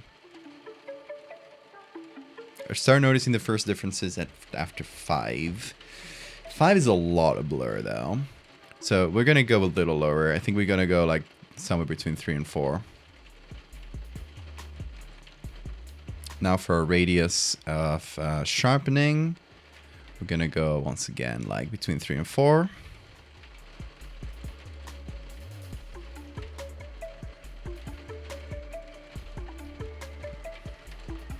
And here's the level of detail we got. We might have to blur more. That's annoying because that's just reducing the level of quality of the whole image, but we didn't have that many good picture plants to work from, so yeah, cat's got things to do. I'm not gonna stand in the way of this very busy cat. You never know what he might want to do.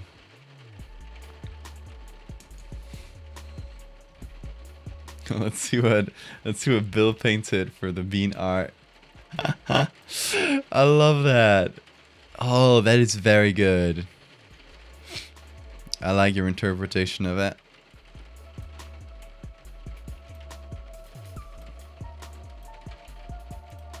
The flailing arms and everything.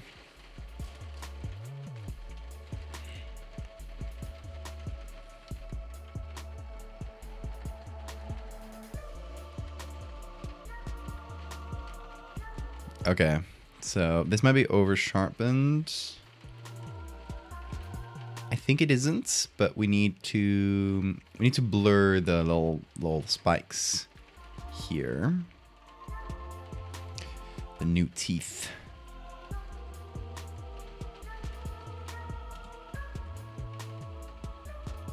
Oop, wrong thing. Keep pressing the wrong buttons. Now that's true. That's right. Shift the edge inwards. Feather that a bit.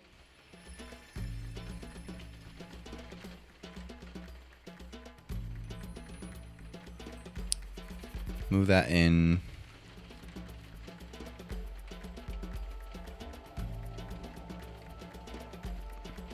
And reduce some of the areas that were bothering me.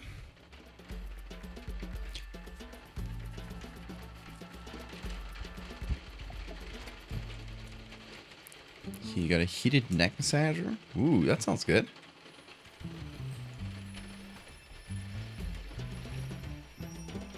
Didn't know they made those.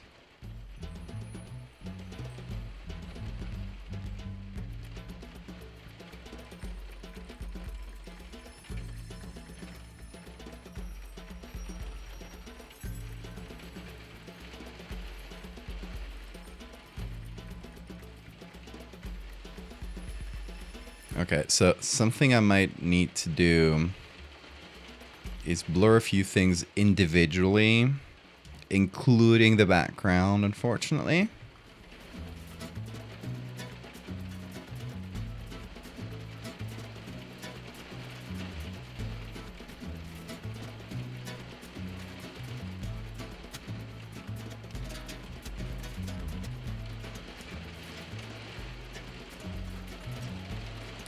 I wonder what Bean is up to out there. Hey Nova, I am still up. You know I'm a late night owl. This will be part of the bestiary? Yes, indeed. Tomorrow's thing will be part of the bestiary too. Tomorrow we're doing a mermaid thing. For those who don't know, mermaid is you know, just a little challenge thing where you do mermaids in May. Very simple. And it's been a while since I've done a mermaid. But I don't want to do a mermaid that's part of the, I guess, true mermaids that I did a few times throughout the years. I want to do false mermaids. I want to do something that pretends to be a mermaid. I think I might go in the bestiary, and I might put the true mermaids in the bestiary as well. I still haven't decided that, but having true mermaids and false mermaids next to each other, I think would be pretty funny. Is there a plan for the bestiary? Yes, a book.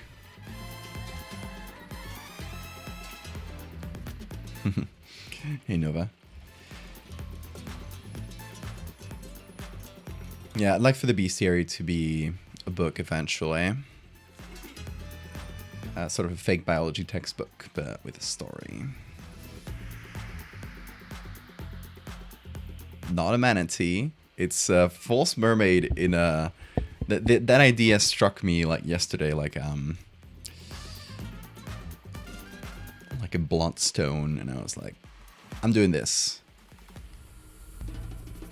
before I forget.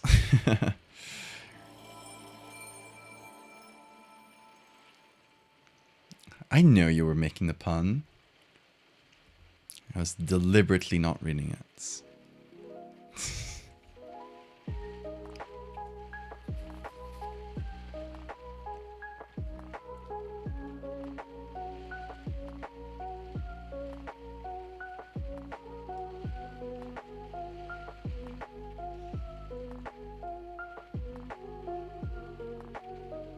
I wonder if Bean's already out there. Let's check.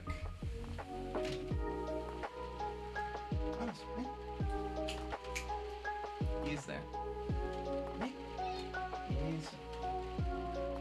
Took a bit of convincing to get him in, though. Come over. You want to say hi? You want to say hi to chat? How are you doing? Oh, did you get bored out there? He got bored, so he was waiting at the door. Oh, poor thing. Oh, poor thing. Oh, no, no. He was bored. Out of his mind. Bored out of his gourd. You gonna sleep well tonight? Yeah. Yeah, because we've been going bananas today.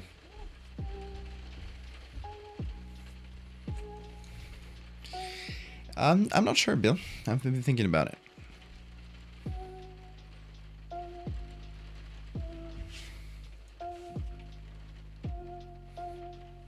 Poor thing, he was waiting by the door even when he asked to go out. Oh, what a terrible fate. Ain't that right, Bean? Absolutely terrible fate for a beautiful cat. He's so beautiful, so unfortunate. Oh, so unfortunate.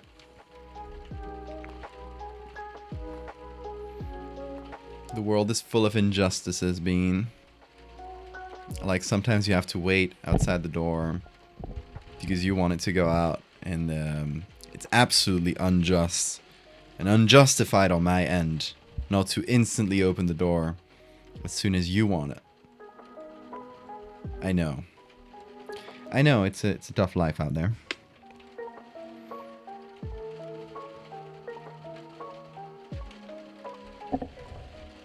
Nope. There goes Bean. Just standing in the corner. He loves standing in the corner lately. Just been doing it a lot. I think it's a sign that says I want to play, but I'm not sure. I'm not sure it always is.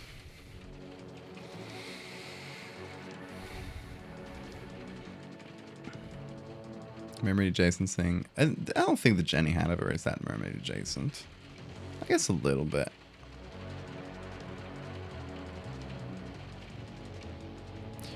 I'm not sure, Bill. You're thinking further than I am.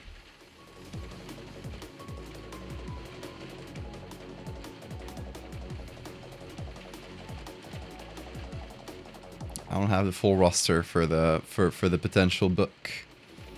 I have plans. I'm more worried about whether I'll get a publisher. But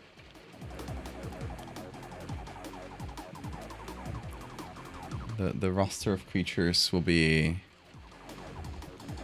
one of the last things I decide, honestly.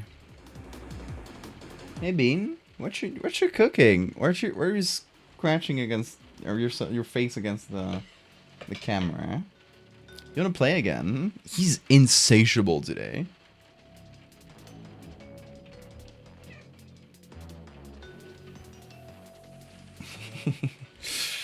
This man, I swear. When will he be sated? If ever. Do you not sleep? Do you not sleep? You guys are supposed to sleep like 20 hours a day. What's up with that? Would you do a Kickstarter like Brett Farah?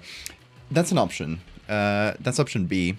Option A is like try to get a publisher interested who can handle the financials, so I can just focus on making a book. Because a Kickstarter would be option 2, and it would be pretty cool, but it also carries like a lot of work on itself, because just fulfilling all the Kickstarter things. Where's me? Fulfilling all the Kickstarter things, he's just under the table, is a great deal of work, you know. So if I can avoid that, that would be pretty good.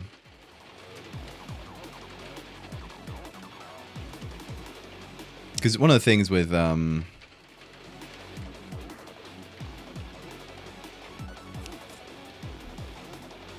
you know making a book is that I wouldn't want it to like fully stop me from doing other things, like doing more streams, doing like I don't want to just disappear for a year because I have so many things to do related to the book, you know?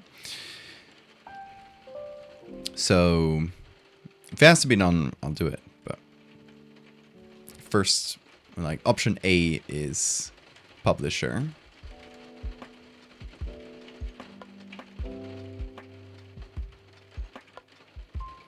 So let's hope that works out.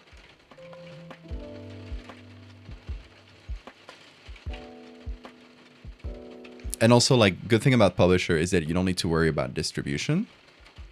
They handle that. They can probably get it to more places that I couldn't with a Kickstarter. Because like, with a Kickstarter, I just have to sell it myself. Or directly get in touch with like bookstores to get that sorted. That seems like a lot. While traditional publishing can get your book like available in a lot more places. So it would be like easier to find for you guys as well. And I don't know. I think that's a goal. That's a dream. Yes, Bean.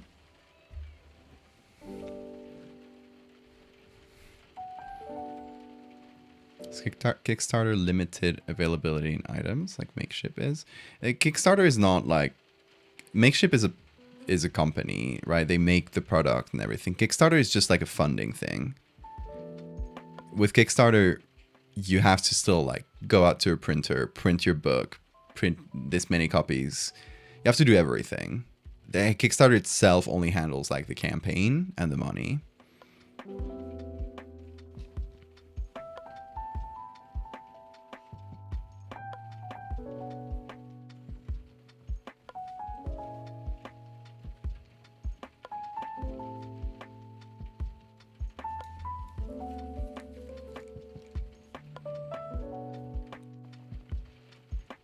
I guess from a user perspective, they might look a bit similar, but they're extremely different platforms or things.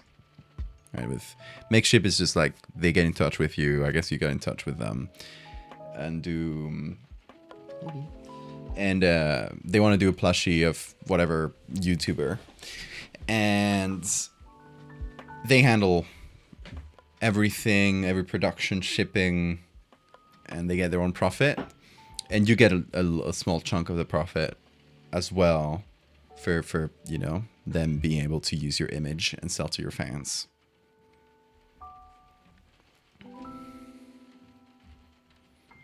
What's up, Bean? You are feisty. You're what's up with you? You have cat anxiety? What is it? What is it with you today? Come over. Come right. Young man, come right this instant. Come here. Bean. Come here. I'm trying to lure him. Come here.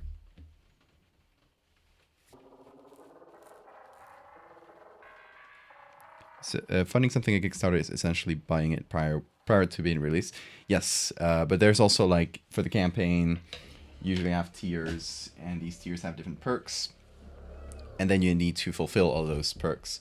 So it is like on the person making the campaign, it is a huge amount of work because you got to do everything, right? You got to do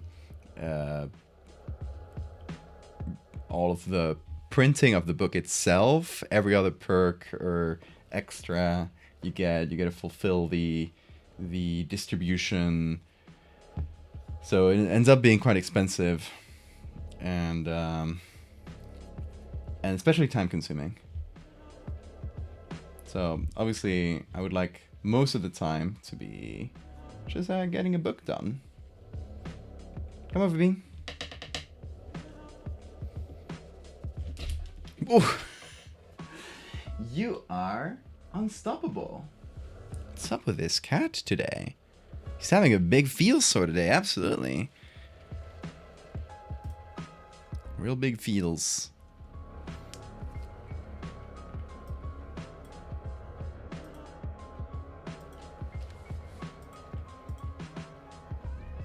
Okay, this bit feels wrong.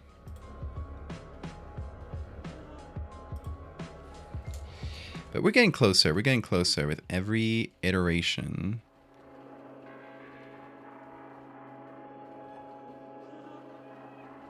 Yasmin. Feisty one.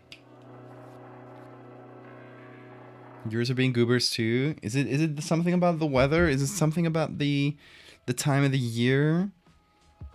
Bean, are you in heat? Can male cats be in heat? Can castrated male cats be in heat? Bean, I'm sorry, but you have no balls. I'm sorry. I'm sorry to tell you this information, Bean. You have no balls. You have no balls. They took them away. They took them away. Yes. So you can't be in heat. You're just kind of crazy in the head. You're mad in the coconut. That's okay. That's okay. We'll get through it together. It's okay. He'll understand someday. When he grows up. He's just saw a mosquito. Help me catch it, Bean. Help me catch the mosquito. You and I. You think you can do it? If I take you up there? Oh, he escaped. She escaped. Let's get the mosquito, Bean. You got it. Come on, I'll help you. It's up there. Can you get it? You see it? No, it's up there. He doesn't see it. Let me get it for you. Oh, failed. Oh, Bean. We will get this mosquito. You and I. God, my t-shirt is just like a shade lighter. Just because of all the hair. I don't know if this lighting picks it up, but it is wild. My dude. What do you got on you? Ugh. It's going straight to the cleaner. Straight to the wash. With that t-shirt. And my face. My face as well. It's going straight to the wash. I tried to lift Bean up so he could catch a mosquito, but the mosquito escaped twice before either of us could get it. We tried though. He loves his eunuch. I love my eunuch. Bean, little eunuch, come over here. Yes. My ballless being.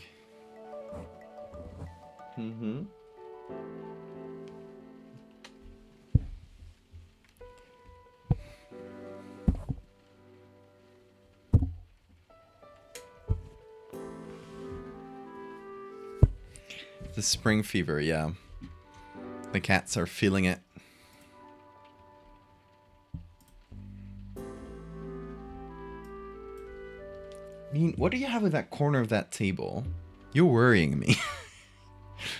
I'm getting worried because there's cables right next to it, and I think he's kind of like scratching his face against the corner, but then he starts going after the cables.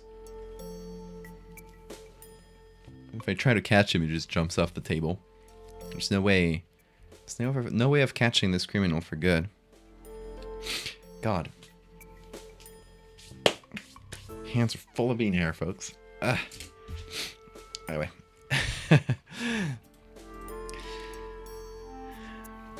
Let's get a little bit less sharpening.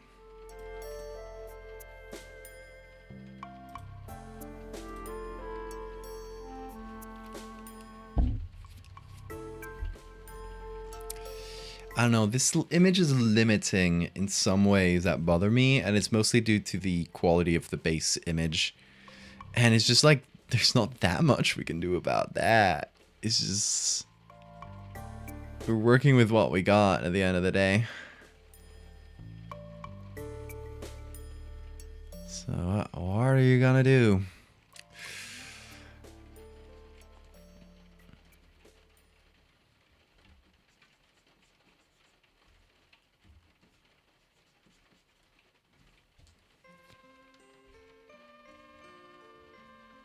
Okay, I'm gonna do a soft light and a color layer to camouflage this just a little bit better. Bean, no papers. Shit, I gave him attention. I need to get better at that.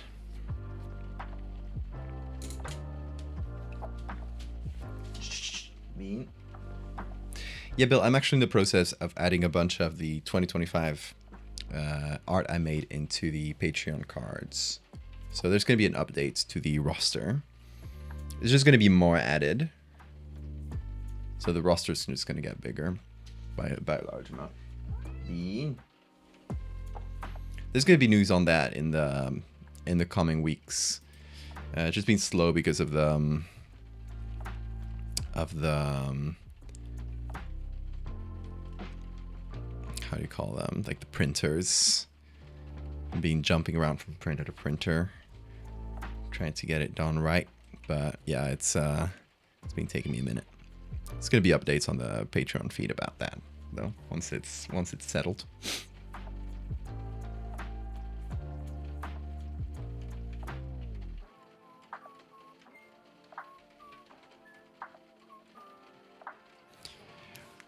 More grass to cover these parts.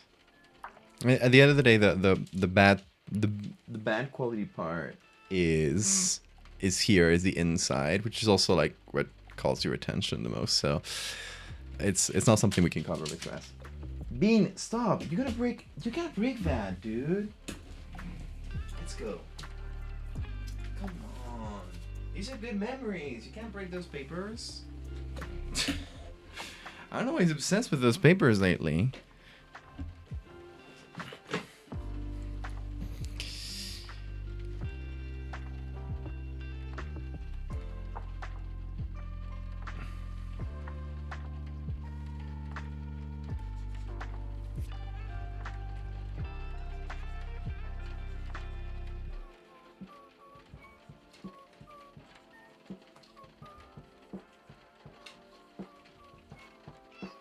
Bean. I'm gonna have to contain you. Get a containment chamber for you, like you're some SCP creature. That's what I'm about to do with you. Yep.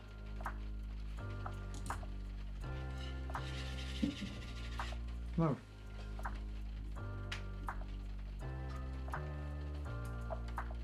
You are... I don't know what's up with you, spring fever boy. Come on. He's not letting me finish the edit, folks. Yeah, I definitely want to make a second edit for this, because I feel like this image on its own is not strong enough. I want to make the cutout, because this doesn't tell us, like this tells us it's some kind of hole in the ground. This doesn't tell us the full extent of it, right? That you're falling into this this stomach, this underground stomach. And I think the cutout might be the best way of doing it. So, you know, just like the layers of the ground with half of one of these plants inside.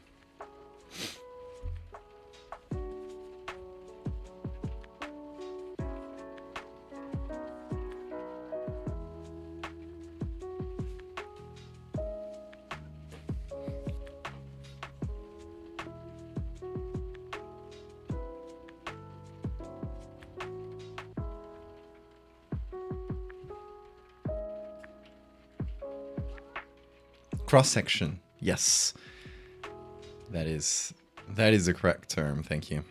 I was trying to, my brain was trying to look for that.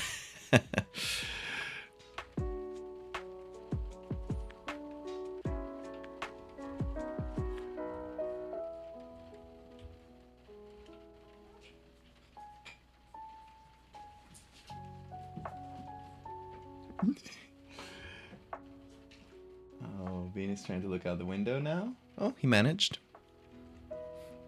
He has learned how to pull the curtain away so he can look out the window even when the curtain is closed.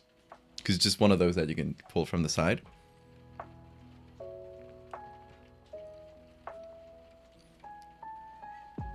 So sometimes he'll just wake me up because I'm sleeping and it's already the morning. So there's a lot of light outside.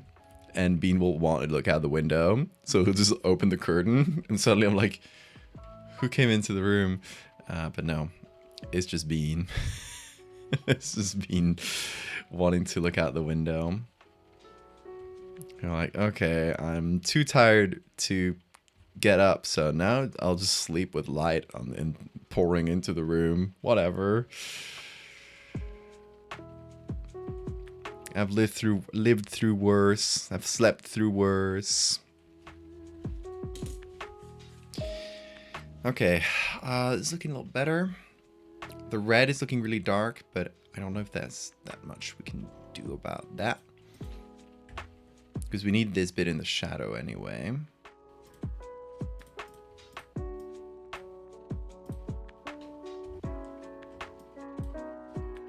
Hey Liz, good to see you.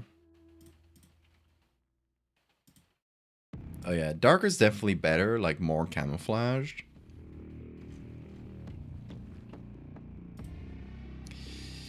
I think this is starting to get to a place where I like it. Whoa, how did Photoshop do that? Starting to get to a place where I like it.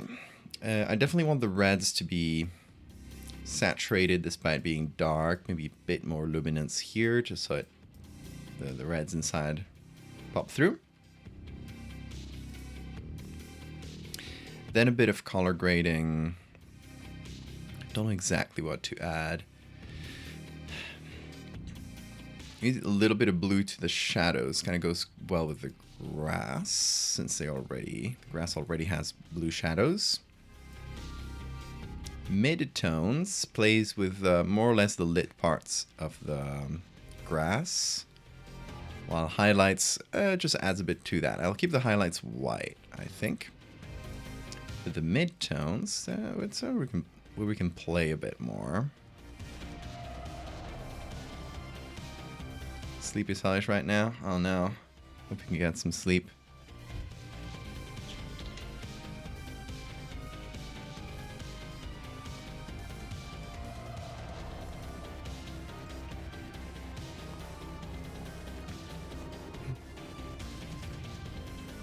Does it still look a bit small? Yeah, that was a worry. I actually made it a bit larger to account for that. We could still go a bit larger, I think. Would require us to make the image even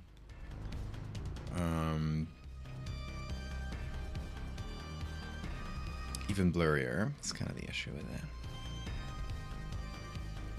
But yeah, I think maybe it should still be slightly larger. Might be right.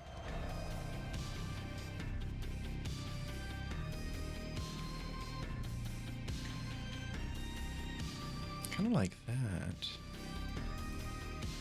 Yeah. Okay, that's pretty good color-wise.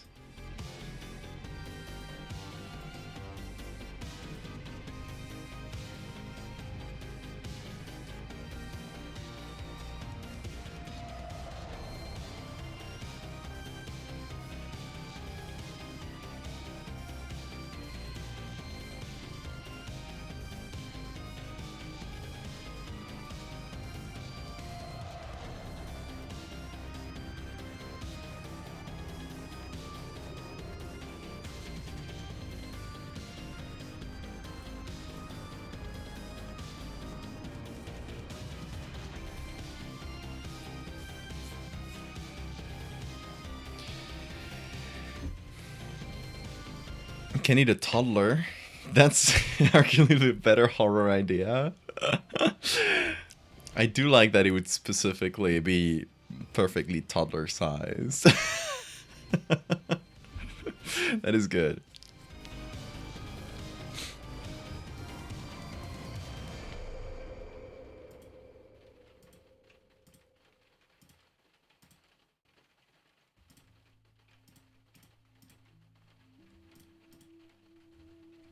mean, the other option is to make the grass a bit smaller and make up a bunch of grass. Whoa, careful, Bean. Just hopped on the table. He's going to sleep. Oh my god, folks. Did we make it? Is he finally going to sleep? Did he expend the last of his energies? This might be the moment, folks. This might be it. This might be it. Oh my god. He's lying down. It's happening.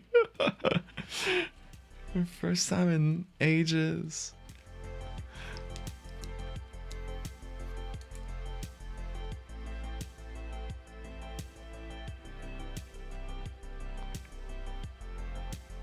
We are lucky to witness such moments of grace and tranquility. Here's what I can do. Since, okay, we're seeing this at an angle, right? Oops, sorry, bumped the mic. Seeing this at an angle, these bits of grass are like the most well-lit thing in the area. If I push things up, why does it love doing that? It loves breaking the filters for some reason when I move it.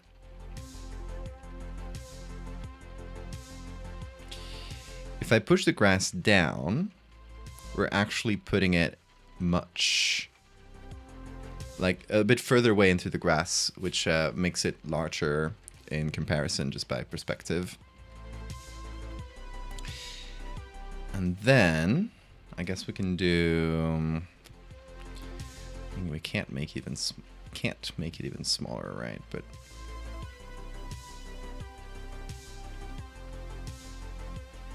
can do a bit of trickery.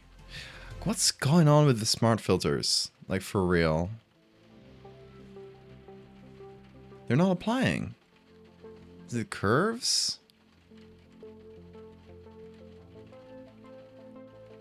Do I have to redo the curves every time? That's stupid.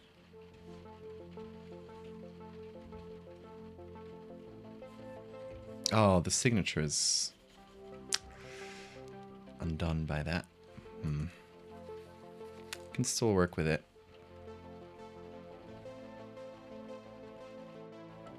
See you, Liz.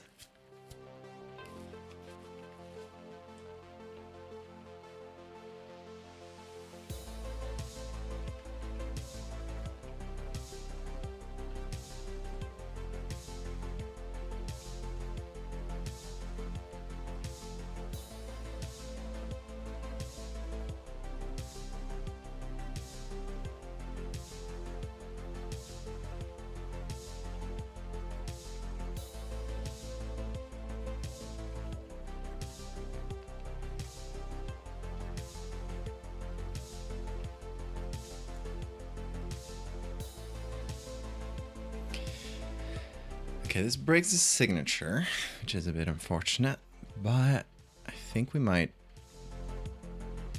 still get away with it.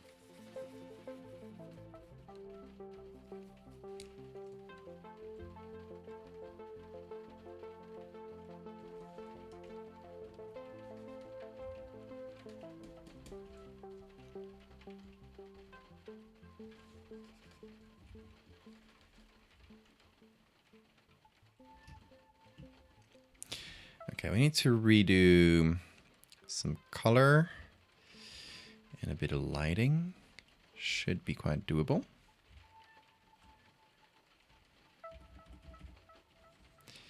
And then I think I might call that done because it's quite late. Okay.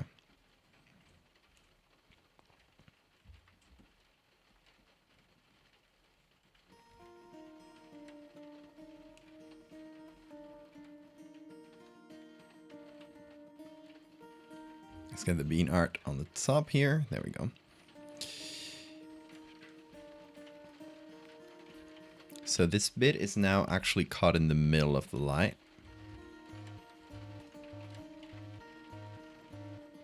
So we can get these teeth lit. Actually, no, because they would be the leaf itself would be casting some shadow. But the leaf itself can be lit a bit more dramatically. And everything sort of around it.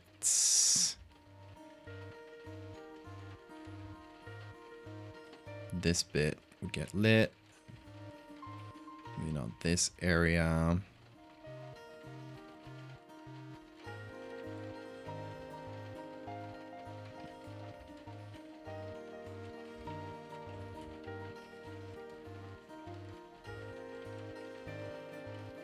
It's a very patchy sort of light.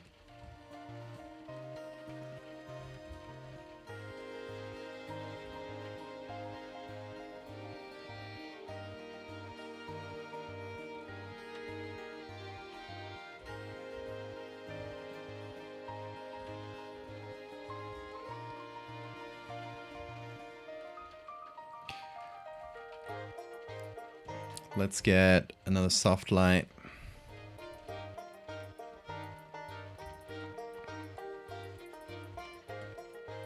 Behind this, cast a bit, or get a bit more contrast.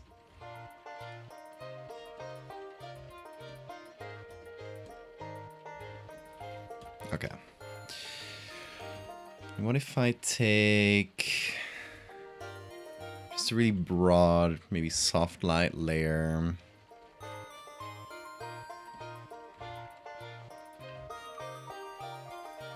Cast a bit of general lights and shadows over the whole thing. Reinforce the patchiness of the light. Maybe overlay some, sorry, soft light is not the best. Maybe we need a really low overlay.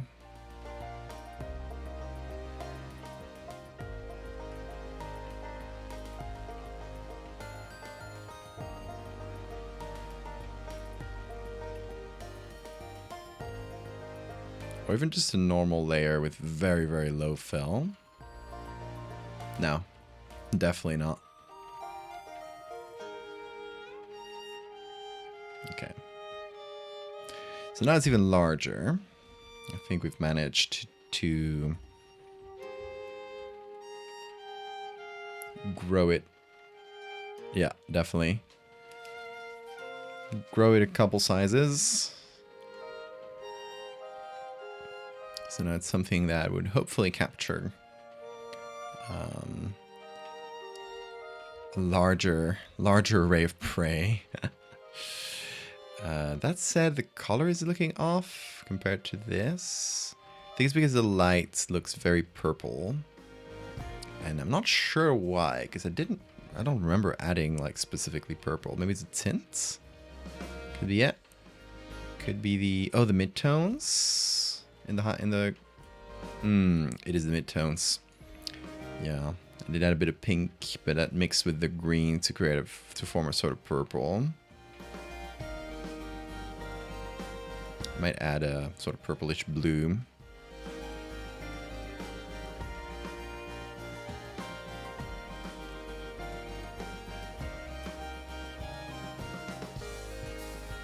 Maybe add a touch of green to the highlights.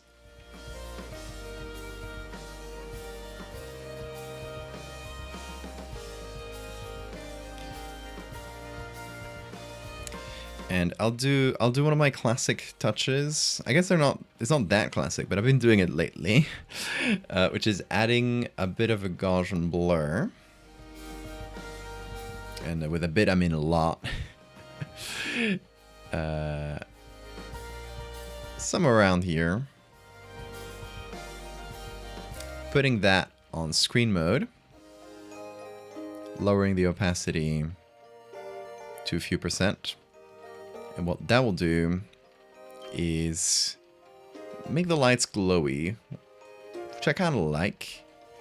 What you need to do is do that below the camera raw filter and then sort of reduce the highlights a little bit to compensate for it, or the exposure. And then you can reduce clarity, which adds a bit more glowiness to the image. And gets you something maybe a little bit more ethereal looking. Which, you know, it's a hole in the ground, but I'm also gonna go into the yellows because there's only a couple bits that are yellow, and it's on the leaf and inside the mouth. And maybe I want those yellows to be, yeah, that's the 2 bits that are yellow. Maybe a couple spots in the grass, but maybe I want the yellows to be more desaturated, sort of white-ish.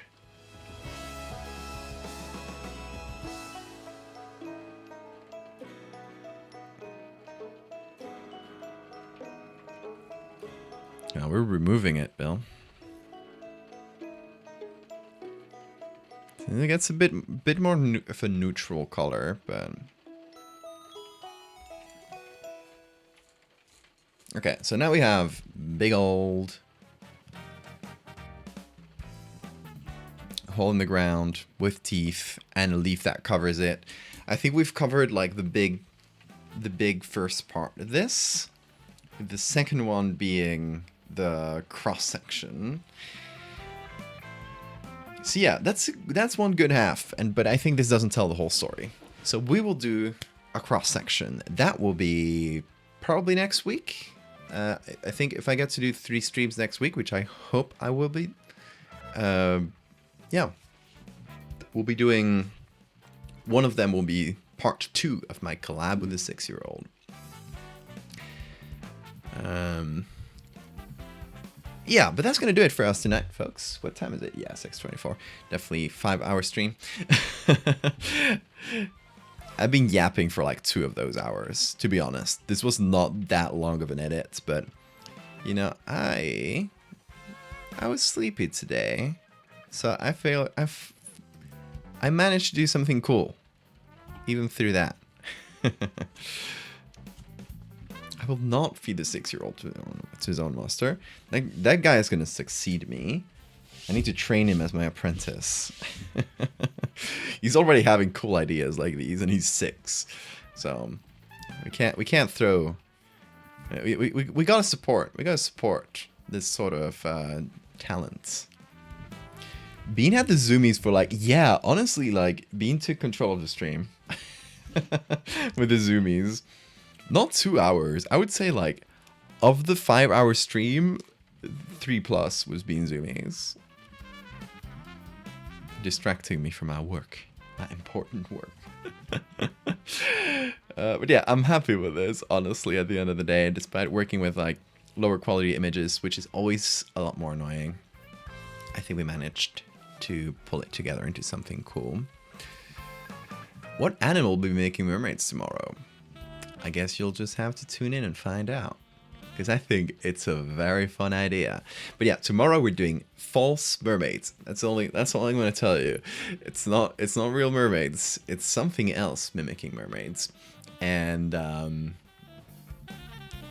don't know. It's kind of a silly idea. It might go in bestiary. It might just be a sillier one-off sort of deal. Depends on how it comes out. And yeah, we shall see. I'm also excited for next week, because next week we're gonna do another commission for that in Waves movie, the movie about the man who turns into a crab, and it's gonna be a prop in the movie. So we're doing a fake book cover with about medical oddities, and it's gonna have a man with antlers on the cover. It's gonna be like very 70s. So I think that's gonna be a fun little challenge. And yeah, I haven't done a commission on stream in a while. So yeah, this definitely next stream. There's probably next week. Sorry, that's gonna be one of the streams. Another one of the streams is gonna be part 2 of this. I guess picture 2 for this, and then we'll see. Haven't planned it out quite yet. Pulling a ghost spider's riddle again. I love to keep you guys guessing. Oh, Mechtel, I'm glad you were there lurking. I'm not gonna tell you. I'm not gonna tell you, Bill. You'll just have to tune in to find out. It's much sillier than you think. Anyway, folks, that is gonna do it for us tonight, especially for Bean. I hope he has he has taken all his energy out. Because now I'm going to try to sleep. So I don't want Bean just running around over me. Please, please, Mr. Cat.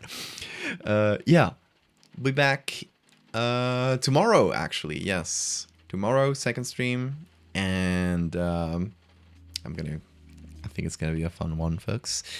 So yeah, I will see you then, folks. Until then, take care.